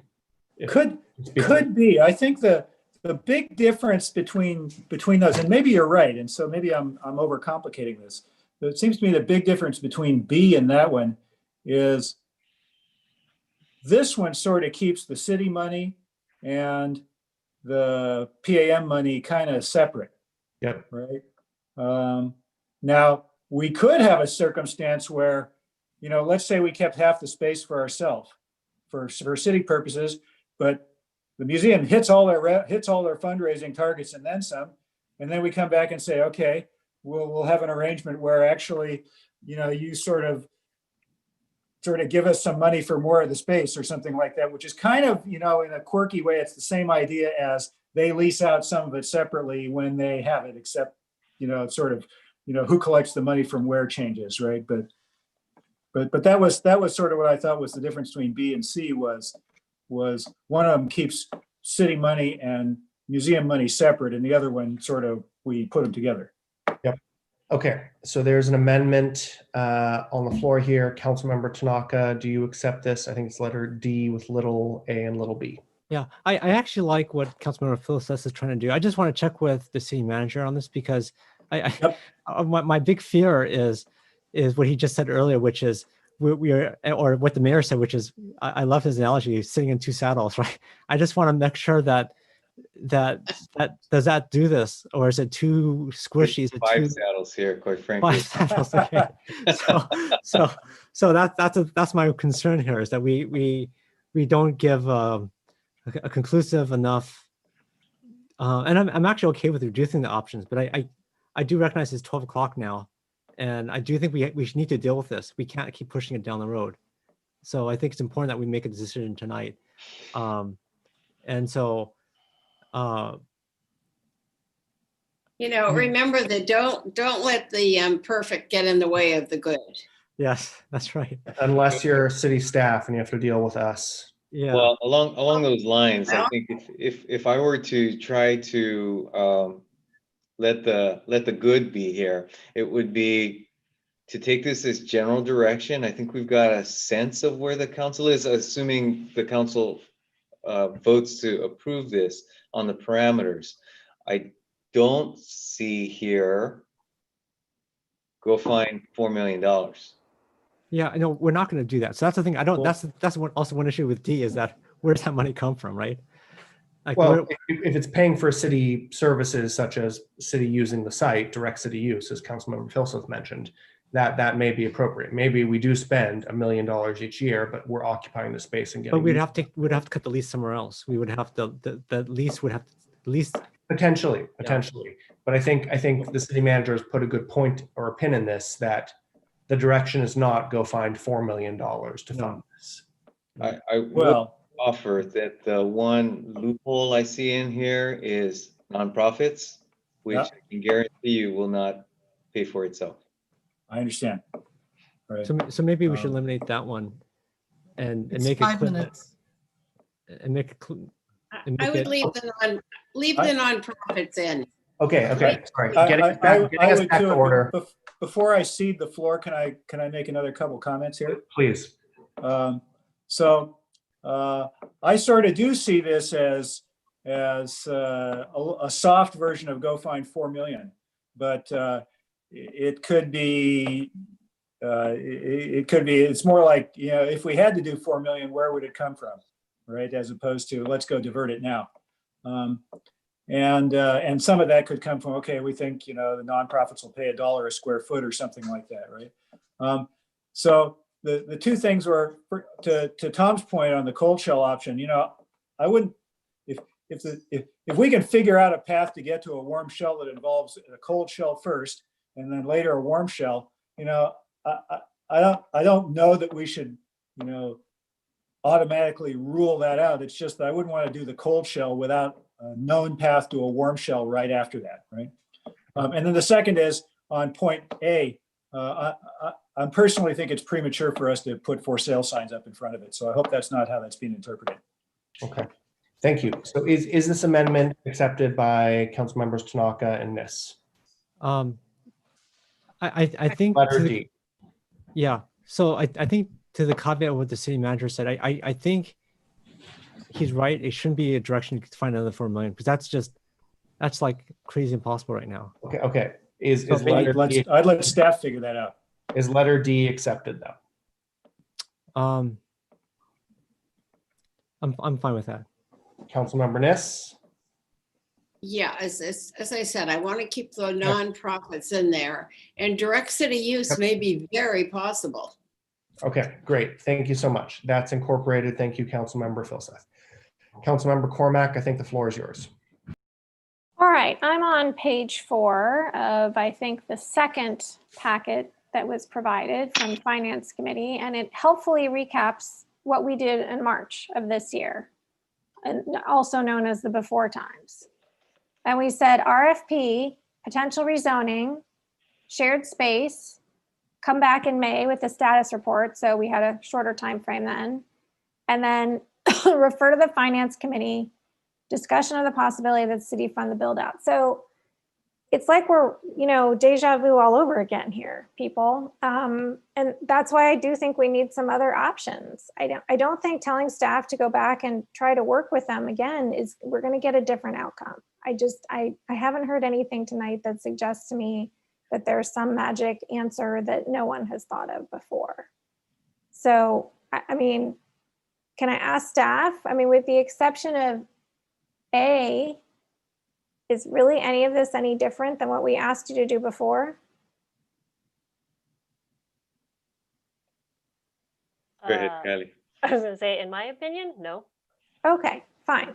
So we, in the before times, thought that we might be able to throw some more money at this. But now we're in a new time. And so I don't really see that B through F is that different, except we're giving staff more time in F. And I'm not saying I want to sell the building. I'm saying I don't think we can, the city, we cannot afford to rehabilitate it at this time, based on the information that I have. And it's possible the rest of you think they're differently, but based on the information I have, having gone through our budget earlier this year, I don't think we can afford to rehabilitate this building. So happy to support the motion, but it's really not that different from where we were. Mayor, can I say something? Sure, Councilmember Schnall. I mean, I'm actually okay with jettisoning like some of these items, but I don't know if there's enough votes for it. So if there are, we could do that. It'd be more definitive for staff, but I just don't know if there's enough votes, right? If there are, I'm okay with that. I mean, I'm hearing some of my colleagues' frustrations around pursuing some of the same issues, and as the city manager put forth, sitting on 5 saddles. So if the clerk could please clear the board, and then please hit your hands if you have other comments on this. I think we may have majority for this motion, but it doesn't sound like many of us are happy with it. Okay, please hit your hand if you'd like to.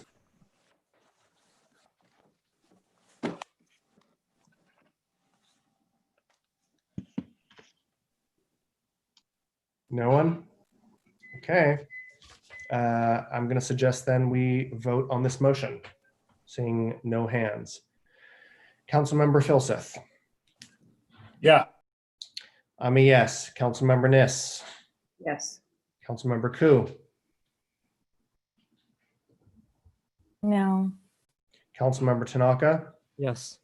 Councilmember Cormack. Yes. Vice Mayor Du Bois. No. Okay, that passes on a 5-2 vote with Vice Mayor Du Bois and Councilmember Koo dissenting. Thank you, everyone.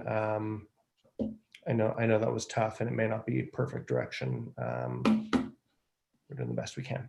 Okay, I'm going to suggest just a few minutes before we move on to our next thing. I know we've all been here, and I can see staff, you all fading.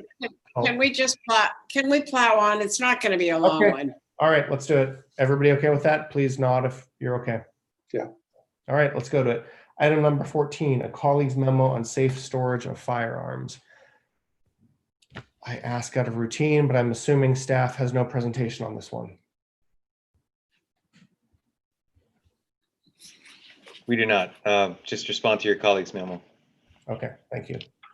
Councilmember Cormack, do you want to kick us off and I'll provide some comments? Or I'd be happy to. Thank you very much, Mayor Fine. I just checked my calendar, and it was 1 year ago today that Councilmember Koo and I were at the gun violence vigil at Lytton Plaza. I think we were the two there. I apologize if there was someone else there and I'm not remembering it. Many of us I know have spoken with members of Moms Demand Action and other gun safety groups and the League of Women Voters. And it's clear that we can prevent tragic death by firearms. This is a public health necessity. It's not a Second Amendment debate, as one of our former mayors shared with me and the mayor earlier today. One comment that came up in the emails that I reviewed was about the role of the schools in this. And I think that when we get to the motion, we could, actually, we don't even need it in the motion, but I would just suggest that the city school liaison committee discuss the helpful educational suggestions that we received from one member of the public. These are really common sense things. And I look forward to the discussion and us joining the many other communities who've already implemented this. Thank you, Councilmember Cormack. So I just want to thank Councilmember Cormack and then also staff for helping getting this on the agenda. I know it's our last meeting when we traditionally don't have colleagues' memos. This one has been on my mind for quite a long time, just having seen some of the progress in the East Bay, San Mateo County around some of these issues. And even though we've dealt with a lot of emergent issues in 2020, I don't know, every month or two, I see an article about, oh, you know, gun sales are reaching records in 2020, and many of them are to first-time buyers. And so I think there's actually an increased need for this in our current community. There's a really low threshold to compliance in terms of keeping firearms safely stored in homes to prevent theft, injury, or tragedies. And frankly, I think we can save potentially a few lives with this. And it's a really low cost, easy compliance measure that I think most Palo Altans would agree is common sense and most are probably following. But even if we get a little bit of word out about how important this could be, I think that's a benefit to our community and to our children. So that's really what this is about. I'm going to ask, maybe we go to members of the public and then back to council for discussion and motions. Members of the public that wish to speak on this item, the colleagues memo on safe firearm storage, please raise your hand or dial *9. Our first member is Stacy Ashland, to be followed by Rebecca Eisenberg and then Kelly Traver. Stacy, go ahead. Hi, thank you, council members and city staff. My name is Stacy Ashland, and tonight is the 8th anniversary of the shooting at Sandy Hook in Newtown, Connecticut. I'd like to read a letter on behalf of the League of Women Voters of Palo Alto. I am the co-chair, one of the co-chairs of the Responsible Gun Owners Committee of the Palo Alto League. Our letter states, the League of Women Voters of Palo Alto strongly supports a city ordinance requiring safe storage of firearms in the home. According to public health researchers, unlocked firearms in the home present an overwhelming public health danger. We have millions of children and teens living in homes with loaded and unlocked guns. The risks of suicide, particularly among children and teens, are significantly higher in homes where a firearm is kept loaded and or unlocked. 70% of shooting deaths involving children could have been prevented if the firearm had been locked and unloaded. In 2013, more preschoolers were shot to death, 82, than police officers, 27, according to the CDC and FBI. In California, between 2004 and 2014, 114 children and teenagers were unintentionally killed and approximately 500 committed suicide with firearms. Jurisdictions that have already passed residential firearm storage ordinances include Belvedere, Moraga, Morgan Hill, Oakland, Orinda, Palm Springs, Redwood City, Saratoga, Sunnyvale, and Tiburon. We really appreciate your attention to this, and a city ordinance is needed because current state law is too limited, requiring only that a person who keeps a firearm in a residence take reasonable steps to prevent minors from access. The League believes this should be strengthened to require a person in residence to store it in a lockbox or disable it with a locking device when the person is not carrying the firearm. Thank you very much. Thank you. Our next speaker is Rebecca Eisenberg, to be followed by Kelly Traver. Rebecca, go ahead. I have great gratitude to Mayor Fine and to Council Member Allison Cormack for taking the time to propose this extremely important, well-tailored, narrow, yet still what promises to be successful and helpful proposal to protect our community, both children and adults. I'm very grateful to Stacy Ashland for repeating all of the statistics, and also the colleagues memo also had good statistics. On a personal level, I have both a 17-year-old and a 15-year-old in my home with me, and unfortunately, both of my children have friends who have been impacted by gun issues in their homes. And for all of us who have children, the truth is that we might be very responsible, but our kids can go to their friends' homes, and as many as a third of the homes in our community own guns. And it's just too easy to make the unconscious and, accidental error of not storing guns safely. And this is avoidable harm. And this is extremely important.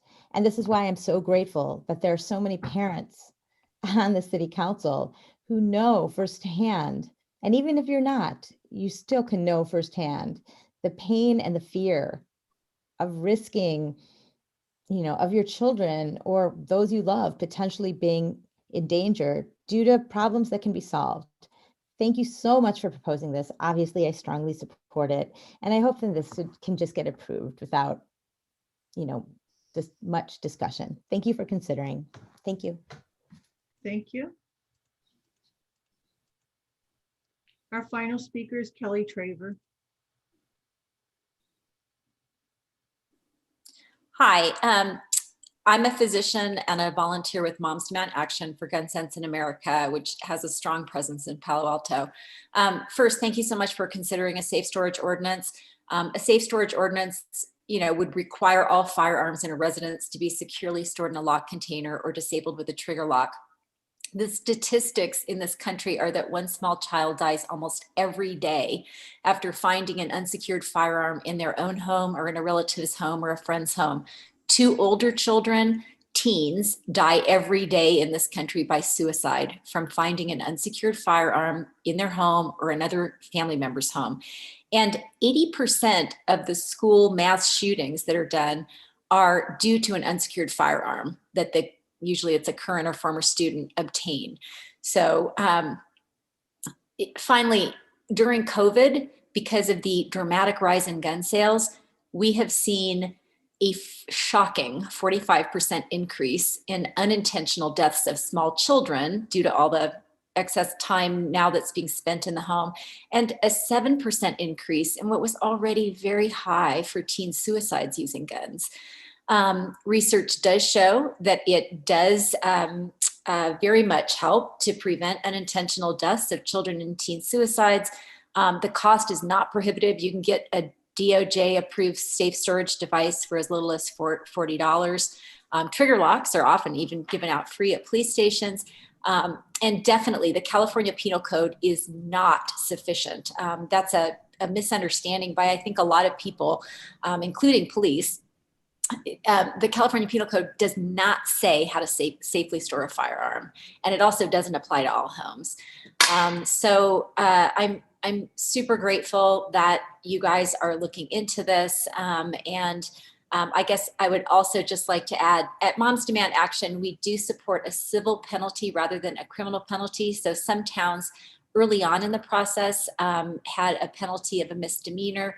Moms Demand Action supports more of a fine or community service because we feel people of color may be disproportionately affected by this law.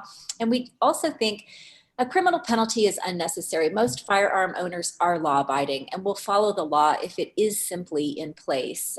So, like the seatbelt law, that really just changed the culture. People now pretty much all do it. So anyway, that would be our hope, that it would be a civil penalty rather than a criminal penalty. And again, just thank you so much for looking into this and considering it. Thank you. Mayor, that was our final speaker.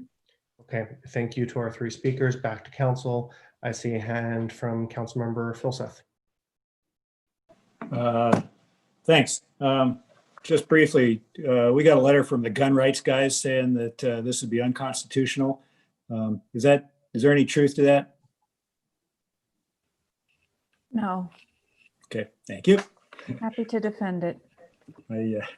Given our all sensitivity with ordinances that, people allege might be unconstitutional right now and so forth. Okay.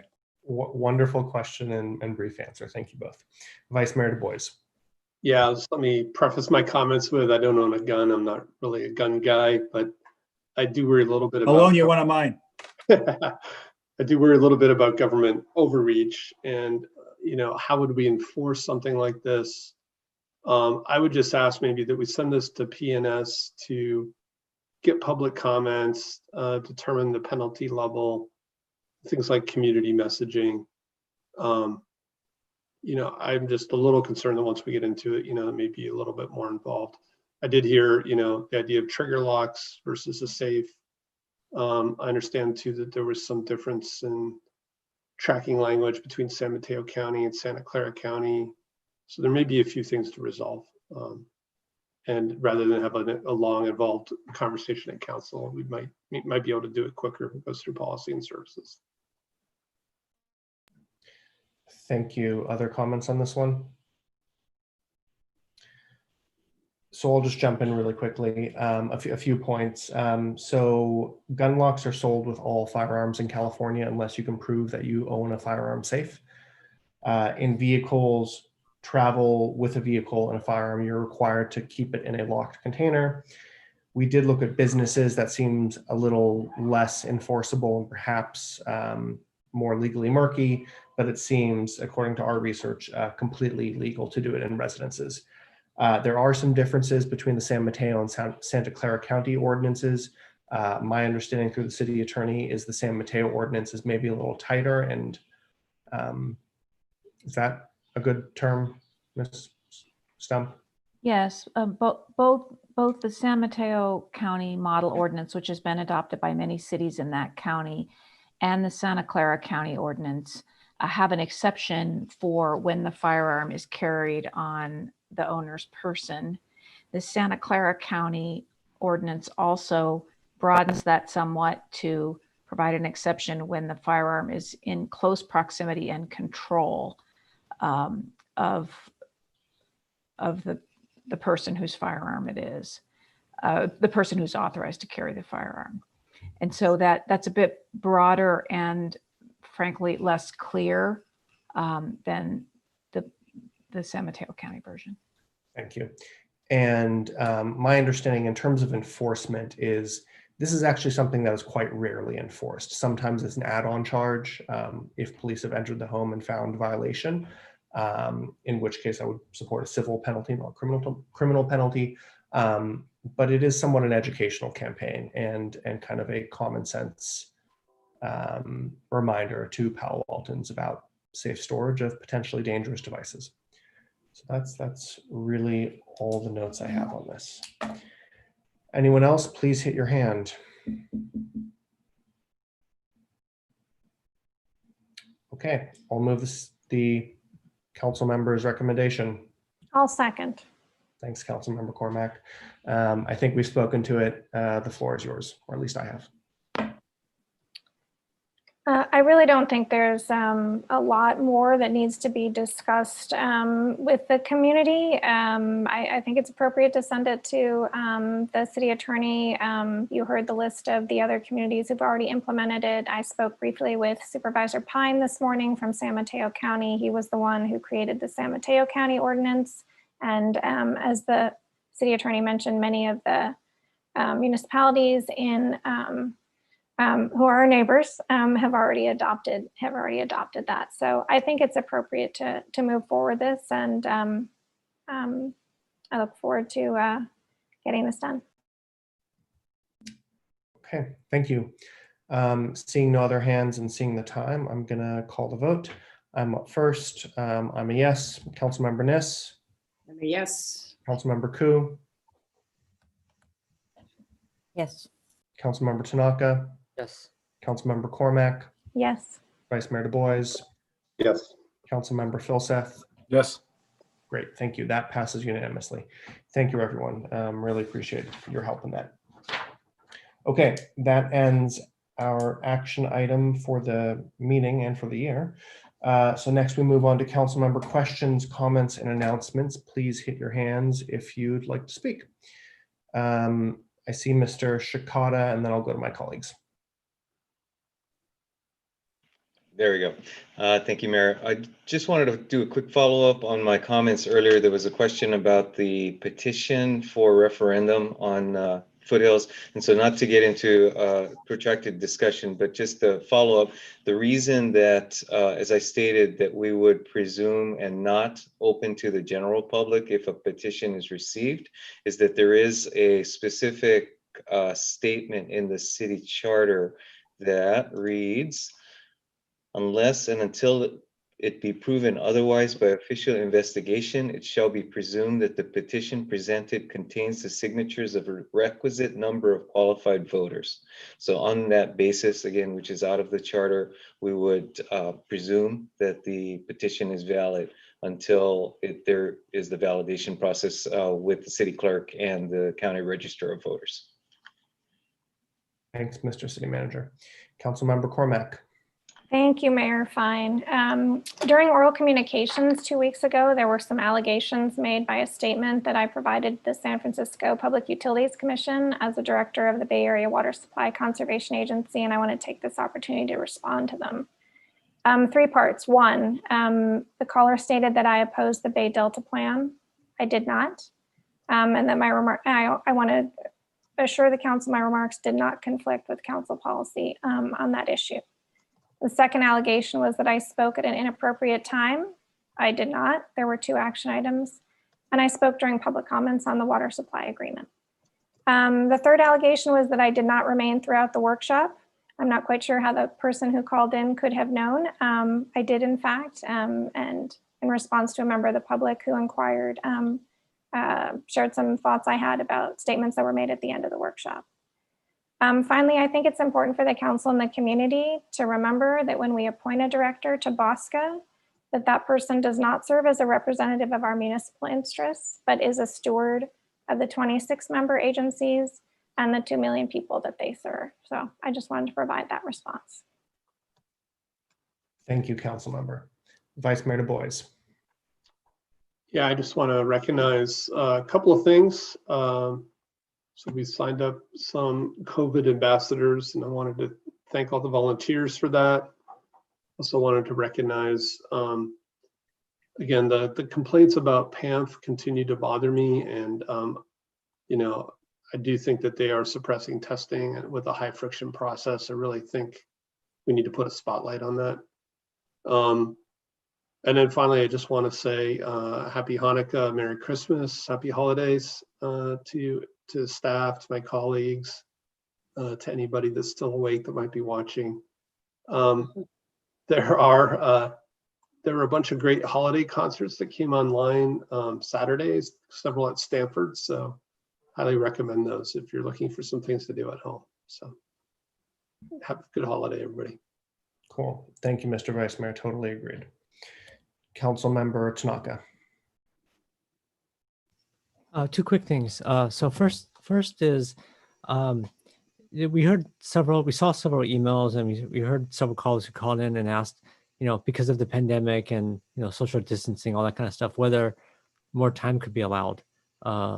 And I guess to me it seems like a reasonable request. And is that not possible to allow given the situation?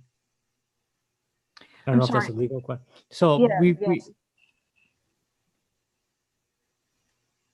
Go ahead, Councilmember. Oh, okay. So we've heard the request to allow more time for the referendum because of the fact that everyone has to do social distancing and we're like purple and all that kind of stuff, right?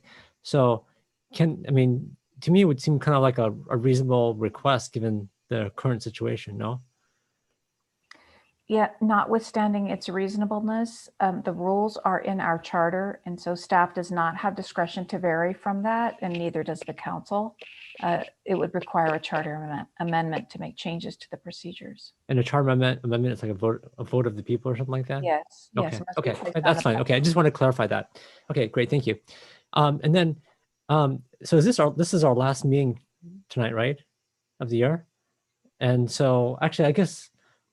Yeah, so I guess there's one more meeting with Councilmember Niss and Mayor Fine, so next year. But no, just wanted to thank you guys for your work this year, and especially for you, Mayor, because I know it's been a super tough year with a year like no other. So thank you for your service, and thank you, Councilmember Niss, for your service as well. But I guess we'll have the final things next year.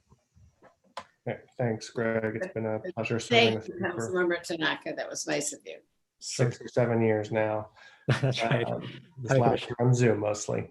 Okay, just a quick couple comments and things like that. So one is this afternoon, we did receive a response back from VTA on our comment letter about the Measure B funding plan. Frankly, their letter doesn't say a lot except they're following their process. And so I encourage next year's council to stay on that trail because there's a lot there. Two, bit of housekeeping stuff. One, I'd like to officially end our police reform and systemic racism ad hoc committees and the boards and commission ad hoc committee. Thanks to all 6 of you for many, many hours of service and work on those ad hoc committees. I think we really pulled the city forward. So I'm super appreciative of that. Finally, to what Councilmember Tanaka was just mentioning. So wrapping up, tonight is my last council meeting, Councilmember Niss as well. And so first, I actually do want to really thank and salute Councilmember Niss for decades of service to Palo Alto. Growing up here, I always saw those red signs which said Niss or Liz on them. And I was always like, who is that lady? And now I get a call from Liz more often than I want most days. So it's really been a pleasure serving in the school district, the city council, as a county supervisor at Liz. Thank you for improving, bettering, and at times challenging our community. Your service and commitment and friendliness will be missed. And then finally, I just want to thank you all here on council and the community and on staff, as this is my last meeting. I ran in 2016 because I saw, in my opinion, that my hometown was going in a direction I didn't like and refusing to face up to the future and our mutual challenges. I think we've made some progress on that, which I'm very thankful for. Maybe not as much as I'd like to and what matters to our community, but that's how it goes. And so I just want to wish next year's council all of the best. Okay. If I don't see any... Let me add a couple of things. Are you done? I've got one last sentence, but you go for it because I want to close out the meeting when you're done. So I was just looking around tonight and just being just intrigued. I tried to talk Allison into running for council. I don't know for how long, forever. And finally 2 years ago, easily won. And Lydia, I ran into you on the trail, I think back in 14 or 15, believe it or not, while you were contemplating a run but hadn't done it yet. And then I had the fun of running with both the mayor and Councilmember Tanaka in 2016. And that was a wild year and lots of fun. And staff, Ed, and Molly, we lean on you, to such an extent, but you're still holding up, which is terrific. And Eric, you're always the voice of I wish I could duplicate what you do. It's something like this, where you almost go out of the screen and then say, and now that's the one. And maybe we haven't thought about this. And I always used to enjoy when you suddenly at the end of the meeting would come up with something and say, that's not how I'm saying it at all.